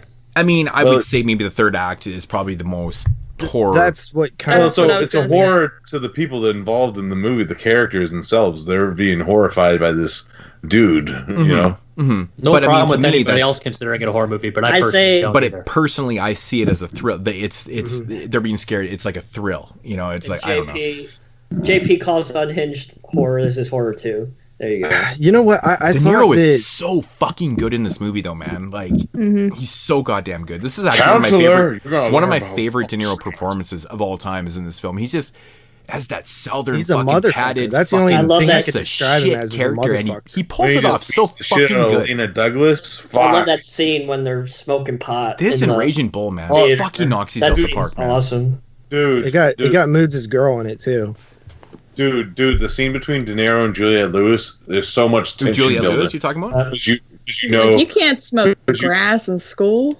because you know what he is. He's a rapist and shit. And when they're just talking, you're like, what the fuck is gonna happen? And I forgot that scene happened because I haven't seen this in a few years. And I'm like, what the fuck is he gonna do to her? You know, like you do get creeped out in a few scenes of this. You can't lie about that. Are you talking about my girl as in Juliette Lewis or Jessica Lange? Juliette Lewis. Oh, because I'd fuck Jessica Lange too. I would be in a human centipede with both of them. I love Juliette. But would you be- I would you love be in the Juliette front or Lewis, would you man. be- I would take I'd him be to in the fucking middle. I don't give a shit. I love Juliette Lewis, The man. middle is the worst. You're gonna give a shit when that Have shit you ever enters your seen mouth. her perform with her band? She's awesome, man. She's great. I have all their albums. Yeah, she's fucking awesome, man. She's a cool person, man. I'd Who, love Juliette to meet her. Lewis? I'd love to meet Yeah. her. Yeah, she's got I her own think band.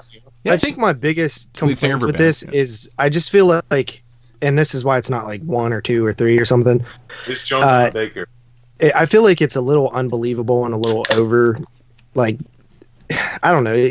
Like Juliette Lewis seems like extra dumb at times, and well, she's naive in the fact that she's grown up She's with a silver definitely spoon in her naive. ass, right? But she's She like doesn't know any better 15. because she's never seen anything outside of. She's never seen anything like this before, so of course she's naive to her. I know, but I Manipulate her just too, feel and like I would He be manipulates fucking them way all. smarter than her. Yeah. But he's the big Like bad if, wolf, like I and could she's see it the like young 10, Red but she's like Riding Hood. she's like a teenager though. I feel like I would know better at that age to be like, She's made this a guy's career out of definitely not playing my dumb. drama teacher.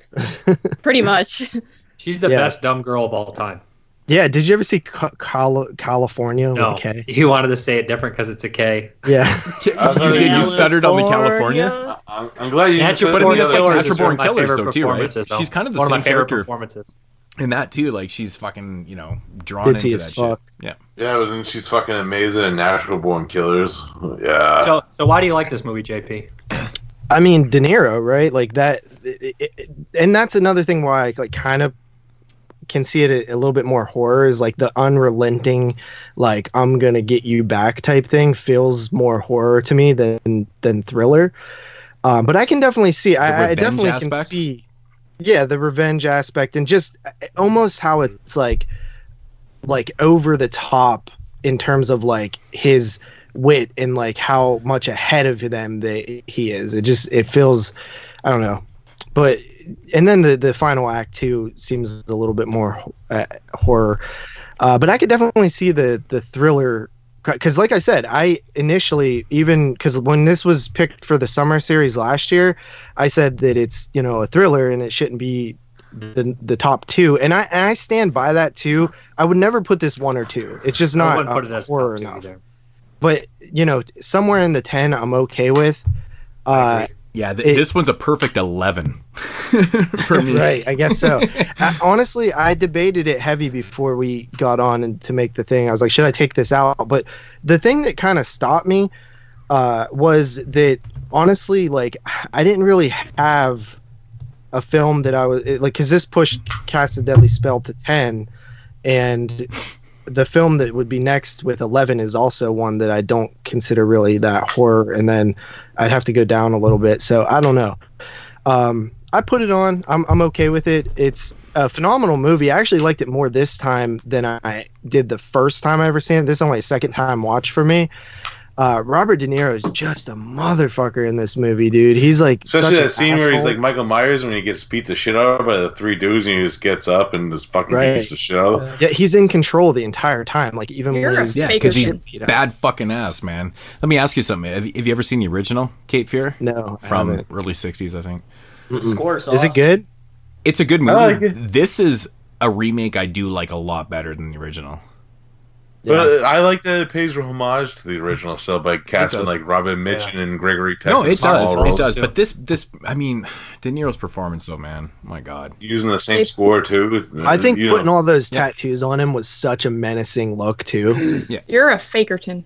Why am I a fakerton? You said you didn't like De Niro because he was like too mean or something in this movie. When he beats the shit out of Lane, it's not one now the fucking got truth caught, is coming bitch. out. It's not one of my You know what favorite happened? De He Niro probably just changed performances his because I like right now. I like to like changed De Niro. I don't This like is- to hate. this- Phony. This is flat. This is De Niro's always flashbacks. playing bad This guys. guy was like, Yeah, but he's like Niro's an movie hasn't been anti-hero. said yet. He's an anti-hero in his bad roles. You know what I mean? Like when he's playing a changing his gangster top or 10 something. list as we go along. He's doing a Brandon. Fuck. No, honestly though, this has probably the best cast in '91. If you look at De Niro, Nick Nolte, Jessica Lange, Juliette Lewis, Robert Joe Don Mitchum. Baker with his Joe Don lazy Baker's fantastic in the movie, especially when he gets to act alongside De Niro. I love that. Gregory Peck, Martin Baldwin. It's got the best cast of the year. And Gregory Peck. I love the scene. I love Gregory Peck, man. He's and great. Robert Mitchum has the best voice. He's like, as a law officer, I could never. I was just like, oh, fuck it. Just his little moment is And my JP, favorite. if you didn't, He's JP, literally if you great didn't in know, everything, man. He actually plays Max Cady in the original. That guy. Yeah. The guy who plays the cop. Yeah, that's right. Okay. Yeah, That's cool. That's So Which is yeah, such I a give it great an name, 8. Max Caddy. I love that fucking name too. It's a Yeah, great villain Caddy. name. I gave it an 8.5 out of 10. Nice. Well, Moods asked this question earlier. Why did nobody like this movie? But it's my number 4, Highway to Hell. Fucking Oh wow, awesome you had it movie. higher than me? Holy fuck! I thought for sure I was gonna be the highest with a 5. It's the way I rank with some shit, man. It happens.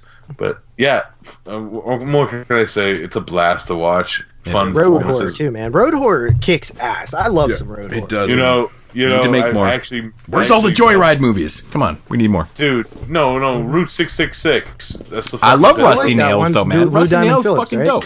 Yeah, I double featured that with this. Yeah. I watched yeah. this and the Fulci film back to back. No, unintentionally. It just happened that way. That's awesome. Right. Yeah, but this one's super fun. Like I said earlier, written by Brian Halligan, who went on to direct like Payback and win an Oscar for L.A. Confidential. Fucking amazing that I know that fact. And, you know, from the director of Drop Dead Freddy, it makes so much more sense. Like I'll how go get you your gold star. Did Derek just toot his own whistle? He's like, it's Underrated fucking candy awesome. Derek just tooted his own whistle. He's like, it's so fucking awesome. I know that fact. It's like the rapper who drops a line and then owes himself, like, oh, and then Chappelle shows. And then you should have finished it up with Derek is the bomb. Talking in third I don't person, know if right? you guys He know was this, missing but the I third know person everything. talking. You know, he's like motherfucking Godzilla, yo. You know, it's like that scene where fucking Tim Roth talks about Joe. He looks like the fucking thing. You know? Motherfucker looks just like the thing. Nice. You know, that's the way I would want to describe it. That's what I want my tombstone day. Remember that. But All right, I'll remember that, Derek. I love you, Jeremy. You're now 7 out of 10 for that comment. All right. Derek's tombstone's going to say, motherfucker looks just like the thing. I think your parents are going to appreciate that, or whoever's still alive. But It's what going to more say, can I don't give a fuck, 10 out of 10. Demons, 10 out of 10. It's going to say Demon Gate. Nice. But it's a fun movie. It's a blast. If you like road horror, I highly recommend this. 8.5 out of 10. Really love it. Man, the car that the old man gives him is the Road fucking now. bomb diggity, dude. That car is amazing. I love that shit. Fuck yeah. It's like solid. He's like, this car will get you there, but this car will get you back. I love that line. The concept of Hell Cop is just cool in general. I agree. And plus, I didn't know it was C.J. Graham until I read the back of the fucking Blu-ray. I'm like, Well, holy shit. he doesn't say His anything, name right? is So- Sixth Jason. Yeah, I mean, I guess he doesn't really talk. He It's doesn't not talk like Jason in that any of his doesn't have roles, bitch really. Tits. Yeah. It's not bitch tits Jason from The Six Fred. and a half, Jason. It's my Well, favorite Jason. Fun fact, Bitch Titch Station directed the Red Dawn remake. Oh, for God's sake. I personally stayed away from the Red Dawn. I never seen Yeah, it. no shit. I You can't read loved the movie. original, but That's a John Milius thing. You can't do that. Who's Yeah, no. clicking? Who the hell is it's clicking? fucking Jeremy. He's been doing this for like Not 10 me. minutes. I swear to God, Dave? on the life of my I'm not mom, doing it. it's I don't not even have me. any I don't drink. think it was Jeremy because his I'm thing- holding my pot lighter. It's a Zippo. Oh, fuck, he's doing it to himself. You're interrupting yourself with clicks. Derek, you need. I'm back to I think that water. Sun City. I think that water is Steve making you Rourke's my more favorite drunk. actor. Can you please switch back to the beer? Are you sure it's not vodka? Go back to the beer, please. Don't go back to the beer. I love you. Moose. What's your rating on that, dog? 8.5 out of 10. All right. All right. Carl. 8.5. Nice. It is me. Hello. So my number 4 is Body Parts. Yes. And you guys really like that movie, huh? I love this movie, dude. I thought, it was the really pregnancy one was better. Unborn? Yeah. No way. Oh, Unborn was good, but like this one was more memorable for me. I love the body horror aspect. I love there's so many like gross out moments where he's like in bed like trying to get freaky with his wife, and it's like, do not touch me with that fucking arm that's like all so stitched onto your body, not your real arm. It's like this cut. Like I'm just like, that's disgusting. I just love this type of movie where like a haunted body part or something like that. It's a crazy Have you ever seen concept. The eye segment in Body Parts. Yeah, I love that. Yeah. I love. You mean Body Bags? Body Bag, sorry. Yeah. You know what's funny? Yeah, Actually, I watched fucking. Sorry to interrupt, but I watched Body Parts and what the fuck are we talking about right now? Body parts. No, Body Parts. Body bags. You Body saw bags. body bags and body parts. Is what you're trying to say, right? Oh shit! I totally lost my train of thought. Never mind. Body Go on. body bags is the anthology. That's what one. fucked me up right there. Totally. I know. They're both like body horror things. But anyway, yeah, I like body bags too. But Body Parts is pretty cool, and it's got Dwayne Duke in it. You can call him Duke. Jeff Faley. Mm-hmm. Are you guys fucking kidding me? Does no one like Psycho 3? Like, is it only me? Oh yeah, I I never love watched Psycho. Psycho 3 in a while. No. I like it though. I Psycho fucking 3 made my top 10 of 86. It's my number 3 of all time. I love Psycho 3 for a lot of different reasons, man. I think Anthony Perkins directed that, right? And he just kind of got the movie. Like, there's so many. I've always said, man, he's got the greatest transitions in that movie, man. Like, there's just so much going on in there and shit. Like, he was so endowed into that character and knew exactly what to do. Yeah, I man. love fucking Psycho 3, man. I think that whole I movie love just fucking works the Psycho way he 3 did it, too, man. Yeah, I love it, man. It's I one of love my. fucking Psycho. Jeff A. and Just fucking Psycho him. 3 and Yeah, also in Darkman. I'm sure he'd be I think down. I made a top 10 lawnmower man. part Sure, I'd get 3s one time. I think I made a top 10 part 3s, and that shit was right there, man. It's true. Like, there's a lot of really good part 3s out there. There really Oh, is. he's in Planet of Terror too. We've He already plays- talked Yeah, about like Child's Play 3, my Child- favorite. Child's Play 3, man. Fucking Dream Warriors. Jeremy's Fucking favorite movie. Psycho 3. Jeremy's favorite Psycho movie 3. at number 7. 6. Oh, now I know what I was gonna say, man. Me and the wife, we watched The Unborn one night, and then the next night we watched Body Parts, and she's like, I said that earlier. She's like, I watched those two back to back as well. yeah, and then she says to me, she's like, what are all these movies from '91 like the exact same? Because they're kind of The similar, end of right? the Unborn There's a is lot of mad scientists Mad in scientist 91, shit, dude. and I'm like, she's just kind of joking when she said it, but she loved both the movies though. She like really liked them. Yeah. Well, we all know the best part of The Unborn is when they fucking kill Kathy Griffin with a fucking hammer. That's fucking amazing. James Cameron's pretty The good. Unborn was in my top 10 I for feel a like while. she got but, off like, easy because Kathy Griffin is really fucking annoying, like super annoying. The Unborn's cool, man. Lisa Kudrow's in that movie too. Yeah, I know. We laughed about that. She's like, "Oh, it's fucking Lisa Kudrow. That's bizarre." I'm like, "Yep, it's weird." In a horror movie. Yeah, but Body Parts I thought was a really good movie. I mean, I think like the end gets a little bit like ridiculous, but other than that, I was like super along for the ride. JP and I tried watching this together, and he fell into a fell deep asleep. nap. Yes, and then he had to watch it by himself again. But I give it an 8.5 out of 10. I think the third act, man, like I said before, with the cars and shit, is fucking crazy. It's intense to me, Yeah. man. I'm like, damn, dude, could you imagine being in that situation? Holy fuck, that's scary as shit. But Oh Dope shit. I couldn't even imagine having a serial killer's arm that was possessing me and doing crazy shit. That'd be fucked up too. But I love the They bar should scene. make one where the arm like beats you off to death. I love the bar scene, man. Dick When they have off that like fight. iZombie. The bar scene's Straight awesome. to the cum. Isn't that a Ron Jeremy movie with the dick? I Monster don't think we're Dick. going to be seeing One Ron up. Jeremy. Do we still talk One-eyed about Ron monster. Jeremy? Because I don't know. I guess Ron we talk. Jeremy's been canceled. I guess we talk about a He lot has of been rapists on this canceled, show. but who didn't see that coming? Come on. But it doesn't make sense. This guy's fucked 10,000 or 100,000 girls in his life. And now he rapes girls. Like, what the fuck? You need to rape people? Like, I don't get it, man. Ron Jeremy. It doesn't my make number sense. 4 is a movie that subjectively is my favorite of the year. It's the one I've watched the most. I've seen it 100 times. So you made your list objectively? Subjectively, it's my favorite movie. So you made your list objectively, then? Yeah. Somewhat. I mix my subjectivity and my objectivity. If this would have been technically a better I'm movie... just not intelligent enough to come up with that shit, so fuck you guys. It's a dream within a dream, Jeremy. No, it's literally the truth. Because this movie is objectively not this good. Objectively, it's probably like a 6. Subjectively, I got it at a 10. So I met in the middle, and I gave it an 8.5. I didn't meet directly in the middle. I just felt like I can't give this any lower because I love it this much. Letterboxd, I rated the fucker a 5 out of 5, but it's not a 5 out of 5. Ernest, then. It's Ernest Scared Stupid. What in the It's my motherfucker? favorite family movie, dude. I've seen this movie a million times. Ernest is genius at that shit he does. That shit's not easy. Slapstick stuff is not easy. That stuff ages better than a lot of those dated comedies that use a lot of the reference points is from the time. It's always funny when a dude gets hit in the nuts, like I said. Anyways, I love Ernest. I love the troll. I actually literally get emotional when Rimshot dies. Okay, again, is 1991 the year of the emotional film or something? Y'all need to start crying together and shit. When all these movies came out, I did cry too. Like when Who the fuck cried in any film besides Boys in the Hood in '91? I cry my eyes out every time I watch Boys in the Hood. I don't give a fuck about kids. I give a fuck dog about lovers. I care about a dog. I have 3 dogs and a kid, and I don't cry at all.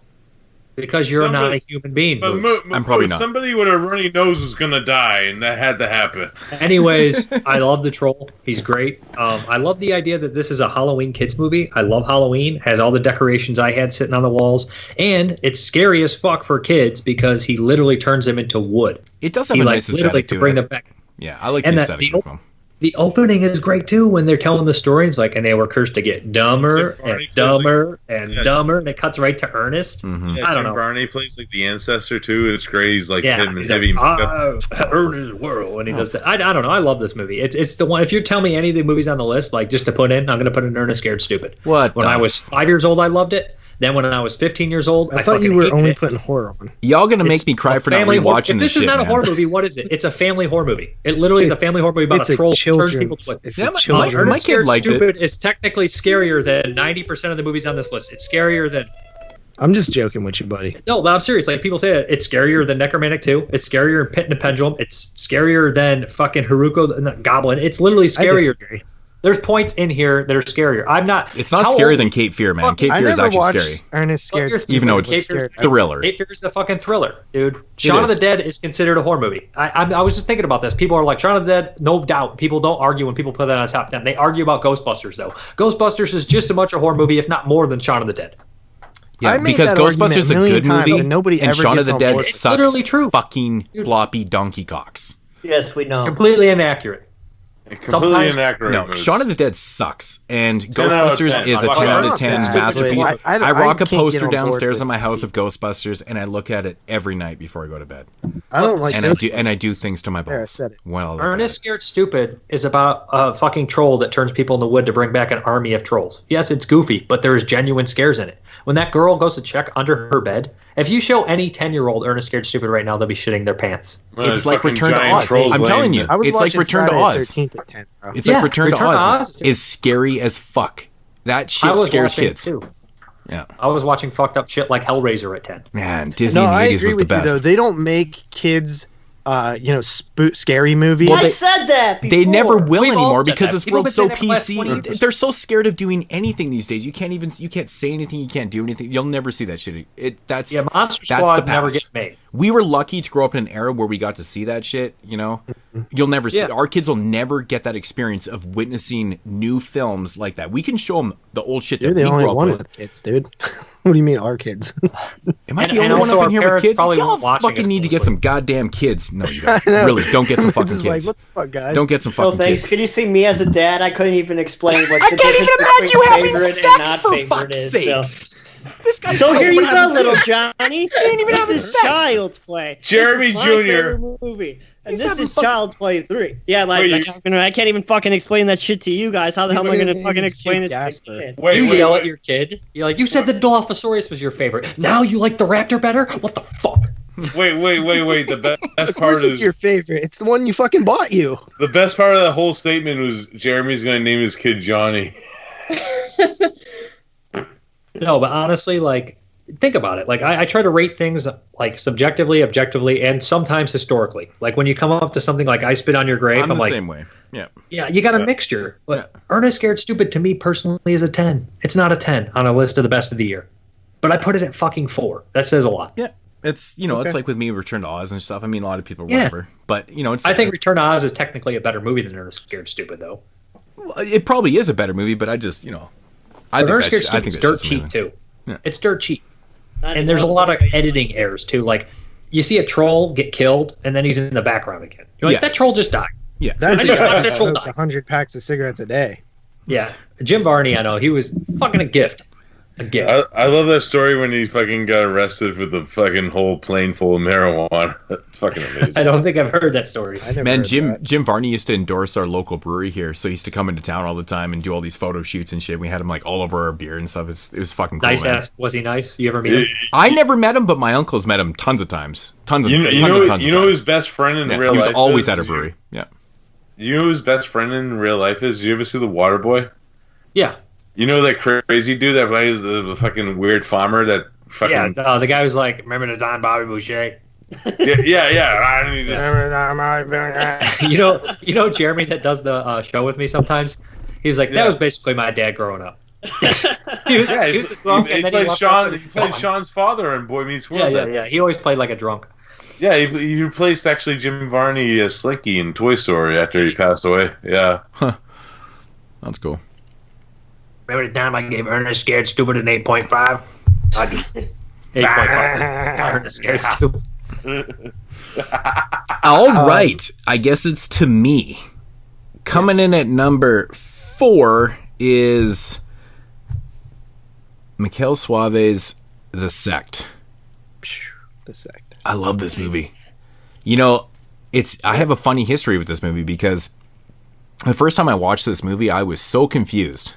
I don't know if I was drinking or I was probably drinking. No. But I remember watching this shit going and probably watching the movie thinking it was going to be like not Italian. I don't know. This is a long time ago. and thinking, I don't know. I went into it just with a different mind frame. Anyways, being like super confused with it. And then, years later, revisiting and shit and knowing about Italian cinema and shit like that. And you got to take this movie with a grain of salt, though, too, because there's a lot of illogicness that happens in this movie. But at the same time, you're like, man, it's an Italian film. You're going to have nonsense like that. That's eventually just it's going to kind of deplete within the narrative. And you're going to, by the end of it, you're going to be like, fuck, that all worked out. It's that nightmare logic shit, right? This is one of those movies. This movie has a really bizarre ending too. Like the ending always kills me. It's fucking hilarious to me. It's just so bizarre how it goes down and shit. Like the choice of to where it goes and shit is just crazy to me. But so many great scenes. There's so many great atmospheric scenes. I love this whole satanic element. Yeah, there's a lot of unbelievable shit that's happening. Of course, with picking up this dude and with the bugs and all that type of shit. But whatever. Again, it's an Italian film. I can forgive it. I really liked it. I mean, if this movie was starring Jamie Lee Curtis, I probably wouldn't like it as much. I prefer Kelly Curtis, to be honest. That one's going to get some fucking hate mail there. It's you love those Halloween fanboys. It's funny to watch a movie like with Kelly Curtis and be like, man, she's like identical to her sister. It's crazy. But it's kind of freaky a little bit, but I enjoy her in the film. I think she does actually a pretty good job, but there's a lot of weird shit that happens in this film. I love when they get the basement, all that shit that's happening down there. It's great.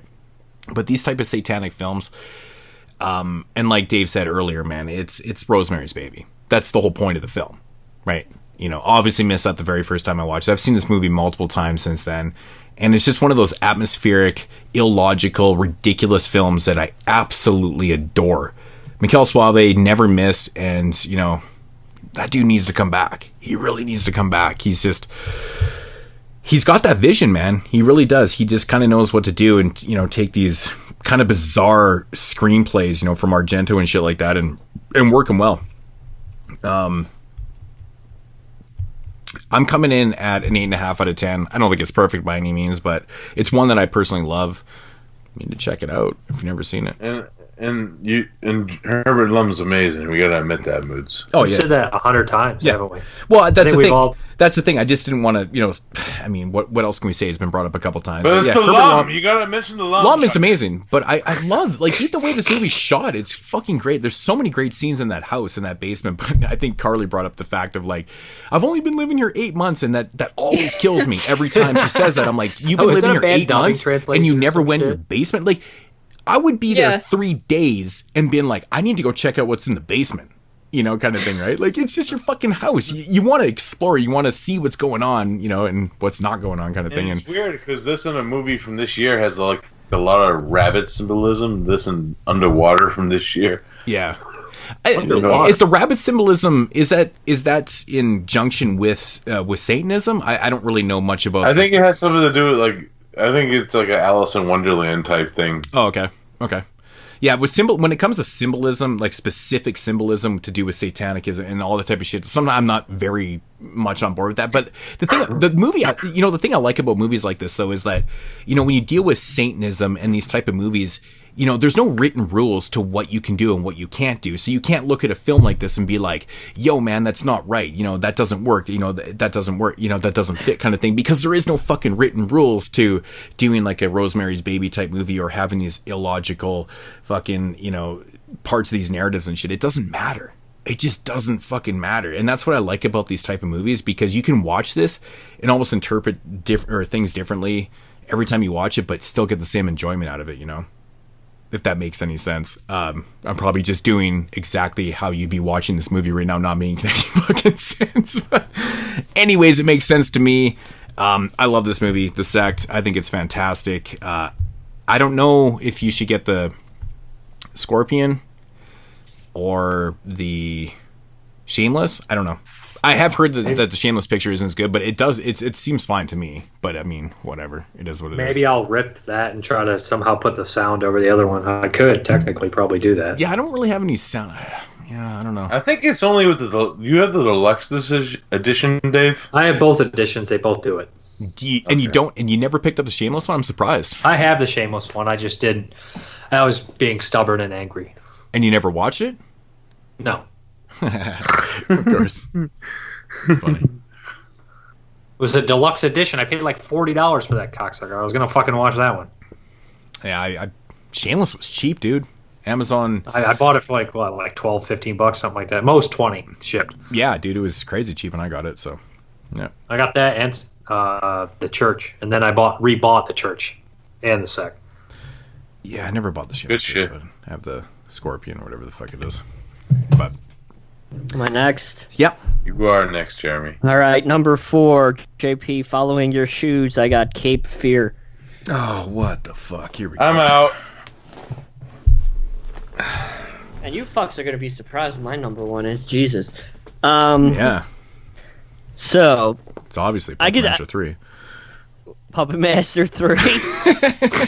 Well, Puppet Master 1 is my second favorite film, but I technically like Puppet Master 3 a little bit more. So. But anyway.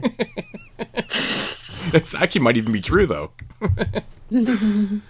I could see the argument, Bert, how people could say this is just a thriller and not a horror film, but I truly do believe, as we've said before, the third act... Is there not thriller horror films, though? If there's comedy horror and... Panic Room's a thriller horror film. Well, the way I would describe it, I usually lump these with giallos. Fuck it. Mm-hmm. But I don't consider giallos horror at all. They're fucking thrillers. But you always make our horror list too. So they do. The 1970s and the 60s are so slim pickings. You got to include film noir and all that kind of shit in there. Yeah, I mean, wait till we get 39. It is the era and shit like that. But the thing is with giallos though, it's the prequel to a slasher. It plays out like a slasher with an investigation. It depends on the type of giallo too, dude. That is true. That is true. But a lot of them kind of have those horror elements and stuff. All Colors of the Dark is a horror movie for sure. Yeah, that one I would consider, but something like Spasmo, that's definitely something. Or Black Belly the Tarantula. Spasmo is psychological, man. So isn't Cape Fear though? It's psychological to the characters. Mm-hmm. Yeah. So, like I said, it's probably not even in my top 5 favorite Scorsese's, to be honest, but it's still an absolutely amazing film. And if you guys haven't seen it, I highly recommend you check it out, as we all said. Scorsese and Robert De Niro, you can never go wrong with that pairing. You know, they just feed off each other, and I feel like we see that once again in this film. And everybody else does a really, really fantastic job, as you expect. It's a Scorsese movie, so of course it's going to be well made. And you know Scorsese knows all the history about the original and all that. And the score in this movie is absolutely fantastic. It's like a reimagining of the original score by Bernard Herrmann, and it's great. So I give this one an 8.5 out of 10. Quick question before we move on. What is your favorite Scorsese film? Oh, to be honest, Silence, probably. What? Yeah. Crazy. What's yours, Moods? Oh man, that's such a hard thing. I like Goodfellas and I like Casino, but probably Goodfellas. That's a good question, man. I mean, Goodfellas always kind of is up there with me, but I don't know, man. Fucking Raging Bull is up there for me too. But The Color of Money. I'd probably, yeah, The Color of Money is fucking. See, that's the thing. Derek's man. is The Irishman. No, I hate that. Like, if I was to actually think about it, man, Scorsese like, I love The King of Comedy, but I love After Hours is another great one. Butter Off Dead is pretty good. My favorite Shutter Taxi Island. Driver. I mean, I gotta say Taxi Driver is probably my shit too, man. I've seen Saturday Taxi Driver Night like Live. 30 fucking times. And Goodfellas is right there with me. Goodfellas is so easy to watch. It's so easy to watch. Goodfellas is Yeah. my favorite. I absolutely love. The thing I like about The Color of Money, it's a little bit more of a, not like a Scorsese movie. It's like a director hire movie for him, but he still directs it fucking good. Mm-hmm. You know, in that sense, it Great doesn't movie. feel like a Scorsese movie in that sense. Yeah. Is there any fans of After Hours? I like After Hours. It's one of the most underrated I think Scorsese it's movies, in my 100% the opinion. most underrated film. I've actually never seen that or King of Comedy, but I bought King of Comedy. Oh, King of Comedy is fucking brilliant, man. But Raging Bull I is know. up there for me too, man. I think that what De Niro did in that film is crazy. Like all the weight that he gained and shit. It's fucking nuts. Great Yeah, performances. it's a great movie. Pesci's amazing in that shit. It's a great fucking movie, man. Every Scorsese movie is amazing. Man, and I know a lot of people shit on this one, but I fucking love Gangs in New York, man. I think that movie's fucking amazing. Oh, I saw that. It's a little bit too long. Daniel Day-Lewis is fucking amazing. Like, yeah, it's the butcher. He's the barber, which is fucking awesome. That whole reign with Scorsese and fucking Leo was really good. They did a lot of good shit together, man. Just seeing Daniel Day-Lewis. I'm a big act fan with of Brendan Leonardo Gleeson. DiCaprio, though. I like pretty much, well, except for his cheesy garbage shit that he's done, but I love all the stuff he did with Scorsese. Well, you know me, Moods. I like Brendan Gleeson. You know, that's the actors I gravitate to. And, you know, seeing Daniel Day-Lewis act with Brendan Gleeson's fucking Bringing Out the amazing. Dead. Bringing Out the Dead. That's a great That's his most underrated movie. That shit is crazy, man. It's crazy. I said that. That's a Nick Cage. Yep. Oh, Tom Sizemore steals that movie. And I don't give a Last fuck what piece of anyone business. says. Wolf of Wall Street is fucking fantastic, man. I've watched it. I've seen it like 5 times, man. I love it. It never gets old to me. It's great when Matthew McConaughey outacts Leo in one scene. Do. Well, there's the Scorsese talk. A little 22 Martin shots of Scorsese fucking top 10. Martin Scorsese films. Oh, I would love to do a Scorsese top 10 and just talk Scorsese all day because I love Scorsese. Well, you know, I have shows that could do that mood, so we'll talk about that off here. Oh, I love Scorsese. So good. JP? Toronto just got bounced. Basketball. Yeah. Oh, fuck. Seriously? I hadn't checked the scores. Yeah, all they night. had a shot to tie it up and Oh, so they lost by a bucket? Oh, bro. That's a Charlie bucket? Is it my turn? Yeah. It is. Sorry, I was watching basketball. Do you watch basketball? You know we're doing a podcast. Oh, we're here. down by 5. God damn it. You're like Willis Willer on NFW. All right, so... Yeah, but he watches shitty wrestling. Wow. Dude, all wrestling is shitty wrestling. No. Sorry to tell you, buddy. I'm shitty wrestling, sorry.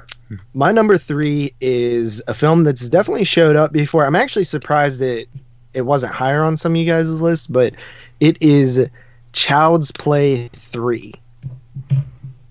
Wow. Child's Play 3. Yeah. Nice. I absolutely love this movie, man. Like when we did it on the show, I think I gave it a 7.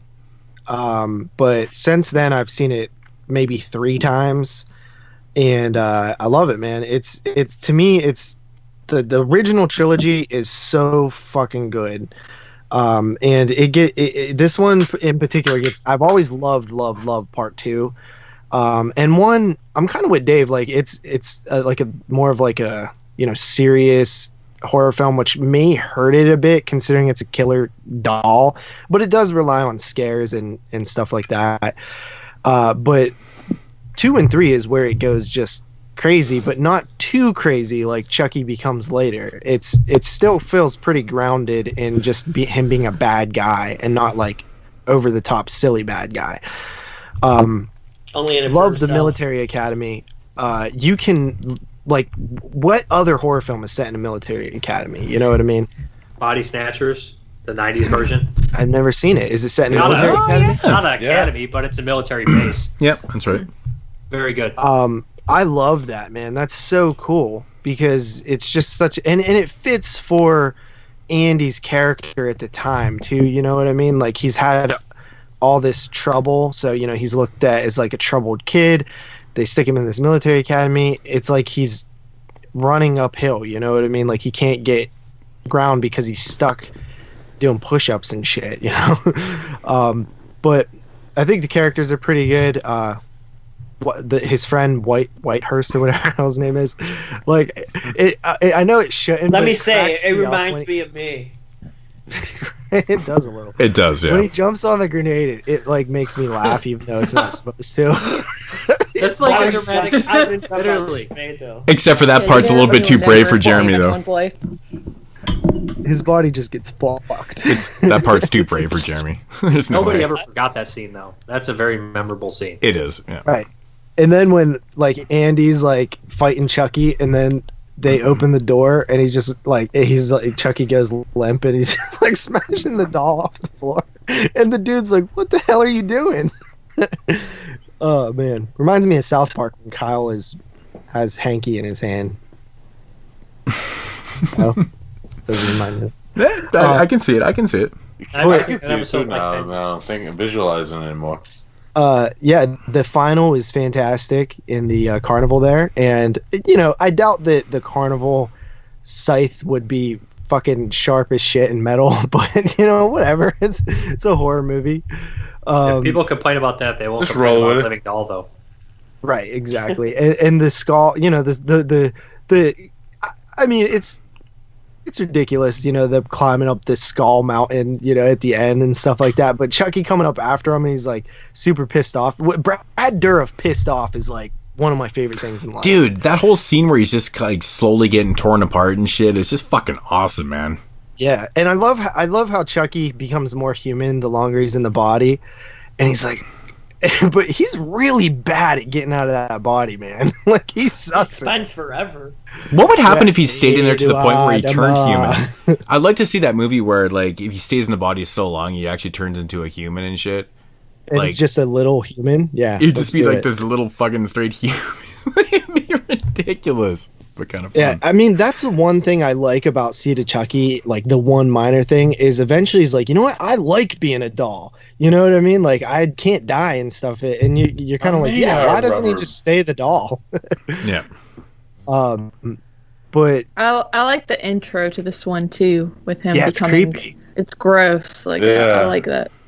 It always reminded me of Halloween too. Like, these Child's Play 2 and 3 always ran on like AMC's Fear Fest and stuff like that. Yeah. You know, and even the military, you know, it almost I guess it's probably set like near fall maybe, but it feels like it. I don't know. But yeah, I mean, it's a great movie. I think that it's super underrated when you talk about like slasher films. I think it's a really good one, especially for the 90s, which was mostly shit. Child's Play 3, 8.5 out of 10. Cool. Sweet. Nice. Number 3, right? Yep. Yeah, my number 3. If you ever get confused, Carly's just number look at the 3. last one you talked about. Imagine. You never know, JP. It's like an illusion, a rooster illusion, man. But anyways, my number 3 there's a film I actually talked about, and Moods was there when I talked about it, and that is Stuart Gordon's The Pit and the Pendulum. Fuck, I'm out. I'm still in for everybody. Oh, I had Derek as Pitt. I thought he'd be number one. I don't know why. You're really still in for everybody? I took Jeez. I have Carly. I'm in for everyone besides Derek and Jeremy still. I'm in for JP, Carly, and Jeremy. The only one I'm out for is Jeremy. Oh wait, I already know I lost on Moods.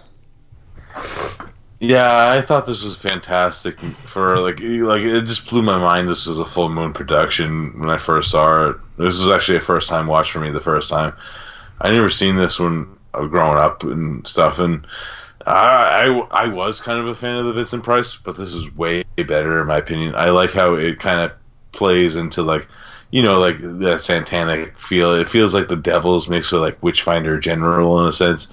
Love Lance Hendricks, by the way. Yeah. And great. Yeah, and it plays into the Devils, especially when you have a cameo by Oliver Reed in this, which is the scene stealer of the movie when he just comes out. Hello there, Mister. How you doing today? Yeah. And it's also cool that it has like a lot of shout outs to Poe and shit, not just the the Pit and the Pendulum story, but the cast of the Armadillo story. Yeah. How Oliver Reed's Cast of Maniano. Yeah. Thank you, Dave. I did that shit so. It's a bitch to say that word. Armadillo. I like how it plays into that, how Oliver Reed's character actually ends up and shit. Spoiler alert if you haven't. And the seen drink too he's drinking, it is definitely straight up out of that story. He's like, let's just take this part and put it in there. 100% it is. Yeah. Fulci does that shit too. It's crazy because that story is like fucking 3 pages long. It's so short. And it's so cool, and it's like we said earlier, it's like Solid Cival is coming out of like Horror Express. It's like a scene stealer scene career for Oliver Reed. It's fucking great, and it's great seeing Oliver Reed act against Lance Hendricks in it, and it's just an amazing scene.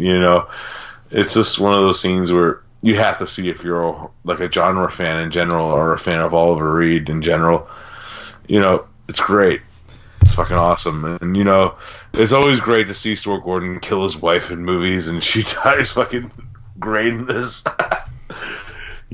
Just choking her to death. Dude, Tom Tolles in this movie is such a goon. That guy always is like the best thug. He's just a goon every movie. It's fucking great. Yeah, I really loved this movie. Great period setting, really well done production for Full Moon, and if it was with a different director, it might not be as good. I give it a 9 out of 10. I fucking love this movie. I know Jeremy loves Oliver Reed and Burnt Offerings. His favorite movie. I love Oliver Reed and Tommy. Burnt Offerings is a great film. Which one? Burnt Offerings is a great film? Yeah. Yeah, it is. Burnt Offerings. No, it's been years since I've seen that movie. That movie's boring. I bought that for Carly's birthday. It's fucking awesome. That's a great movie. Yeah, it is. No. Carly? All right. Oh, yeah. All right. Take it easy, baby. Make it last all night. Oh, She I know what our was number 3 is. An American girl. Okay, that's all you're going to get from me. So it is Silence of the Lambs as my number 3. I'm out for Carly. I'm out for Carly too. I figured you guys all would be. I'm still I know in. you generic ass bitches Still would in be. for everybody. What is wrong with you guys? Alright, well, Silence of the Lambs, Mike Merriman gets his wish. It's in the top 3. I think that's what he said that we all had to have it in, but yeah, no, Silence. because some people already, didn't have it. Well, I mean, Because he gets thinks his top wish 10 that lists I are have best it. of, so. Yeah. I know, yeah. But, yeah, what can I say? I mean, it's a great movie. Fantastic film. It definitely is horror. I mean, growing up, I watched this, and it was just really disturbing film to me. I mean, when Hannibal Lecter is, like, attacking that guy in the prison cell, that, like, scarred me for life. And then, all the stuff with Buffalo Bill, it's, like, very, very disturbing film. I could see why people lean more towards thriller, but to me, I've always just thought it was really terrifying. And I've always really enjoyed it. I think Jodie Foster is great. I find her character kind of relatable in a way. She's kind of like starting out, and the scene where she's in there and then she's just like gets really freaked out, and they're like saying, all these people are just saying stuff to her, and she's just this young girl in this like situation with all these like gross, disgusting prisoners. You know, I think that's just very relatable in the way if you're just a young girl and you just got this new job that's very sort of complicated, especially for a female. I think she pulls that off really well. There's just so many great memorable moments to this. Ted Levine is fantastic. I think he's just a great actor. He has such an iconic voice, and he doesn't even have to do anything. He just has that voice. You know, he doesn't have to put on a giant show. He's just creepy with that iconic voice in itself. But yeah, it's a great film. I give this one a 9 out of 10. And he looks really sexy with a pussy too. Yeah. Oh yes, that is my favorite part. Yes. He had that shit Yum. shaved in like a fucking landing strip too. It was funny. I like how they literally take the time, like you see him move, like how when he's doing it, like there's a point where he makes that facial expression where you can tell he's actually doing it. He's like, yeah, man. like, just for a And it was like a perfect landing strip too. I'm like, that's fucking awesome. Crazy. If there's one movie for like an underrated Ted Levine performance you guys should watch is Bullet with Mickey Rourke and Tupac. And Tupac, yeah. Good movie. Yeah. I saw this. The only thing that sucks is I had this on VHS. I don't have it on Blu-ray, so I watched it on really shitty quality. I really need to upgrade this film. Dude, I have the Criterion. And I don't. She doesn't. I can't afford no Criterions. I'm cheap. Oh, it's $50 here, man. I'm like, fuck that, man. I have I a have the Criterion. I old watched it MGM. on demand. So I watched I watched my old original MGM DVD in full screen. Wow. True full screen. Yeah, no wonder everybody's got 6 here. It's like, that's my 6. I watched it on a potato. It's literally full screen. It's crazy. Yeah, that's how fucking cheap. Well, I'm not even cheap. I'm not spending the quality $50 was so on. low. Buffalo Bill actually didn't have a dick. Actually, the fucking DVD looks phenomenal. It actually looks phenomenal, man. It's crazy. I was like, damn. But anyways, My number 3. The first time I saw this movie, I had the DVD and I had it a couple times. I imported that deluxe edition that came, and I watched it, and everybody had hyped it up, and I was like, that ain't even that good. I was being a little baby. So then when I rewatched it for the What do you 91 mean, show, like with Eden Lake? I'm not talking. I don't know what that's that is. exactly how But, you sounded so like. I It ain't rewatched even this that one, good. and I rewatched it, and I was like, oh my god, I'm a moron. This movie is fantastic. It's a perfect Lovecraft movie. Damn it is it, The I'm out. Resurrected. I'm out. I really didn't like the lead actor originally in this movie. Because I thought he was I didn't buy him. I thought he was just like too Chris snarky. I didn't Sarandon? feel like he didn't fit. But after a while, I actually really loved him. It's like a film. I like how it starts in the beginning, how like you get a piece of the story and then it unfolds and you learn how everything happened. Chris Sarandon doing the dual performances is top notch. Special effects are top notch. Actually gross and creepy and just an amazing movie. Probably top 3 Lovecraft films after. It's really hard to pick, but top 5 for sure. But I'm going to give this 9 out of 10. Dan O'Bannon, totally underrated director. I think that he probably wasn't the easiest to work with, or more of an outsider. Just didn't really like people that much. But I don't know. He did a great job. There's some weird stories about him on the disc too, about how he used to have like guns everywhere, and like one of these actresses came out. I think it was for Return of the Living Dead. Actually, came to try out to talk to him, and he had like porn on the TV or something that looked like porn, and like a gun sitting on the table. Really? Yeah, I remember that. But it wasn't literally like him being like I think he was just oblivious to how scary that looked to someone. Right, yeah. I don't think it was like he So- was just be kind of paranoid, like have lead in his walls so they couldn't read. You know what I mean? Stuff like that. It's not bizarre that he only directed 2 movies then, at all. I guess It's so, not by right? coincidence. No. I don't think he's a creep or anything. I literally think that he was just kind of an outsider. Well, you remember? Did you watch More Brains, where Jewel Yeah. Shepard was saying that everybody was saying that she like slept with Dan O'Bannon for that part or something? I don't believe she did. I've seen I More mean, Brains. I don't remember. I think but- she found would her as probably a be strip honest joint. with it if she was. She found him in a strip joint. She was a stripper. and Yeah, that's she how was a he stripper. did the job. Yeah, she And did porn too. Yeah. And Clu Gulager also chased. Yeah, because originally him she down had with a tried out for baseball the, bat. the role of Trash. of Trash, and then she didn't want to take her clothes off for the film. Right. So and then she took. did that movie Jewel, and she was nude the whole time. Yeah, that's right. That's right. Yeah, I remember I love that. movie. And then she got cancer and wrote a book. Did she? Yeah, she got cancer, and that she wrote a book called like Maybe "If I'm it's from So all that Famous, How fucking Come Nobody trioxin, Knows man. Me?" Because fucking everybody died of 245, cancer. they call it. Yeah, Just to kind of spray everybody on died of everyone. cancer too, man. What the fuck was Dan O'Bannon doing on that set? Fuck. I don't know. It's like the Genghis Khan movie. So Giving Resurrect. everybody cancer. Fuck, man. I took a stab in the dark for number 1 on that one for you. I'm out. Good. On you. Okay, so coming in what are we at, number 7? Wait, oh, fuck. We're It's number 3. yeah, it's you. Jesus. Did I say number 7? Jesus Yeah. Christ. I hope we're not at number 7. If you're my number confused about 7 what number because it my is, number just look 7 at the is last Just one. look at the last one. But I don't remember what the last one I because talked my about number was. 7 was Child's Play 3. So could we have an audible? That would be great. Thanks. All right, number 3 for me is, and I think JP just said, why doesn't people have this higher? And I do. Child's Play 3. Oh, we both have it at 3. Wow. Very And nice. of course, my rating didn't change on it. It's 8.5 too. So we're sitting the exact same on this. But Child's Play 3 is just one of those childhood memory films that, yeah, it's very nostalgic for me. But every time I go back and watch it, I love this movie. You know, it's not More just and more. nostalgia. It does everything for me. There's so many great scenes. Like, I love the scene where Chucky is fucking with the CEO of the toy company, and he's using his toys against him to kill him and shit. Like, I just fucking love that scene. It's great. It's atmospheric. There's so many good things in there. But the animatronics in this is just phenomenal. Like, Chucky is amazing in this. He's got great one-liners.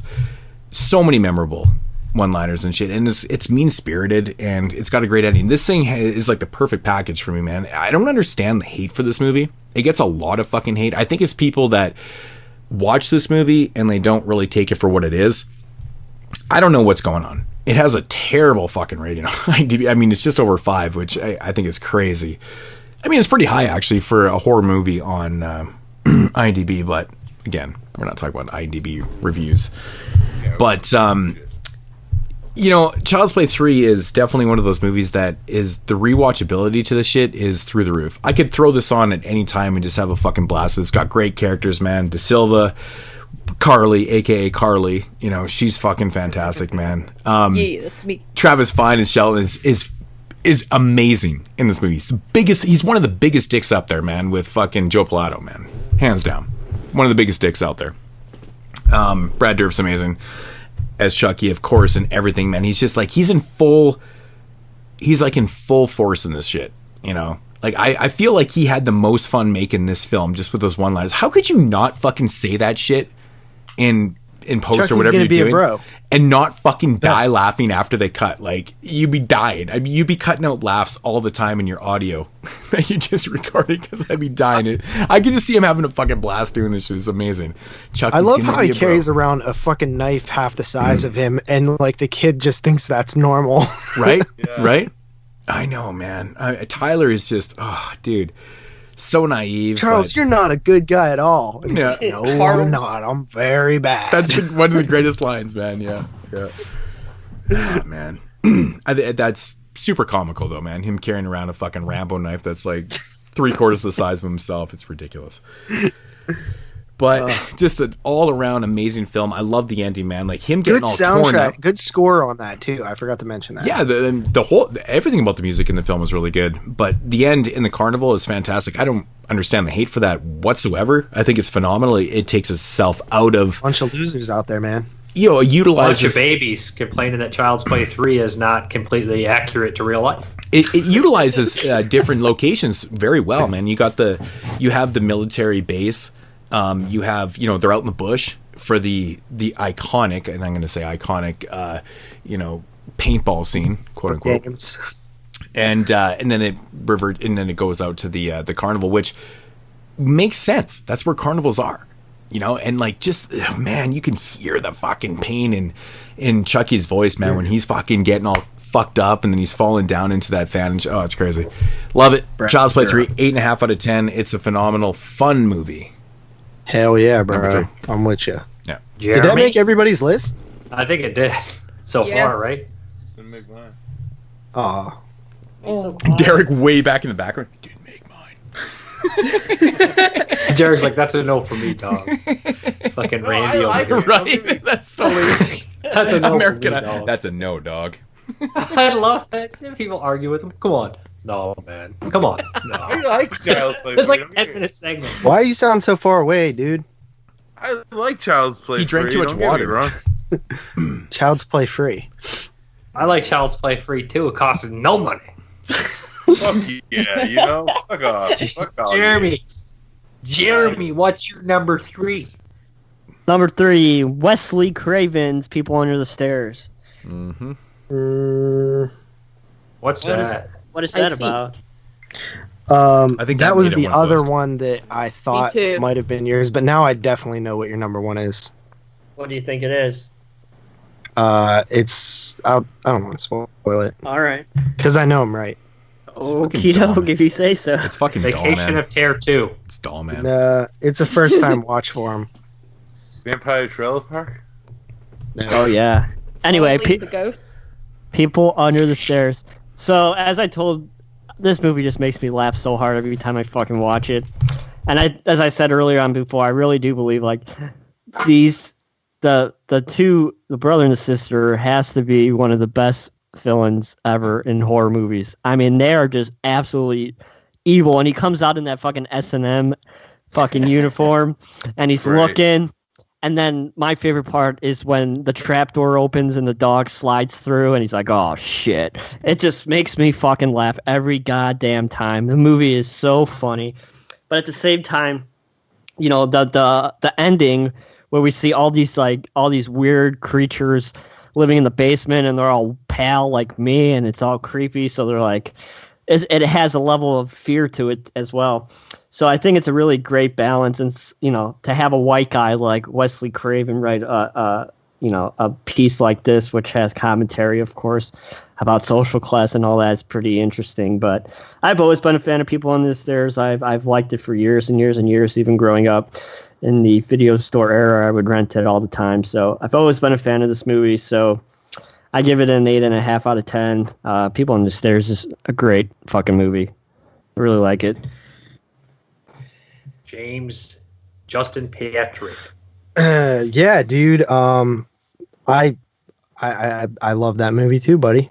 But my number 2 is The Silence of the Lambs. Dave, I know you're out. You're a bum. That's your second favorite? This is People Under the Stairs. What? I know what it is, buddy. Why? Wait.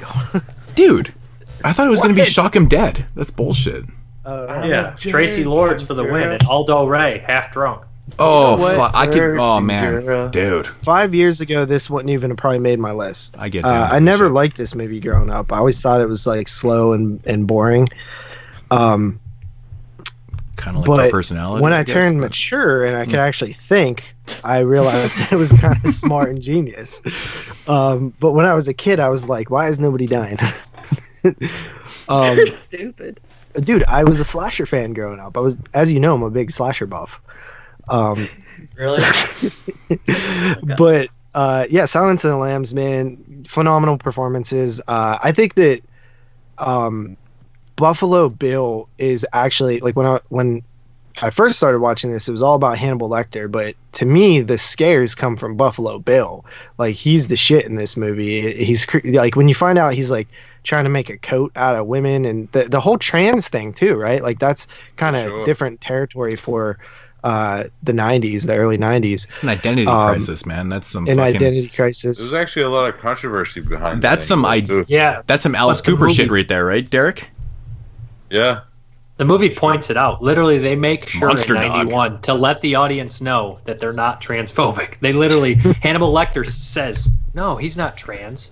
He's somebody that's so disgusted with his own self-image and himself that he wants to be completely different. Hence, the butterfly, the cocoon, transforming to something else. So, it's very brilliant. It's very brilliant. He wants to be the complete opposite of what he is. So, I mean, it's complicated. Just saying it's a moth. Yeah, it's very brilliant. Yeah. Okay. And did you see the connection with the host in this? Is they both had that guy with the cross eyes in them? The what? Which guy were you talking about? The guy with the cross eyes the guy that has the cross eyes that hits on Agent Starlin is in The Host. Yes, the Korean film. Oh, he's in the. Oh, okay. Really? I didn't even put the connection together. He's the main U.S. guy that's like interrogating the Korean guy. Jesus Christ! Everybody fucking knows everything. Jesus, right? You make it seem like he's such like a well-known fucking character. Yeah, you made it seem like we were talking about the host earlier. Like you're like, yeah, he's in the host too. And the connection. Derek's like this. You're like, hey man, it's like that scene in fucking Zombie. Fucking 17 Epidemic of Turds. You know, I never seen that. You ain't never seen Zombie 4 Epidemic of Turds, dog? No. Yeah, he'll be like Zombie 90. That's the best movie of the As you guys know, he's in Zombie 17, and we're like, what? I didn't know there was one. What do you mean, as we know? Derek, I bet you're really good at the 7. What is it called? 7 Degrees of Kevin Bacon or whatever. He would rule at that shit, man. I can never. Yeah. So, yeah, Silence of the Lambs. I mean, it's been talked about a few times already. I don't think I need to go any further. It's just a really good movie, and it's. I think it's like, is it 2 hours or near 2 hours? It doesn't feel like 2:01, I think. Yeah, it's super engaging, and it's not a film you ever look at the clock on, which is a good thing, right? Like that. Anytime you have a film where you're just like instantly enthralled, feels like there's no wasted scenes, no wasted moments, no wasted dialogue, stuff like that, and it's over 90 minutes. That's good shit. And yeah, I mean, it's one of the probably best horror films ever made, definitely of the 90s. Cool title too, Silence of the Lambs. Sounds like a giallo or something. So yeah, 9 out of 10 on that one. Sweet. It's cool, man, how they actually kind of explain that away in the movie though too, with the Silence of the Lambs, like what it means. Yeah. It's actually really cool. Yeah. That made the Hall of Fame. That's 2 10s and a 9. Yeah. Sweet. Oh, yeah, I guess, right. First Hall of Famer. I wasn't sure if there would be any, but well, I'm sure there was one. We'll find out. My number 2, it's already been talked about. Stars the amazing Chris Sarandon, The Resurrected. Still in it. Directed by Dan O'Bannon, of course. I think awesome I might have actually got Derek's right. You know, and I love it. It's fucking great. You know, one thing that we haven't talked about is how the rip-off master of composers, Richard Band, channeled Jerry Goldsmith and did like a very Goldsmith score. I think those guys ripped off Richard Band. You're probably right, actually. It might be either or, but you know, it's very Charlie Band Jr. over here. See, the thing is, like, I hear the argument. Well, they came up with it; they put it out first. But what you don't understand is he already composed all this shit beforehand. He just never put it out. You sound like Rob Van Winkle, man. Come on, stop doing that shit. Rob Van Winkle is nice. Vanilla Ice. It's not, our goes like dun dun dun dun dun dun, and our goes dun dun dun. I just love the fact that you said Rob Van Winkle. That fucking killed me, dude. Like, you did not say Vanilla Ice. You said Rob Van Winkle. Oh my god. I just saw him in an Adam Sandler movie, and he was so fucking funny in that shit. It was hilarious. But he's the hip hop witch. It's my boy. Vanilla Ice gets too much shit, man. Which movie like, was that? Ice baby. In the new one of the new Adam Sandler movies, and he was in it, and Vanilla Ice was. That's my boy. That's my boy. He was fucking hilarious in that. He was so good in that. Oh yeah, That's my boy. Oh, I love it. It's fucking hilarious. That's my boy. Was fucking hilarious, man. I was pissing myself. Vanilla Ice is the best part of the Ridiculous Six when he plays Mark Twain. Yeah. The Ridiculous Six is terrible, but yeah, he was definitely decent in that. But he's the best part. He's Mark Twain. He's a rapper. That's right. I love this how Adam Sandler has this connection with V. Irie now.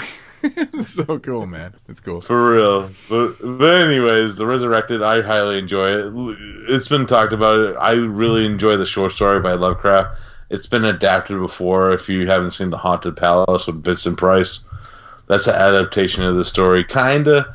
I don't. Yeah, I like both. They're both very different. But, yeah, they're definitely different.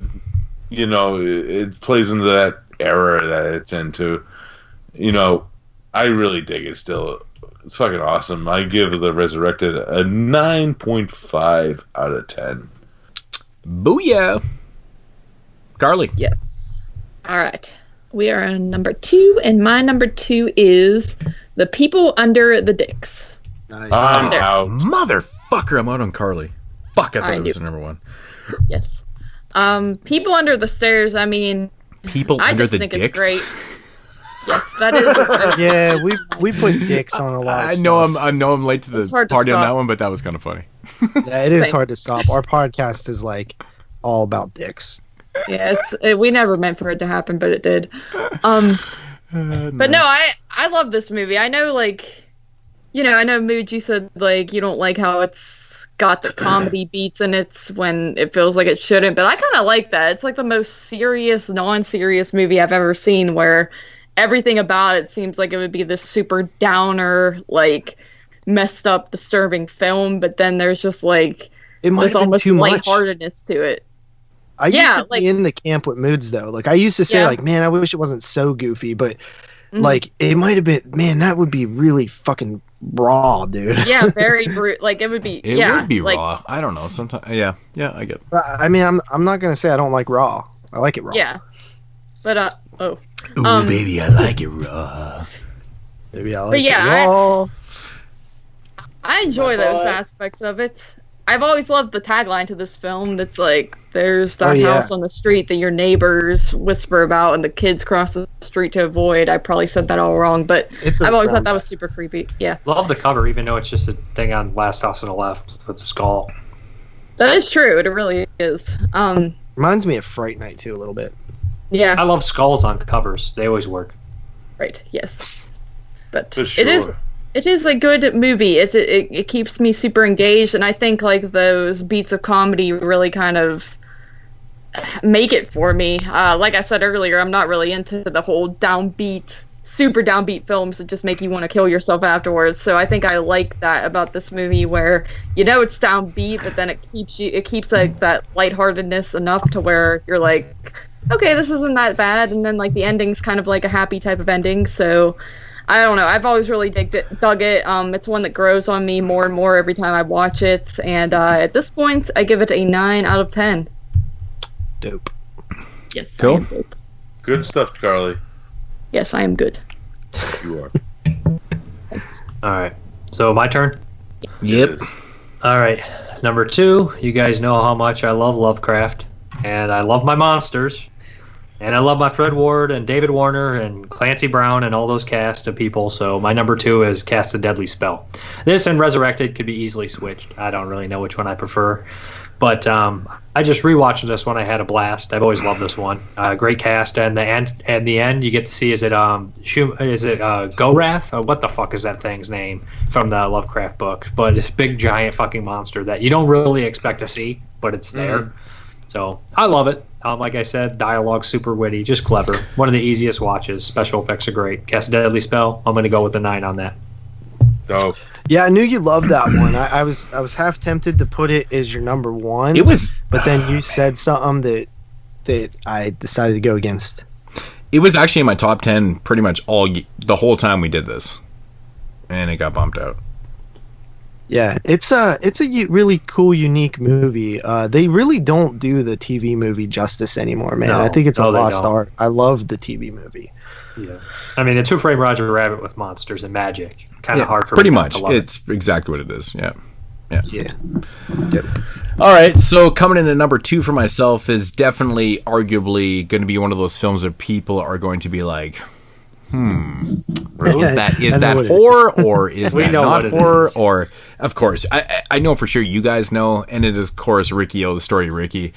You know what, man? This movie right here, it's not like bona fide horror, but it is splatter exploitation. It's splatter. That was the argument I made with Carly. I was like, because it was on my list. Mine too. Spoiler alert. Wow, you guys all said like this is gonna make all the lists, and I'm gonna look dumb. Yet here you all are with none of it on your list. I'm not gonna lie. I'm you. super shocked that I'm the first person to say this right now, because I know pretty much everyone I think likes this movie enough to probably consider it, kind of thing, because it's fucking fun as hell. It's so fun, man. It really is. It's like one of the funnest movies I've ever seen, dude. Not even like from exaggerating. top to bottom. This super easy to watch. It's so fucking fun. I watched it like 4 times, man. It's like, it's ridiculous, man. Like this dude goes to jail. I said I wish there was like 17 of these, dude. Yeah, and he just starts punching through people, and it's ridiculous. All it is this dude punching through people. It's the whole movie. It's so much fucking fun. I mean, it feels like manga or like anime or something too. Like it feels like it has influence. And it's crazy that the one henchman's really a woman, but the whole time I love that in a male. Yeah, it's a really cool aspect. I love the razor blade scene. Dude, they just stuff razor blades in his mouth and just beat the shit. And doesn't the main Warden mood look like an Asian version of Burgess Meredith in Magic? Right? He does. Yeah. This isn't the only movie this year based off a manga. Haruka the Goblin is actually based off. Oh wait, this actually is based on a manga? I think so. Yeah. Oh, is it really? And that makes sense. I don't think I even knew that. Well, so. No. But man, this shit is, for kind of an action exploitation, it's straight splatter, it's got horror gore, and like every fucking kill in this movie is just outrageous, man. It's one of those movies where you pop on and you're smiling from top to bottom. That's all I can say about this shit. It's fucking hilarious. This is like one of those movies that you throw on with your friends over, and even though it's subtitled, it doesn't fucking matter. You don't need to know what's going on. It's all about what's happening on screen, right? I think the dub is awesome. Yeah. Watch the dub. Yeah, I mean the dub. I've seen watch both. The dub.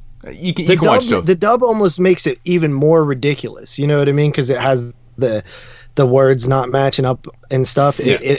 I assume I watched it subbed the first time I seen it, and this time I watched it dubbed, and I don't think there's like a big difference in like lost in translation dialogue or anything like that. I think it's pretty good. This movie doesn't really matter. You know exactly what's going on just from what's going on, right? So I mean, yeah, it would be fun to watch, the subtitles, and then you watch it with the dub and shit, and just kind of compare and stuff. But man, dude, like there's so many memorable scenes in here. I don't want to give anything away if you've never seen Riki-Oh, because I feel like there's some people out there who maybe have not seen Riki-Oh, but this shit is definitely something you got to put on your radar to see, because it's a fucking blast. Awesome. It's so much fun, man. Like it's fan-fucking-tastic. It fucking makes you laugh almost every scene in a good way, like in a total good way, and that's a good thing. 9.5 out of 10. Fun factor is out the fucking roof. It's just ridiculously awesome. I took it off my list today. It was in there the whole time, and then I was like, it has the splatter and stuff, but then I was talking to Dave, and he's like, I took all borderline stuff off my list and doing straight horror. Yeah, I talked to Dave too, and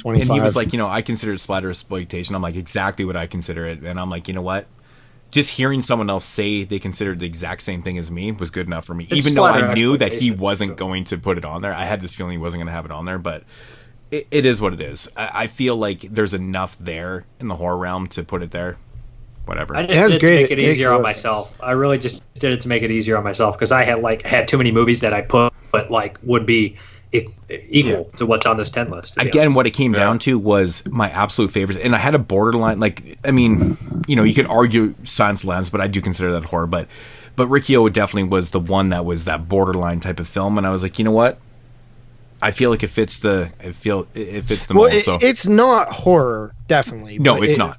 Our lists have always kind of branched into exploitation and stuff like that. So, but I feel like this exploitation film has enough horror elements. This gore it has splatter horror gore.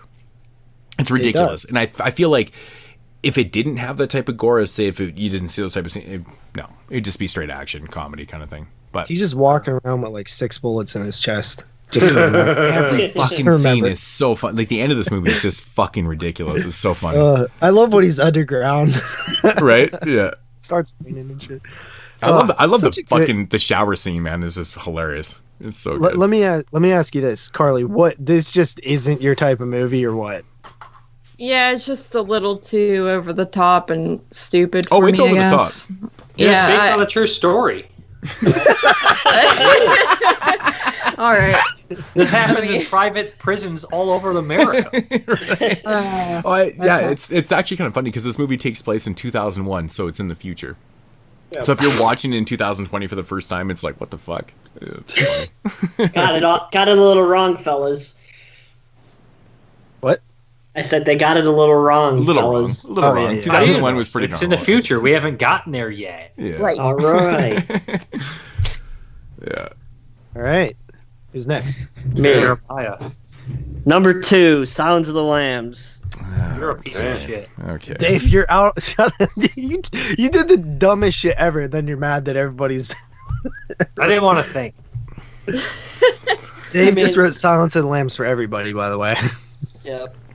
But everything's already been said about Silence of the Lambs. The performances are amazing. Cinematography is amazing. My favorite sequences in this movie is when Clarice goes and visits Hannibal Lecter in the prisons, and she's just walking down the corridor with all the creepy people. I mean, it's just an awesome scene. Is thrown at her. And she gets the cum shrapnel? Yep. I didn't know what that was when I was a kid. It was jisms, buddy. Look at the blood. Yeah, I those were baby serial killers. Yeah. I just love their conversations in that movie, in that scene, and in the sequence that comes after that when she goes back and visits him. It's just written in such an elegant way that I feel like a lot of films at the time, at least in the genre, weren't adapting to. And the fact that this movie is from Orion, which is even hilarious, that it's like, you know, a lower budget studio. It's fucking weird. I don't think that people realize. I honestly don't think that people realize that Silence of the Lambs is a love story. Right? Yeah. It's a Hellraiser. It's a Hellraiser story. It's a fucking, you know, it's a love story. We've talked about love stories. Silence of the Lambs is a love story. Well, obviously, because otherwise Hannibal Lecter would have killed Clarice when he had the chance. Of course. So. It turned into a love story. They may not be getting together, but it's a love story. Yep. Right. Fantastic score by Howard Shore, by the way. Oh, Howard Shore is totally underrated. Been watching more Cronenberg or rewatching some Cronenberg lately. Those scores are so fucking powerful. Yeah. So I give Silence of the Lambs a 9.5 out of 10. Good stuff. Even more in the Hall of Fame. Yeah. All right. JP. All right. My number one, Jeremy. People What under is the it? stairs. Yeah, you're right. Me too. I won. This is. I mean, when I got this year, I knew it was my number one. It always has been one of my favorite horror films. It made my top 50. I don't think any other film from this year made my top 50. So makes sense. You know, if you really thought about it. Did anybody get it right? I did. Okay. Two of you guys know me. Moods, you don't know me. Wait, what? I missed it. I peed. What happened? Silence of the Lambs is my number one. Oh, that's fake. What'd you put? Wait, did you... Wait. You already Did you said not Silence of the wonder- Lambs. Wait, what? He's trolling Carly, you dumbasses. Oh, I feel People Under the Stairs embarrassed. is his number one. People under the stairs. Okay, yes, I Dude, had that. you're the only person I got I am right. smart. I wrote putts down. Yay, I'm smart. Teapots. Teapots. People on the stairs. Yeah, dude, this shit is so dope to me. I get where Moods is coming from. I could see that argument because it is weird, you know, because it is such a serious subject matter at times, but then there's like a little goofy shit in there too. A little unrealistic shit like the, you know, all the passageways and coming out of the oven panel and, you know, different stuff like that. Just like, why would a house exist like that, you know? So I get that.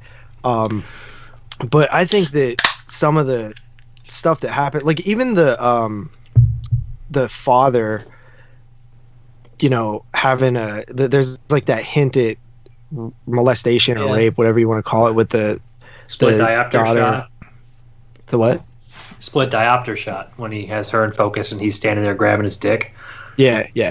I never picked up on that for a long time. Then I seen it like as an adult, and I was like, wow, that's super dark.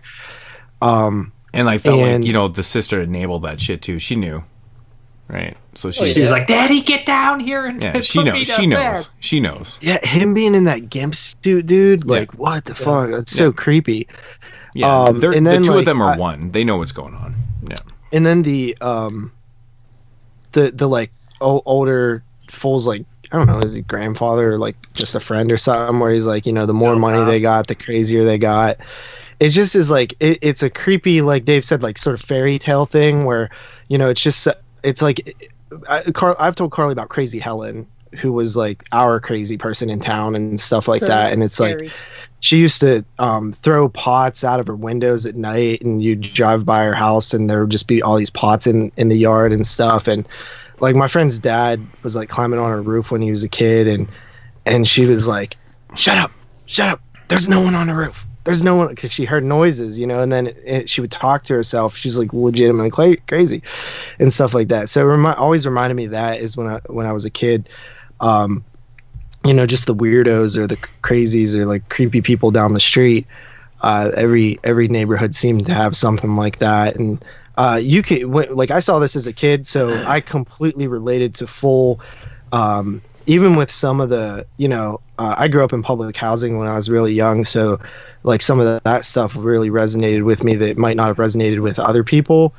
And you have Fool Fool is such a fun, great character, dude. Like, he's super underrated. He's such a good-hearted kid, and you don't have a ton of horror movies, honestly, that center fully around a kid, which you would think you would have a lot more of them, considering how, like, that's who's going to be most scared from horror movies. Unless they're a killer kid. Right, yeah, unless they're a killer kid. But, like, you look at, it's usually teenagers, right? It's usually not, like It level kids that you see. Like, even, this year, like, how many follow a young kid? Yep. Not very many. I think it's honestly one of Craven's best films. Like, to me, it's probably going to be, like, Scream and Elm Street and then this. But I think that people do respect it a lot, but I don't think a lot of people like it as much as me, obviously. I love the house. It's creepy. I love even the setup how they're gonna rob them, and like even when they find the Boy Scouts thing, and then like the whole cops thing, and at the end when the whole town kind of rallies. It's a whole Robin Hood thing, man. I like that shit, man. Yeah, the Robin Hood, steal from the rich, give to the poor type thing. Mm-hmm. And Fool is Robin Hood, essentially. You know what I mean? Yep. And then even at the end when the whole town kind of rallies and says, like, enough is enough with these scumbags, because they own the whole town, the liquor store, the apartment complexes, they own everything, and they're like, even Fool says, like, no wonder there ain't no money in the hood. You got it all. And that's the whole thing where the rich keep the money and it doesn't really trickle down like it's supposed to. And it wasn't about like straight cash though. It was about fucking gold. They had to, like, enough to like. He's nuts. Like the way that it's Scrooge McDuck style, just like laid all around in a fucking vault, is like, it's not like, what are you gonna do with all that, bro? Right. You know what I mean? Right. He just wants it. Like I doubt he's buying fucking fancy sports cars or anything, right? Like, he's smoking a pipe. No, he wouldn't be living in the house that he's living in.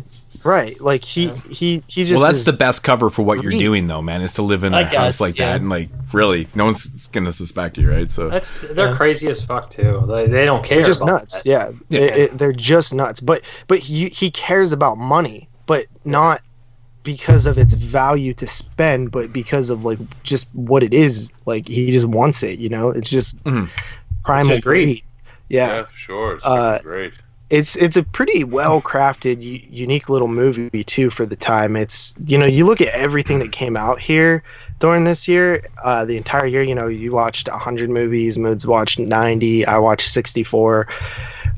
There's not really anything else like it. It's pretty fucking unique. I gave it a 9.5 out of 10, which I used to always just give it a 9, but I bumped it for this show after Also, we haven't mentioned "May they burn in hell." That catchphrase, they say it all the time. Shit cracks me up. And that's another thing. The overly religious people, right? Yeah. Like, overly religious people always like scare the shit out of me. Which is a statement on religion, though, too, right? I mean, right? Because Wes Craven grew up in that family. Exactly. Yeah. Right. He knows a lot about that for sure. Yeah. And they're so contradictory too, right? Yep. They're fucking horrible people. Yeah, they're holier than that. Their morals are always contradicted, and that's exactly what's going on there. Yeah. Yeah. The contradictory is there's just so much going on in it that you don't see when you just look at it surface level. Yep. Craven really did put a lot of like thought and commentary and social political stuff in there. It's cool, dude. And I always say, like, people who love Jordan Peele's films, like, go back and check this out, because Craven was doing this sort of shit early too. I think that Craven and Romero have that stuff in their movies. And Romero, yeah. Yeah, for sure. All right, Derek. Are you ready to find out what my number one is?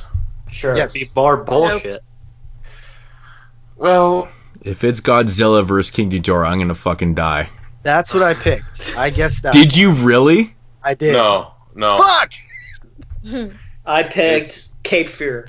Nope. Damn it. It's actually one of my adaptation of one of my favorite novels of all time, and that is Naked Lunch. Naked Lunch. Okay, man. I didn't consider it to be my favorite Cronen. My favorite. I mean, come David on, that Cronen, Godzilla movie's. my favorite David Cronenberg film, and also stars one of my favorite actors of all time, Peter Weller, who actually plays William S. Burroughs in the movie, and the movie would make more sense if you knew a lot about William S. Burroughs as a person. That's my problem. He was crazy, man. The guy was fucking crazy. Like, for one scene in particular, that scene where he actually shoots his wife, that actually happened. That did happen. I read up on it just to do some research. Yeah. And his two friends in the film, those are actually based off of William he was S. like Burroughs. he kind of reminds me of like Hunter S. Thompson before Hunter S. Thompson was around. It was kind of like pre him kind of thing, right? Yeah, he was he's like the weirdest of the Beat Street authors who are also in this movie too. The two friends that he hangs with, who are based off of Ellen, right? Jack Kerouac and Ellen Jensen. And it's just weird. I loved looking into William S. Burroughs' life in the sense where you mix like this weird body horror sense with like the typewriters and these weird fucking monsters. And Roy Scheider are super cool in that movie. You know what, man? I would have this really probably in my top 3 also if I considered it to be horror. But it's like, to me, I don't. Where would you put it though in your collection? I know that's the weird thing. I mean, it's just with my criteria. It has a giant. It just has a fucking giant centipede version of Julian Sands killing a dude. I know. It's so weird. I know. I guess. If you include Riccio, Naked Lunch should be okay. No problem with him on my list. It's funny. It's funny how the brain works, right? I see the movie. It has monsters, but I see his I don't know. It's weird, man. I just don't. I can't put that movie anywhere. Well, plus it has drug. It's like if you were on drugs, this movie would fuck you up. And I love it too, man. Like Naked Lunch to me is like a 9 to a 9.5. Like I love Naked Lunch, man. I've watched it many, many times. It's one of my. I love Cronenberg, man. He does such a great job with it. I couldn't put it anywhere near a top 10 with one watch. I was like, I don't fucking know.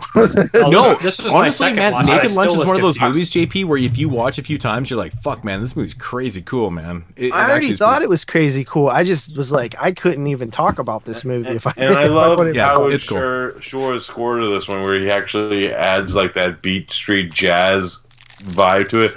Because if you don't know, William S. Burroughs is actually one of the top 3 like Beat Street authors, which is a style of authorization of like their novels, like Jack Kerouac. They actually write in like home prose, and it's very interesting, especially like Peter Weller is fucking fantastic in this movie. Weller's amazing in everything, man. He's just amazing. Like I said, unique leading man. Like I said earlier, Leviathan's one of my top 10 favorite horror movies, and it's pretty much because of him.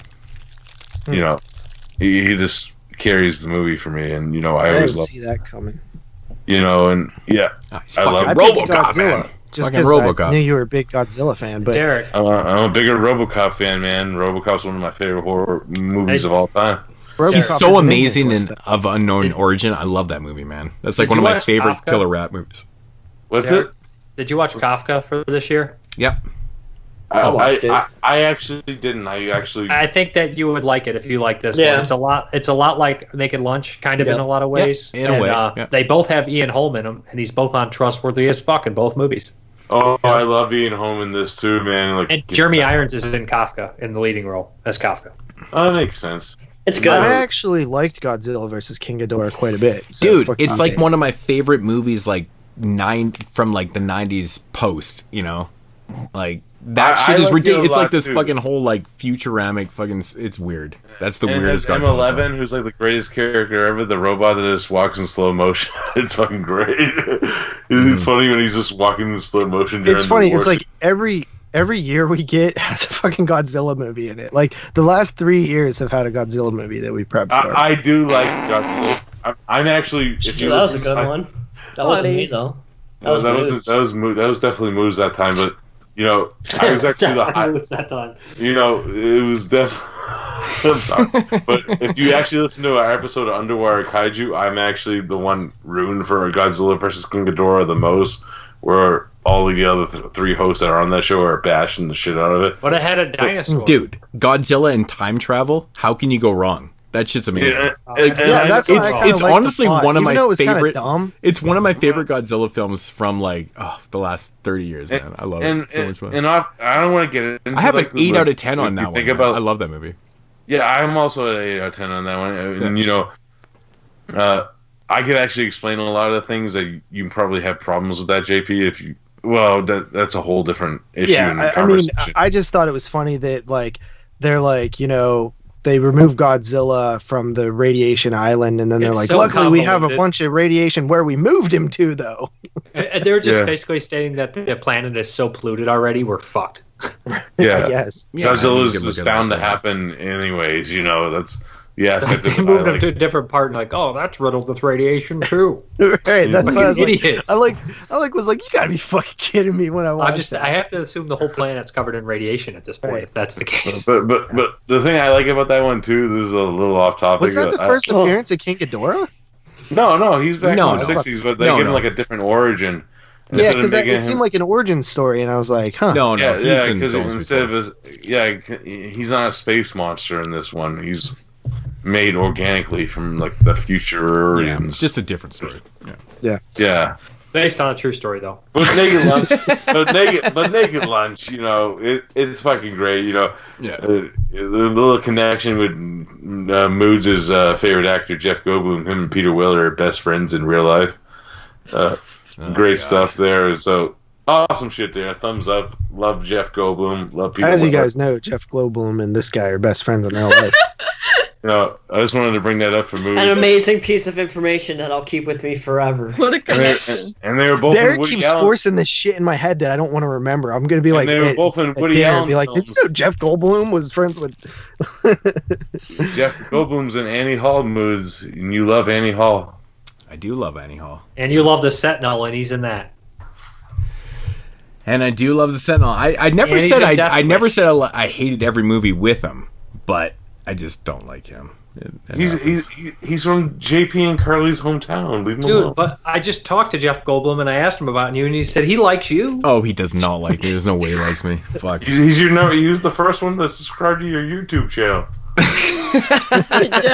He's the one giving all the thumbs he got you all downs your all the time. subscribers. All right.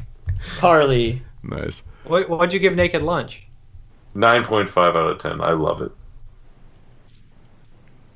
Cool. Yeah, my rating is 9 on that one. I'm going to guess. I love Naked Lunch. I'm taking a guess and say Cape Fear. That's what I said. Yes, which is apparently not a horror movie, but my number one is Cape Fear. All right. Yeah, it's far enough. God damn it. Yeah, Cape Fear, I just think is a great movie because, I mean, Robert De Niro is fantastic, and I think he's very terrifying throughout the whole film. Especially in the third act. I think that alone makes it horrific. And I think the way he just kind of like zones in on their family and kind of like, gets inside the daughter's head. Even though I do agree, I think she's a total moron. I always kind of thought that, like, this girl is completely... I understand being a little naive and, like, being like, oh, well, I don't know, this guy understands me. That's but, like, rich girl fucking naive right there. I guess rich white maybe girl. You're right. It's hard to relate from somebody who's not rich or a girl. Jeremy, you'd probably relate better. or somebody who's not 16 years old. Oh, JP steals it, man. That was good. That was the greatest joke ever, JP. 10 out of 10. That was funny.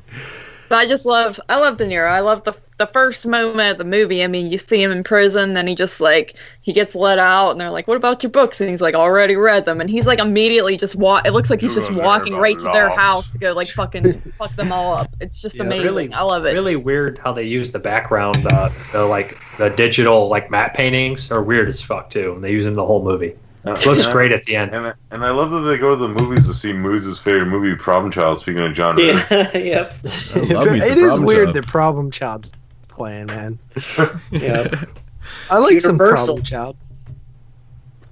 Yes. I watched all 3 of them 2 years ago. There's 3 Problem Childs? Yeah, there is a 3. I never seen the third one. Just pretend there's 2.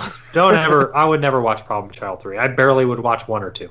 1 or 2? Dude, there is 5 Home Alone films.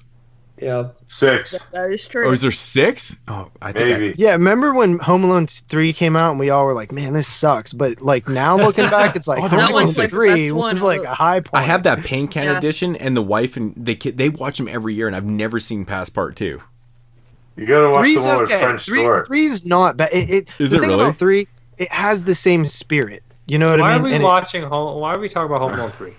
I don't know. Because that's what we do, Dave. The 22 shots of Stop. tangents and horror. Come on, man. You know that shit. Carly, do you have anything else to say about Cape Fear? It's a good movie, and How'd I you think feel it does about have the tongue terrific scene? aspects. The what? When Juliette Lewis and De Niro ton. You already Oh, said it's- that. It's very good. Very good. Very Good well done. stuff. Good The stuff. part where he's talking about like putting a value on prison rape is like super fucking scary. How much to be raped by full white guys? How about full black guys? God bless Elena Douglas for getting beat the fuck in her fucking cheek pit enough. De Niro is one of the all-time greats, man. Hands down. Gotta Yeah, be. I love him. So Yeah. good, dude. I like watching him no matter what. Not Yeah. anymore, but I don't. I He's still haven't good. seen The Irishman, but He's good in it. He's good, but he's He's still CGI good. half the He might not do, movie. like, he might not do like the best movies anymore, but he's still like good in any movies. And I feel He's good in Joker. He's great in Joker. yeah, oh, yeah, he's fantastic. he's good in Meet the Fockers. I mean, He is little, good in Meet the Little Fockers. Fockers, he's amazing. yeah, exactly. I have nipples, Greg. Can you milk me? I love those I believe movies. that. I don't want to care. watch a Bronx Tale. Oh, Yeah, me Bron- and oh, I Carly love did Bronx that, Tale. yeah. Yeah, that was great. But anyway, great movie. 9 out of 10. Lovely. All right, I right, guess Dave. this is anticlimactic as fuck. Sometimes, objectivity, tops the charts. So I was like, when a movie I like is that good, even though if it might not personally be my favorite, I just was like, I'm going to put it as number 1 just because it's that fucking good. Silence of the Lambs, 10 out of 10. I got, right. I got Dave's and JP's. That's it. And That's it's why funny you put because everybody as Sounds of the Lambs. Jesus. I was like, it's the best movie, objectively. I know. And That's it- why it I was a put good Of game. course it Sounds is. Of course it is. Yeah, but it And depends on what we do with your list. we Dave. admitted that. And Dude, me and regardless, Derek I put would it have at never number got 6. Naked Lunch. I would have never got Naked Lunch. I would have never got Cape Fear for Carly. I should have got People Under the Stairs from JP when thinking about it. That was dumb. Yeah, that's, I Jeremy, thought everybody. That was knew the only one I Jeremy's thought. is going to be Afraid of the Dark, which I would have never guessed. Because That's Jeremy what I usually goes said. to the best movie. you guys are gonna be fucking shocked. It's fucking like So freaking it's Ernest. delicatessen. No, It's poison. But Nope. Oh, it's probably Poison because he's like, how the hell you give that a 2 out of 10, Carly? okay. So, anyways, like, fucking, I don't know. And Moods, I don't even remember what Moods. Moods hasn't even went yet. So, I know I'm what tired. Moods number 1 is. I said Resurrected for Moods. yeah, that's probably it. Moods. All right. I I fucking should have said that. Coming in at number 1 for my Bonnie. Can you stop? What would you fucking rate that? Dave? seriously? What 10. would you? What 10. 10? Oh, it's Hollow. It's definitely Hollow. Okay, so it's 30 out of 30 Hall of Fame then. I mean, I gave I Spit on Your Grave 10 out of 10. How the fuck can I not give Silence of the Lambs 10 out of 10? Because People Under the Stairs wouldn't be able to be your number 1. I would be willing to get People Under the Stairs a 9 out of 10 of that. You know what I mean? I love People. I give I'm it a gonna put 9. in People Under the Stairs before Silence of the Lambs again, though. Moods. All right, coming in at number 1 is the last great film by Fulci, Door into Silence. No, I'm just joking. I just wanted to piss off. I just wanted to piss off fucking Dave. I was about to be like, fucking. That's all. I couldn't even hold that I one. liked both Fulci films. I'm gonna be honest. I liked Voices from Beyond. I thought it was good. No. I Fucking didn't know Door what to was going Silence on, is but I better liked than it. Voices from Beyond. It actually is. It's a better movie. What? No. It is. Voices Door for to And I Silence actually really like. interesting. movie. I think It's Door into nothing Silence is a Fulci. better movie too. Door into Silence is an absolute zero Fulci. It's a fucking gun for hire. It doesn't even feel like Fulci touched. I think it's a TV film though too, right? It's the Zombie 90 of Fulci. Come on, Dave. It is what it is. I mean, it's definitely not a gracious exit, but anyways. Voices from Beyond's a gothic horror film, at least. Yeah, I mean, it has its moments, but it's not a great movie. But coming in number 1 is the Dan O'Bannon classic, in my opinion. I won. Good shit. The I Resurrect. think we all got Moods. The Resurrected, man. I love this movie. It wasn't Samurai Cop. You know that was just a fun rating, right? I know you're fucking around. I love Samurai He gave it a Cop. 5 out of 5 on Letterboxd. Me and Jeremy are like, this motherfucker better not have fucking Samurai Cop anywhere near the fucking top couple spots. You know that's calculated, right? And I know you guys are Samurai looking at my letterbox, so I'm going to throw you guys a bone. Dude, I look at your Letterboxd almost daily. Like, I'll be like, wonder what Moods watched last night, and then I'll go look and I'll read his 2-word reviews. It's Samurai Cop when that dude gets shot and he refuses to fall on the ground. That black guy, and he just keeps crying like, that fat guy, and he keeps like acting like he's not gonna fall. I literally almost cried. The Resurrected. Yeah, it's a movie that I absolutely, obviously love because it's very strange. You know, you don't get a lot of adaptations that are very true to the source material. And I don't really actually even consider that to be a thing that needs to be a thing for myself. It doesn't have to be true to the source material. It really doesn't. But it's surprising that this movie actually is very close to the source material and that Dan O'Bannon was able to pull that off. The ending is different for sure. The ending is not the same as the source material for sure, from what I remember. It's been a while since I've read it. But this is a great film. I think Chris Sarandon fucking just kills the role of, you know, Dexter Ward and fucking Kieran, man. I think that's just, he does such a great job in this, man. Great effects. What's the dude's name that's from Fast Times? Whatever, we know who Eric. Anyways, that dude, man. Like Jeremy said earlier, man. He's great in the film, man. He's actually great. I wish this guy had done more stuff. Like, I really don't know him from anything else besides these films, to be honest, but he's really good, man. But this is one of those adaptations where I just feel like O'Bannon really got the material and really brought out the Lovecraft, because there's so many adaptations that are shit of Lovecraftian material, and I think it's due to the fact that these film or the source material is a little bit too much. It's almost too complicated, you know, to put into film. Yeah, you hear that a lot. That it's just really hard to adapt Lovecraft. It is, and I think that Reanimator does a pretty decent job. I mean, that movie's just fun regardless, even if it's not that true to the source material and stuff. It is a little bit different, obviously, but that movie just turns out to be really damn good. But The Resurrected, man, it's casted fucking great. I mean, you know, I think that who's the chick that plays his wife, Jane Sabet. She, at times, man, her acting is actually not the greatest. You know, she's kind of shitty at times. I won't lie. She's the weakling of the cast. She definitely is, man. She just kind of comes off because Chris Sarandon's so good in the movie as these dual characters and shit, and his transformation and shit, what's going on is fantastic. But great cinematography. I love his teeth. Oh yeah, man. When they get down into the depths of that house, man. Oh, dude. I love catacombs and horror in general. Dude, it's so good, man. When they start pulling off those fucking, you know, the urns and shit off the shelves, and shit, I'm just like, man, the aesthetics of this is so great right now. Love it.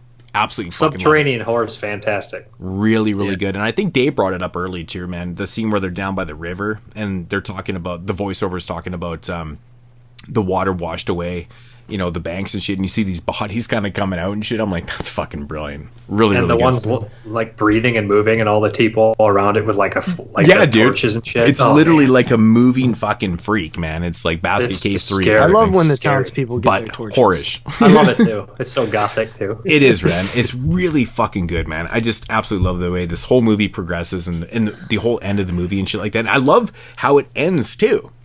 You know, I'm not going to give away the actual ending and what he says and things like that. And it's just one of those movies I can watch all the time. I think I watched it 3 times this year. It's great. 9.5 out of 10. That's my. Is that Hall of Fame? No. You gave it. I gave it a 9.5. Oh, did it? Did you? Yeah. That's 2 9.5s and a 9 for me. It made a Hall of Fame. It made the Hall of Fame. Did it really? There's 2. I gave it a 9. So we got Silence of the Lambs and The Resurrected. Nice. Wait, does that equal Hall of Fame? Yeah. 9.5, 9.5, and 9. 9. Yeah, that's 28. Well, I'll be damned. That's crazy. All right. I'm okay with it. I like that movie a lot. Yeah, it's a great movie. Now, everybody, before I say my number 1, remember, it's my favorite. It's not the best movie. Boo this man. Stealing legs. You don't have to explain that to us. Oh, you're talking to the audience. Okay. Talking to the audience. Nothing but trouble. Absolutely. Number What? one, Nothing But Trouble. That's your favorite movie? Mind blown. That is my favorite movie from 1991. I didn't Absolutely. even watch that fucking thing. Jesus Christ! I feel like a fucking I'm not dipshit. complaining. I'm the only other one that had it on the list. Absolutely. This movie. I didn't even think about it as being horror though. That's fine. I couldn't put something that Looney Tunes is my number one ever. I don't think. Wow, that's also his favorite. You though, put right? People Under the Stairs on your list. That's not Looney Tunes. Damn it! It's pretty Well, Looney that's Tunes. the- goofy. That's It's a the little goofy. funniest part. This movie is just balls to the wall, fucking absolutely crazy. Like, it's just so out there and bonkers. I mean, it's my kind of humor. I love that kind of stupid, over the top kind of shit. Yeah, immature kind of shit. It's like Pee Wee's Playhouse on acid. I mean, there's just like so much Which crazy. is already on acid. Yeah, there's just so much crazy shit going on. I mean, I had a huge ass smile on my face the entire time I watched this movie. And like I said, it's not the best movie. People are gonna be like, "What the fuck is Jeremy, a pretentious douchebag asshole who doesn't know the difference between favorites, has Nothing But Trouble as his number one I favorite don't movie?" think that would ever be considered pretentious as your number one. Yeah, Nothing I But don't know. Trouble. There's That's a lot the, of that's ADD the that people. would be. It's Maybe the like antithesis stupid or of like pretentious. retarded or No, something. you I obviously could know see. the difference between favorites and best because that's obviously a favorite. Yeah, That's to be not honest, fair. that movie got- Honestly. that You movie shouldn't even have to didn't say get that. good reviews when it came out. Anyways, you know. I love the movie. I think it's just absolutely I liked it. great.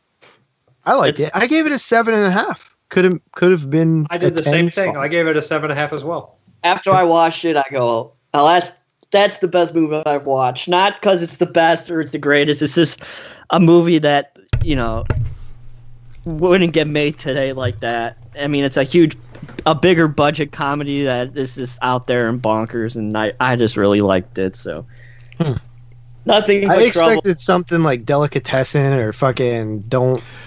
I consider Right. Delicatessen actually as his film too, but I don't really consider it horror though. To be honest, No, it's really No, I not. didn't either. Or would have probably made but the it's a list. fun movie though. I thought it was decent. I didn't love it. I like the That's- style of it more than anything. Yeah. The What- story. What'd you give that, Jeremy? An 8. His number one 8 out of 10 is crazy. Holy Are, shit. are we doing our Yeah, bottom one? you're Are we the doing dude that used to give Mood shit for putting his out of order, if I remember. It was correctly. my favorite movie that I watched. I know, but you used to give Mood shit I for know. having a 9 before a. It's not the best movie. It's not like Silence of the Lambs, but Oh, my list as I is all looked over the at all place. the movies, that was my favorite movie that I watched. Well, imagine Not if Scream Child's- Factory not Child's puts this Play out. 3. Mine is That'd be all amazing. over the fucking place, man. It's so It's a movie ridiculous. Scream Factory should put out on Blu-ray. Nothing but trouble though. I Is would it not on Blu-ray? No. No, you can. It's Or HD on Amazon though if you buy it. That's There's honestly HD one of print the only John Candy films I actually don't own. I own like everything by him. Big fan. You should own it. He's great. Well, that was anti. He's like a Canadian legend to me, man. Jeremy never goes last again. Okay. Eric should have went last. Actually, I wouldn't say it was anticlimactic. It was shocking. No, you're right. To be honest, It was shocking. Yeah, I was it kinda actually- mouth-dry. It actually worked well going at the end. Are we drawing? For No, next we have year? to say what's the worst movie that we watched. Yeah, I got worst movie. 6 movies. I got Okay. 2. Who's going first? Now let's just go in the order. JP should go, and we'll just do that order, right? I'll go. Okay, so the bottom 5 for me was Golden Years, Stephen King adaptation. You trying to make me watch that too, asshole? You watch Dude. Golden Years. I'm like, all right, I might. It was such a slog. It's like 6 hours long, and it's a mini series, and like it was supposed to be a pilot series for a TV. I'm like, there's no way this would ever made a fucking full series. One of the worst Stephen King things I ever watched, really, but I saw like some little potential in it, but it was just fucking boring. And then under that was Class of Nukem High 2. I didn't mind it, honestly, but it was. what was the rating? I give it a 4.5. That was, oh my god, jeez. I got it at 4.5 too. Yeah. You like it? I see Me? you like it. Not really. Yeah, Moods. No, I like it. I think it's ridiculous, but I'm just I saying like the first that was. I can't believe Got that's like the belly button bottom of the for it. barrel. Like, I mean, Yeah. Carly was terrified. And then my number under that is Crawlers. ranked at number 60. Damn, good. I love at the end of that movie where everybody's standing around the town like in a group and people are getting killed and no one notices it. They're like, what? Crawlers? Oh yeah. I thought you liked crawlers. Dude, honestly, I love crawlers. It's like one of my favorite guilty pleasures. And that's, I that's just don't think bottom it's of the good. barrel for you? Oh my god. Well, it's bottom rated. Yeah, okay, that's rated. my lowest rated film. You're lucky, JP. You're lucky. Yeah. So Crawlers 4 out of 10. I gave that one, and then Where Evil Lives. Like 2 of the stories were okay, or one of them I can't remember. It was the anthology Trauma, and then more Trauma here at the bottom, which is Killer Nerd was the worst movie I saw, and I actually liked it. Nerd. Dude, pretty much every movie I seen this year. You ever seen American Splendor before? No. That movie that Paul Giamatti Yeah. plays, he Amazing. actually it's about the lead character in Killer Nerd, that real life person. Yeah. And that Our movie, amazing American film. Splendor, is fucking phenomenal. It's It is a really, really phenomenal good. film. It's a phenomenal Yep. film. But that guy, the real life guy, is that dude that is in Killer Nerd. He was like a real nerd. Like a fucking real. That's not a character he's playing. He's actually playing him. Well, obviously he's a little bit of a character, but that was like his He real really life person. killed those people, JP. Yeah, you know what I mean. You guys know what the fuck I mean. You know, He's Probably he was the playing biggest drop himself for me. minus the killer angle. But anyways, He's in Nukem Maya too, the original in the beginning. yeah. That ain't him. Have you ever seen Probably American Splendor, man? Oh my god, that shit it's so good. Giamatti That's just not kills it. him in the first Nukem High. Is it? When that gets the green shit out of his ear? No. There's no way that's him. I've seen Nukem High 45 times. Nah, Nukem You High's love one that of my favorites. movie. I love Nukem High. It The would have been my biggest top 10 drop 80s. for me was a film that I literally thought would make my top 10. Like I was saying that it would the entire time. I actually thought it would until I rewatched it, and I'm like, man, I know that like everybody else Don't hates bring it up. I don't hate it, but it definitely didn't hold up from the last time I watched it, and that's Freddy's Dead. I want it all. That you thought that was going to be in your top 10? I've always liked Dude. Freddy's Dead. That scene with the I fucking still dream like worms it. is one of the most embarrassing scenes in the whole franchise. It's so bad. It's so bad. It has Dude. good stuff in it. Dude, every time the Tracy chick talks, I just want to punch her in the fucking The mouth. acting is terrible. Character. You gotta go look at her dreams like Doc told you to. Ugh. You know, it's Sounds fucking terrible. nothing like her. It does. You know what, Derek, Fucking doing it, power to be glove honest. shit, man. It just kills me, Yelp dude. Kodo was in it though. That's a good thing. Yeah, I thought Kodo was like phoning it in. He was like Michael Caine in Jaws: The Revenge in that movie. Yeah, but phone and Yalfet Kodo in still good. Yeah, It's the only I good mean, part of the movie. Good. there wasn't a 3.5. huge amount of slashers either. No, the slasher was pretty much done at this I don't point. even call Freddy's Dead. Popcorn was there. Which is actually, okay, we have to mention that because that's a very, very popular film from 1991. And I remember seeing a bunch of lists, your favorite films from 1991. Everybody had popcorn on it. I like popcorn. I think Yeah, all those popcorn people was have on not there. seen a lot of film. But the thing is, I like popcorn too. I love Jill Schoelen. She's like, honestly, I think They made a she's- popcorn too. No, I shut love up. popcorn.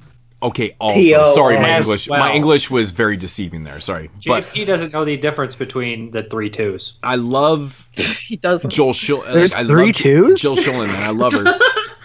I just feel like popcorn has such a great idea, and it's not executed as well as it should be. You know, The movies It could have been way better. honestly, the backstory of the poster art movie. is the best thing about the movie. If you, like, if you it's know amazing. the backstory of the moods, if you know the It had a backstory lot of of the production movie, problems. it's a lot better than it turned out that What? you think it would be. You know what I mean? You know, Jill Schoelen was actually not the first cast. They actually fired the original actors like 3 weeks in production. Yeah. Oh, see, For me, it was I like- never really. Alan I mean, Hornstein. I probably if you watch this shit on the special feature, I'm bad for not watching that shit though. I but- like popcorn. I think it's pretty good. I like do. popcorn too. I It give was like- popcorn a 7. I have a popcorn as a 7, but I don't think it's like a. It's not.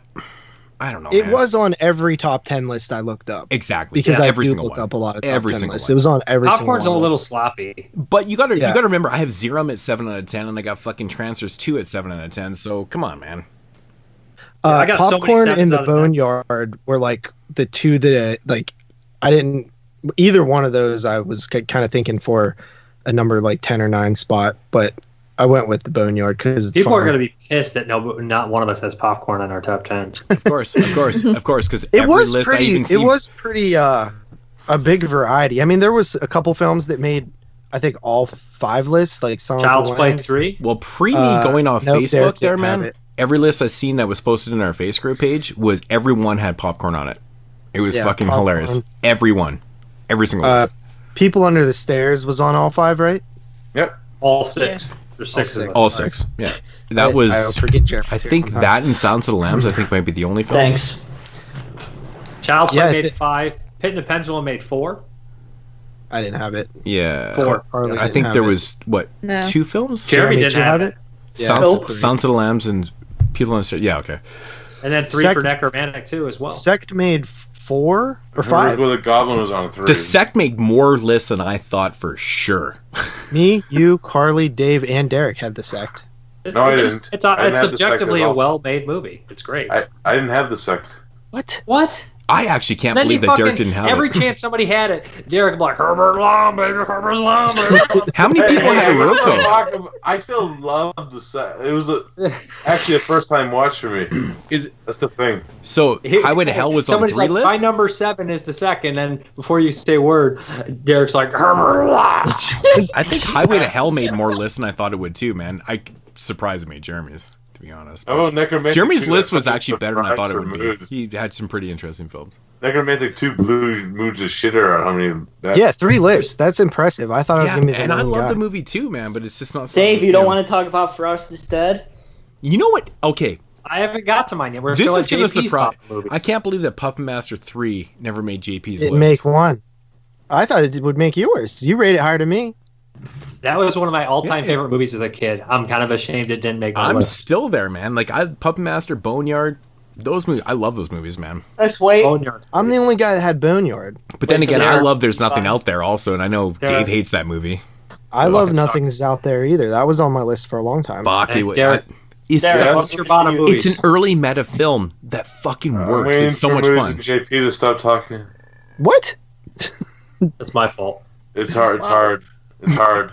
All right, Derek, go ahead. Your bottom films. Well, obviously it's fucking Alien Beast. Fuck that movie up its fucking ass. Fucking hard. Yeah, if I hadn't watched it, it would have been down there. 0.0. Fuck you it. can't do that. I can do whatever the fuck I want. Let him do You it. can't. He's drinking. Do we even rate these bottom movies? He's real drunk off water right now. I'm not even drunk anymore. I'm just raging. My lowest film was a 3 out of 10 with Killer Night. I have like 5 zeros. Fuck them. You can't have 0 on 22 shots. I can have zeros if I want to. Another Christian 5, 6, I Luciani would've could have had. zeros on this show. I could have fucking zeros. He had a 0 on You didn't Exploding let him. Heads. He has zeros on this too. No, and I didn't let him back then either. You did. I'm changing it to 0.5 on the website if I put it up there. I'm just saying. Fuck 0.5. Just say your movies. Alien Beast, the Hungry of the whatever the fuck it's called, Horror Hagen. Horror of the Hungry Humongous. Freddy's What are you dead. doing? Fuck it. Fuck Freddy's dead. Fuck it hard. Fuck that movie hard. It's terrible. Freddy's dead. Bottom. Get the fuck out of here. You guys It's are tripping. fucking terrible. It's fucking atrocious. Worst fucking acting ever in that movie. Fucking Worst acting ever. It could get raped by a fucking iron lung. Fuck that movie. Even Alice Cooper couldn't save that piece of fucking shit. This guy's killing it. God. He's killing it. Fucking poor Billy Zane had to carry his sister after that fucking movie. I can't think of the other fucking. I actually like Dream Shatter. That was actually all right for what it was. Yeah, we're talking about our least favorite though. You know, I'm trying to think of the SOV ones. Shut the fuck up, JP, for once. You know, Let me help you here. SOB. What was so? There was a couple that were so bad. Science Craze is pretty terrible, but at least it has story to it a little bit. Zombie 90, pretty terrible, but I kind of like that. It had actually story on like Alien Beast. Fuck that movie. That's about it. Fuck off. Carly, what you? Is there? How many are we listing here? Like our entire 5. list? Bottom 5. Okay, I think Derek just listed 25, but okay. No, he put some that he liked in there. All right. Derek didn't get the memo on dislikes. I was recollecting and thinking. He will do that. He's like, no, I like that one. Yeah, whatever, JP. Fuck off. Well, it was funny because he was going through the shit movies, but he was like, I kind of like that. He's like, I did like this one though. I give it an 8. It's rated low, but it's still kind of, it's okay. Okay. Okay, well, I'll just say, like, I don't know, guys. Like, I thought that Poison movie was pretentious and just boring as fuck, and I gave it a 2 out of 10. 2 out of 10, fuck it. Fuck you, Derek. Fuck everybody. After that, Graveyard Story, boring as all shit. I was falling asleep in and out of it.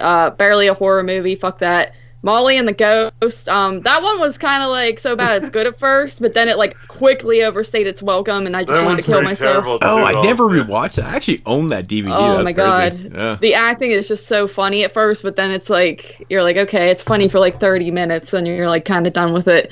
Blood Massacre, I barely remember this. I don't think it was that bad of a movie, but like I gave it a 4. I don't know. Don Doler. It's fair though. Fair. Yeah. I like Blood Massacre, but a 4 is fair. Blood Massacre is actually kind of fun. Not his best movie. Yeah, it wasn't that bad. I remember it not being that bad. It was like when I watched early on. That it looks like dog shit too. Yeah, that was kind of so hard to watch. Yeah. True Voodoo story. Dolls, that was a shot on video film. I could barely hear it. It seemed like it could have been like okay if I could hear what was going on half the time, but you know. Sounds more than 5. Okay, well that's 5 then. Oh, it's okay, Carly. Party I killer understand your there. pain right now. Okay. I got 6 only because I have a tie on one. I'll Oh, start but he's with allowed to have 6. I'll only do Sorry, 5 then. Carly. I'll only do 5.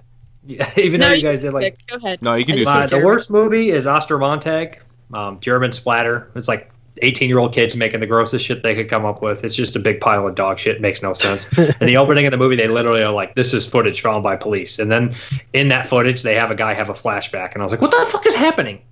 You can't have footage with police and then have a guy with a flashback. Fuck that movie. Stupid. The end's real gross, though. And somebody shoots a gun up somebody's ass and then rapes them, and the cum comes out of their spinal cord. Nice. I saved you an hour and a half. Sounds like my personal problems. Wicked World. Oh my god, this is a fucking mess. I know We some know. people think it's Oh, that's the other one I was trying to think of. Wicked World was fucking terrible. It's a mess. And this guy fucking writes all this weird political shit in there, and then tries to make his character, who's a cop, he's like a cop but kills people, a fucking messiah. I told you right off the top of the show. Canadian hating motherfucker right there. Dude, Wicked World is objectively The only good part is like the 10-minute montage of the guy it's fucking his girlfriend easily in the an beginning. 8 out of 10. That movie's good. 8 out of 100. You might be right. You might be right. You might be right. It's real bad. It is bad. I didn't watch it. I'm Child fucking of with you. Light, I'm totally Child fucking of with you. Darkness, super dull TV movie, so goddamn boring. I wanted to die. Can't Fear, really bad slasher. Buck Flowers, great in it, but that's the only thing worth watching. And then 5, I have Tiger Claws, which is a martial arts movie, but there's a killer going around. Piece of shit, boring. It's a vanity project. The lead actor is so bad, I wanted to die. And also, I watched Beasties, the director's cut. And not the 80-minute version. I watched the fucking hour and 42-minute version. It's so bad. I had fucking garbage movie. There's like 25 minutes of people talking, and they're stupid, and it's just junk. There is tits, though. That's it. Tits are always good. I wish I had watched just for this portion of the show all the real shitty ones that I had on deck, but I never got to.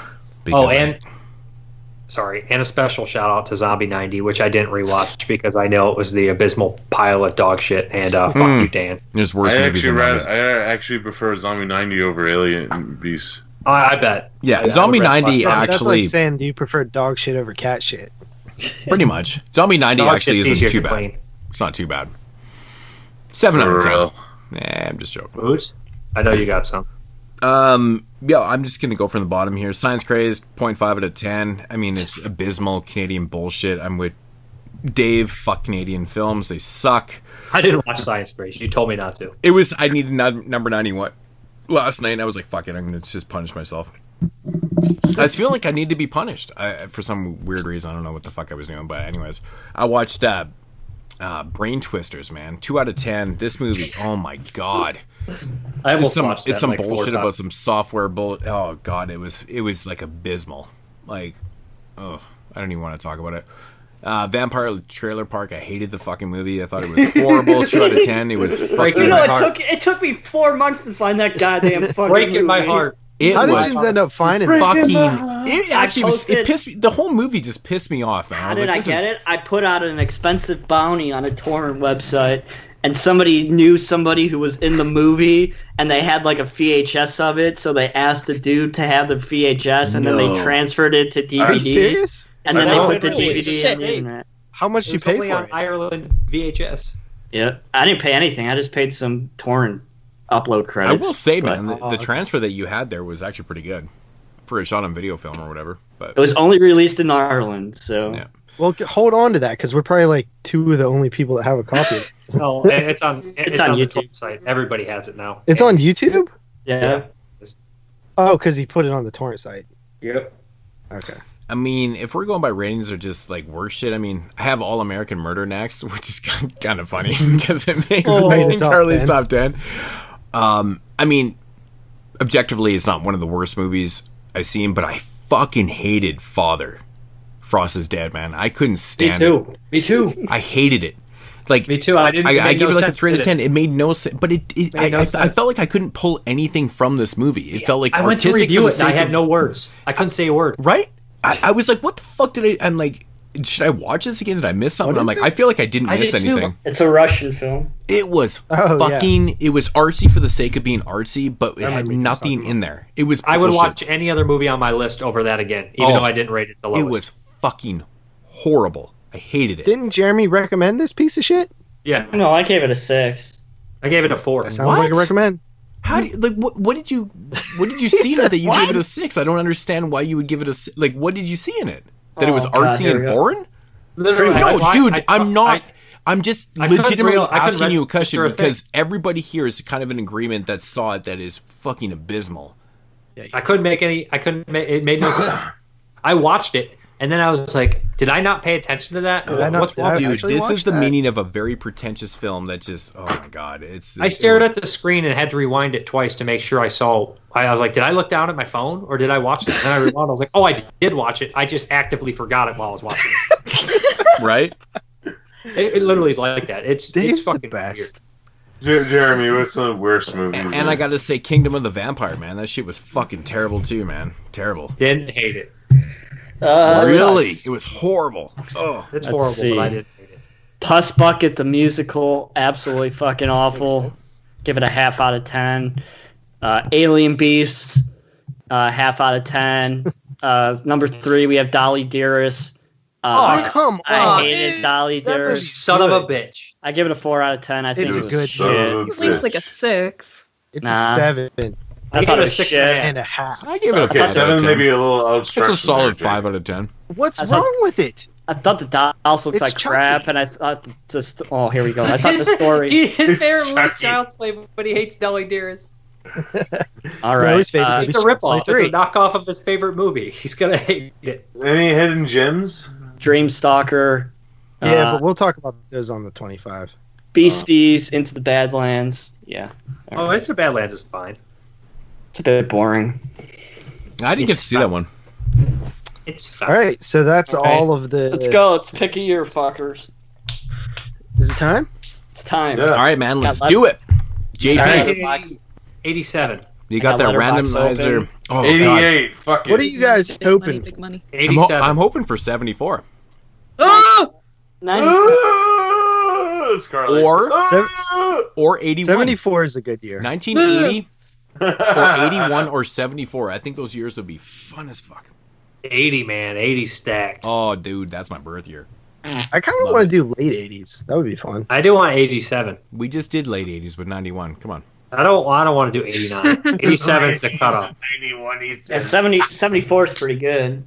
Okay, 74 78 really good. as well. 78 as well. 78. All right, let me make sure I pulled out 91, and I didn't. Let me pull this out real quick. You have 97. Make sure you took the 90s out and put. Oh yeah, I have to take all the 90s out. Shit. 90s killed. I wasn't ready for this. You poop head. Did you just say I forgot to pull out 91? Dude, Yeah. all the You 90s forgot to pull shouldn't be all in the there. 90s. I ain't Yeah, trying to be I know. punching up 90s again. I got to take them out. Hold on. You guys talk about something while I do this. Oh, we're going to talk about how slack. Okay, did anybody here watch Zerum? Which one? Zerum? I started it. Couldn't get into the Asian I one? didn't get to see that one. No. Yeah, I attempted to watch that one. I wasn't really into it. Oh, it was fucking fun as hell, man. I loved it. It was so The good. Channeler is a movie I watched a long time ago that is on my old reviews. That's a piece of shit, too. Dave, what do you think of Zero? I didn't watch Zero. Oh, you didn't? No, I should have. Oh, it was so much fun. It was so much fun. You know, is it a horror movie or is it like a superhero thing? It's sci-fi. It's like Guyver. Sci-fi horror. I would Is it say. like the Guyver? Yeah. Yeah. It looked like the Guyver, which It I kind of loved. had a cool premise, though. Is it better than the Guyver? But I'd like it better than Guyver. Yep. Mm-hmm. Good stuff. How long does Nothing's it better take, than the JK? All you gotta do is delete it. No, because I have to put in all the 80s too. I had it told you still earlier. set from I last told time. you earlier. But you remember had, that? Nobody mentioned Battle Battle Girl. Hours. Battle Girl was fucking fun as hell. Oh, I We're actually still watched gonna that. do our I list. actually rewatched that today. We're doing our extended list, right? Yeah, we're doing our extended list, man. All right, are you guys ready? Yes. I'm ready. All right. So, for the listeners out there, the random year that's included, which I take everything before 69 and put in there. Some years don't even have 10 films, so we'd watch like 3 and okay, these are rankings. But 36 was the year. I'm not sure what it looks like. It probably won't come up. Then we have 69. As you guys remember, 68 was when we started, and we went forward. And then we have all 70s except for 72 moves. And 76. And then all 80s except for 82, 85, and 86. No 90s because we just took them out. And then all the 2000s minus 02. So it would make sense if we returned to the 2000s. And then, what's that? I don't want to do the 2000s. No. Yeah, me neither. Freaks me Right out, now. man. 10, 11, and 12. So that's it. There's a total of 29 eligible years. Are you ready? Yes. Come on, 87. All right, let's roll. 97. Come on. It's not in there, you 97. fucking I idiot. know it's a joke, you dipshits. I don't And believe. the winner is. You guys are going to be upset. Oh my God, it's 2004, isn't it? It's 2005. Oh, it was so close. Yes. Moods year. 2005 sucks. Some good stuff. The same. 2005 is actually a pretty good year. It's a pretty good year. There's 515 films. Are you going to watch how many? 105, I guess? Oh, fuck. It only made sense we returned to the 2000s. We'd only knocked one off. There's some okay stuff. The Descent, Constantine, Saw 2, Hostel, Devil's Rejects. Slow down, dude. I can't comprehend. You do this every time. The I'm actually Descent. doing the list because every time we do Constantine. this, somebody just goes to Yahoo and types it in. I'm an Internet Movie Database. I'm looking at the release dates, so these are all guaranteed 2005 releases. Instead of that I bullshit of just typing did Yahoo. 2005, man. God.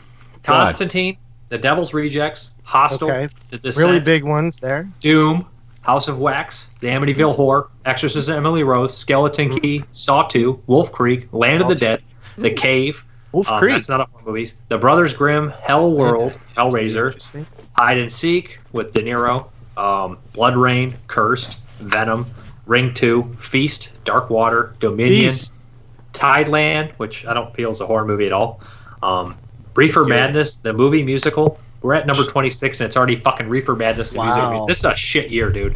The Boogeyman. This is about as deep as a fucking baby. I'm telling you, I just did 2005. Boogeyman, Holy Alone in shit. the Dark, The Fog, 2001 Maniacs, Cry Wolf, Okay. The Crow, I just Wicked watched Prayer, all these. I just watched all the big movies from 2005, literally for the fucking American podcast. Wait a minute. Zodiac. Uli Bull had 2 movies in fucking 2005? What the Sound of fuck? Thunder. This You got sucks. What Fuck. Yeah. Carly, why didn't we get a 70s year? This sucks. Fuck I even this talked shit. about this off the top of the show. Don't talk to me. I don't want the 70s. I don't think You're the one who prayed for no 70s. I heard you. White Noise, Yeah. Urban Legends, Bloody Mary, Call of Cthulhu, Antibodies, Fragile, Next Door, Chaos, Five which is is the terrible. last. You didn't say Santa Slay, bro. You didn't say Isolation. Ginger Dead Man, Oh, that's bro. a good Well, one. they're not here yet. Maybe they're not in 2005. Isolation, The Dark, The Nun, Man Thing. I'm gonna die during Dead this. 2 shit Hellraiser sequels. Tamara, P, Puppy. What What the fuck is this? Return of the Living Dead 4 and 5. Ginger Dead Man, Mortuary, Strange Circus, Pervert, 13 Tomazetti, which is a great movie, Santa Sleigh, Mansquito, Meatball Machine. Okay, Meatball Machine sucks. The Witches of Mosquito's amazing.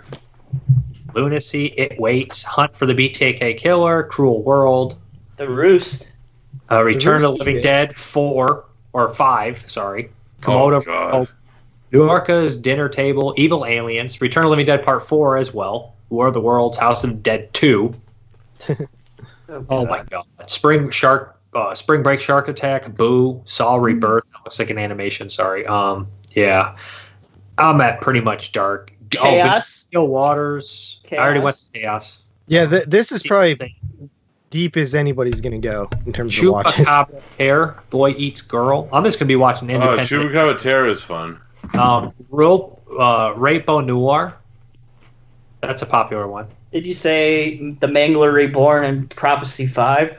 I did say Prophecy 5. There's The Roost, Sex Machine, Snuff Movie. I'm trying to find maybe some The Maid. Day of the Dead 2, Contagion. No, fuck that. Oh, I'm not watching that shit. No, I'm not watching I know the that summer shit. series did it differently, so I don't know if some of these watches are going to qualify for ours. Yeah, but they do it very differently. Did you say The Descent? Was that a 2005 film? Yep. Okay. Yeah. Back up at the top. So what they do is whatever country it's from, whatever the first showing was for the country of origin. Mm-hmm. I mean, honestly, it's definitely extremely top heavy. There might be 3 or 4 films that are definitely going to be in the top 3, but after that, it's kind of fucking all over the place. Dude, we need to dig deep for independent movies, possibly. Cursed is from there. I mean, there's some films that I haven't seen in a while. I think this will be fun. Hide and Seek, I haven't seen in a while. No, this is going to be the worst year of all time. Yeah, I think this is going to be the worst top You 10 guys ever. are. No, I'm just saying, man. I just went through bad. 2005, and I'm like, my god, it was so I don't even obvious. like Constant. What the top 2 are. It's so obvious what the top 2 are. No, on the person. We'll just have to see. Are you fucking because kidding? my top 2 are different than the summer series top 2. No fucking way. Yes, from this way. year? No way. Yes. Absolutely mine not. too, yeah. Absolutely not. Mine's different than some There's series, no. too. There's. Okay. What's next door? There's a way, bro. If you'll look at the list and you'll be like, oh, I know his 2. What's next door from 2005? Hostel is on JP's too. What's the what was besides 2005? I said, what's next door? Oh, is Hostel is Hostel for us 2005 Yeah. Oh, okay. Is it? Well, that makes more sense then. It I was. guess I'll rewatch that. It was again. It's fucking 1970. The second was 1975. Third was 1977. Okay, so Hostel must have been 96 or 2006 for us, like in reality. 77 would have been fun. Well, we got 2005, so suck it up. Yes. Yeah, I put fucking sucking it up. 2005 101. So that's not really a surprise. 85 to 2005 just seemed to. I mean, there's some stuff. One good thing is these films are going to be really easy to find. Oh, Tamara, that's a decent one from 2005. Oh, that movie's fucking terrible. What are you talking about? Really? Tamara sucks. Man, I have a feeling a lot of these movies aren't going to hold up. Like some will be Movie like, "Oh, I Hooper's love Mortuary. this." Oh, we Science can watch. on a Strange Circus. Did I you guess I'll mention try to that? figure out. Yeah. Shake, Which ones Rattle, are and which? Roll 25. We can watch Charlie's Death Wish, starring your boy Ron Jeremy. Hey, there's only 1,179 titles listed under horror. How about 50 is a solid number. Hammerhead? What about Shark? Boo from 2005? That one's decent. What about Die You Zombie Bastards and Frankenstein Reborn? Well, you're picking the shittiest movies. Of course they're not. Those gonna be movies good. actually look like some of the best ones out of the ones I just scrolled through. How about so Seaman? I actually not. How about The Neighbor number 13 looks interesting. I always wanted to watch that. That's a good one, yeah. How about Seaman Demon? That sounds That's like that's gonna be a. There's some good foreign stuff. The Maid. I hate Yeah. to think I'm going to watch all foreign movies, by the way, guys. Cello. I actually own both those. We got a Bill Zabub. Oh, Oh, there's a top tenner. One missed call too. Swamp zombies. They remade Cabinet Dr. Caligari in 2005. H6 Diary of a Serial Killer. Insecticidal, dude. Come on. Oh, we could watch Night of the Day of the Dawn of the Son of the Bride of the Return of the Revenge of the Terror of the Attack of the Evil Mutant Hellbound Flesh-Eating Subhumanoid Zombified Living Dead Part 3. I'm going to assume that's probably a spoof. Yeah, that was How about Creature from the Hillbilly Lagoon? Has anybody seen Scary Hair? I own that movie. I own Scary that. Hair. Hillbilly We got Lagoon? Evil. I own that. The Greek zombie movie, which isn't that bad. Dr. Chopper. Jesus Christ. That movie looks awful. sucks. I own that too, man. It's terrible. Oh, we got Honestly, BTK you guys, Killer by I think Eli you guys are Lamel. being a little too hard on this show. Ooh, Tokyo you're a bunch Zombie. of haters. We got Tokyo Zombie. No, just Alright, being, Double. we're not being haters. We're just being honest. You guys are all like, we're 50 years old, so we like 70s movies. We got a David First of all, Duchovny none of us are movie. 50s, and that's bullshit. Listen, What about Ghost Main Act? Act? It's a The joke. 70s movies are half better than half these fucking movies we named. No, dude, some of those 70s. I mean, I start most of my 70s lists with like fucking 7.5s too. I started fucking all my fucking these lists was fucking. These are gonna be like 4s out of 5s. No fuck fucking you, way, Derek. dude. Like, You're gonna. being fake. Just watch. You're the probably movie gonna first. start with an 8 on this. Hey, Yeah, and- Derek. I started There's a lot this list of, at an 8, man. It was Japanese crazy. movies on this list, though.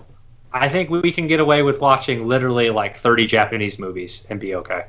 Okay, we'll be So fine. many Japanese movies I'm seeing. I only had I'm one going to have to hook Japanese this movie on Plex my up list. there, Dave, so you can fucking hook me up with some of these movies. Or the worst case scenario, like Plex is iffy if it doesn't work for you, but I can get you the movies for yourself and you can have them on your own Plex. Or you can be- Can we please upload them to the spreadsheet this year? I have too many to do that too. Last time I would have had like 200 titles to upload to the spreadsheet. The Plex. Listen, I know the spreadsheet works so great for me because I So actually you're went gonna back have and to ask- you're re-downloaded gonna have to Steel and hard Lace. code the subs, man. You're gonna have to tell me which ones you want. But maybe I'm we should not talk about the putting some. illegal stuff off the air. You're gonna. It's not illegal. No, if we you- own all these movies. I don't. Except for the ones we're downloading illegally. If the movies are on release, I don't care. Yeah, Steel and Lace didn't ever release, so fuck that. We're not talking about giving people the devil's rejects. We're talking Right. about giving No, that's somebody not this happening. the We all 90s own that movie. fucking, like, We all, 70s Japanese like, if movie it's that no- available, we'll fucking buy it. But I mean, Exactly. if it's not available, those are the ones we're talking about. Yeah, I mean, like nobody could have fucking found like some of these movies that I had to watch. All right, guys. Is that it? I'm actually happy. Fuck Me too. You guys are gonna be fucking regretting it. Yeah, all the Yeah, youngins you're are gonna freaking be Or you happy guys after just you watch bullshit your whole fucking way through and act Tamara like again. Hey, Yeah, listen, when if fucking- anybody wants to tap out, Mike Merriman says he wants in. Fuck Derek, Mike you're Merriman. bitching. All right, Derek, Mike's we're filling gonna in for fix me. your mic. With his fucking giant pubic hair goat. Dude, Mike can't fill in for you, dude. He's like, You even watch fucking. He would fucking lose his mind, apparently.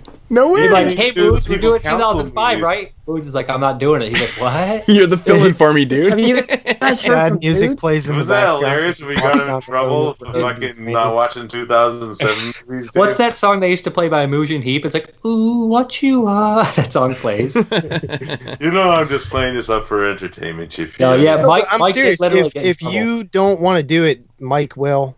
Mike. Same with you, Carly. Dave, you're I stuck. am happy Can't about do- this year. No one else is, but I am. No, I honestly think I'll be okay with the foreign movies. I just a lot of the American shit that came out this time is just not my. Yeah, it's like video games. all That shit. I'm just gonna skip some of these. Like I'm not watching Blood Rain. I'm not watching The Fog and stuff like that. I'm not but watching like Dark some, Water.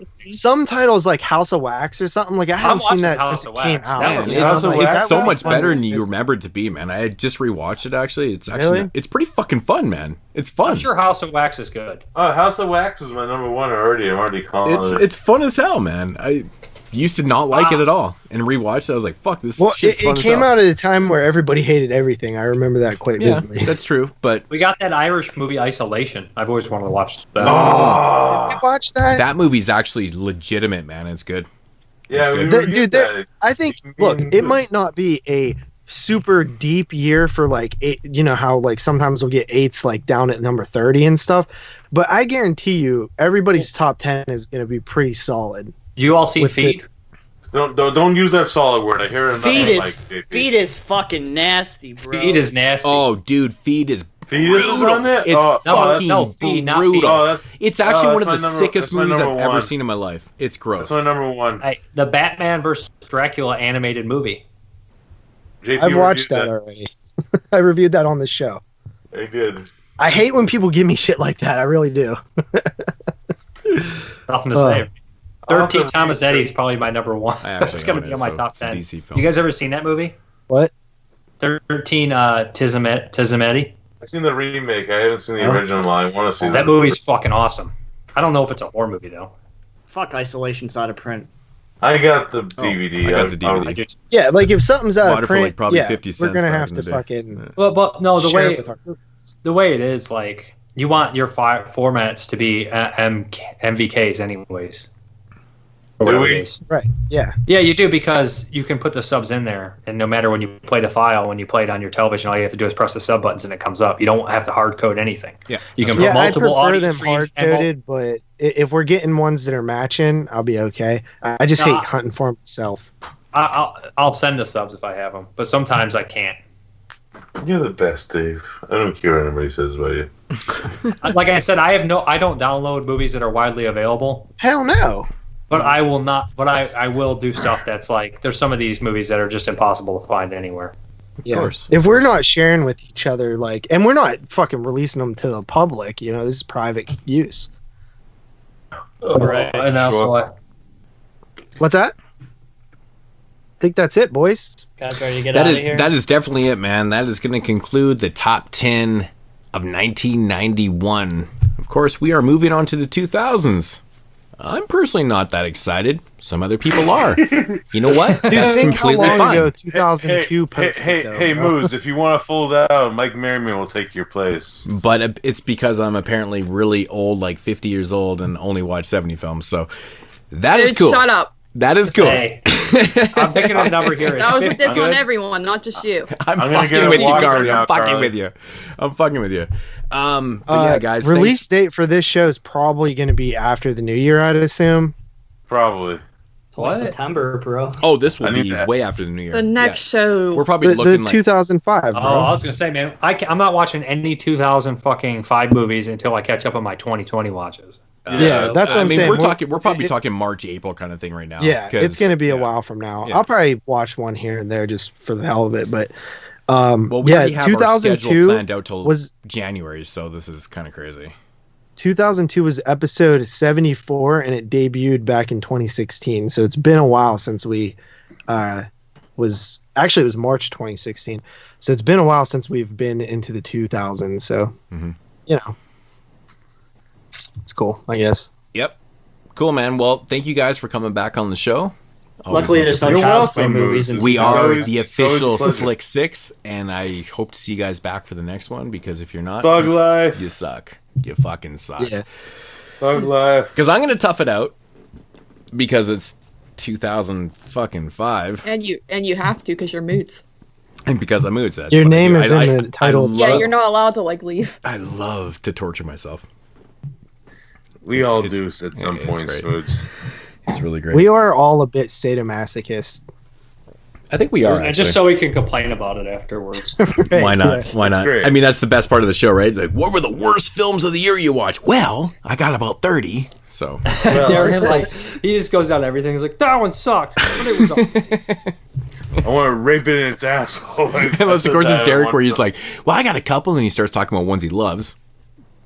What the fuck? Well, it was recollecting. I was thinking about him. It happens. It happens. Yeah. First three sucks. All right, First let's roll, three was boys. not as Yeah, bad, man, but- we are definitely out of here. Thank you, Carly, Derek, for coming on the show. Dave, love all Thanks you for guys. Love you guys. That is going to be the show, man. Hope you guys enjoyed it. And Jeremy, take us out of here. All right. Thank you, everybody, for listening to episode 189 of the 22 Shots of Moods and Horror podcast. If you want to follow the man Moods himself, you could do so at youtube.com/Moods616. And remember, his channel is dead. You can follow JP over on his channel, youtube.com/DoubleShotJ. Tell him you treated Jeremy like shit. And you can follow me on my channel, youtube.com/NESRuler22. Follow Derek wherever, Dave wherever, and Carly wherever. No, I'm just joking. Follow Derek. You have anything you want to plug? Where's your shit at? Yeah, actually, we just moved to a new network. Most of my shows, we're on the Dark Discussions Network at the moment. Fuck, I'm learning shit right now. I didn't even know that. Yeah, we just moved over. Thanks. Shout out to Philip Perron for creating that network for us. Awesome shit there. Ooh, we're that's over a little there bit now. ironic, isn't it? Fellow New Englander making things right. Awesome shit. But yeah, that's about it. And actually have a few guest appearances coming up. They're in one actually I was supposed to do this Saturday, but I just got pushed back. So I'll keep those a little secret now. But when they come out, I'll announce them on the pages and shit like that. You know that. So that's about it for me. And me and Carly are recording soon with actually the man we mentioned earlier, Mike Merriman. So that should be interesting. Solid Mike. Carly. Yes, pretty much same thing. Everything is now like on Dark Discussions. You got his and hers that I do with old J Pig, as well as Netflix and Chill or Shutter and Chill, which will soon be J-Pig.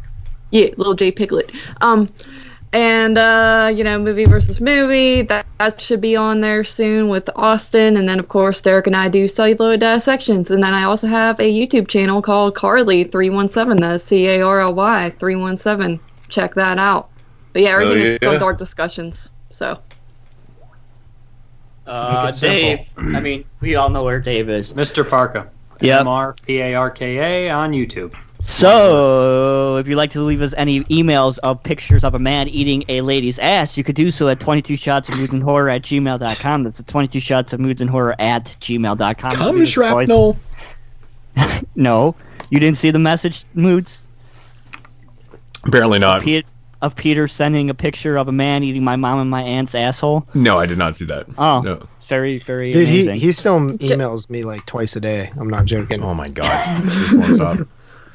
I might block him soon because he's starting to send like shit that's like Holocaust pictures and stuff like that and really rude shit. So I can't believe you haven't blocked him yet. I just get tired of that. Well, shit. he used to make me laugh because he'd be like exploding head sucks moods burrito fucking moose. He calls you moose. Okay, that's cool. Oh, what the fuck was that? You can leave us voicemail at 724-426-6665. I highly doubt that thing's even hooked up anymore, but you can leave us voicemail if you want. That was funny. There's only one way to find out. I'll call her later. Just give her a call. Find out. Yeah. Follow us on Twitter, twitter.com/22shotspodcast. You could also follow us on the 22 Shots of Moods and Horror Facebook page, facebook.com search bar 22 Shots of Moods and Horror Podcast. Please support the Patreon to get the sand sucked out of my vagina. Patreon.com/22shots podcast. And if you buy a t-shirt right now, I will ship it to you for free. And you could order one of the 22 Shots of Moods and Horror.com or send me a message on Facebook. So that is everything for episode 189 of the 22 Shots of Moods and Horror Podcast. We'll be back next week with anime episode 2, I guess. We're going to be talking about some more anime movies. JP isn't going to be here, of course, because he always leaves at the most interesting episode. So no, I'm going to be working, actually. Excuses. And then we're going to be talking about The Reflecting Skin from 1990, which is pretty awesome movies. Great movie. Forward to that. So we're doing Demon City. Come on, Derek, help me out. What is it? He probably doesn't know. Demon City, Shinjuku, Ninja Scroll, and Vampire Hunter D Bloodlust. So we're doing the sequel to Vampire Hunter D. Oh, that's a fucking great show right there. Yeah, so we're doing some anime movies. So we need somebody who can speak Japanese. Two of them from the same director too. And then just some other shows coming up for the rest of the month of September if you guys want to prep. The week after that, we have King Kong 1933 versus King Kong 05. So. Oh, fuck that movie! I'm not watching that. So that should be a. They should change that to 76. Make it easier on us. Oh. I already bought the 4K. We're doing 05. Yep. They got throw it in the trash fire. Yeah. It's not even that bad. It's just long. I like it. It's just fucking long. They should cut the boat out of the movie completely. That's why Skull Island's the best Kong movie. And as always, Skull Island sucks. And as always, it doesn't suck. I just don't like it. And because we're gangsters, because we're gangsters. We're watching the extended cut. So.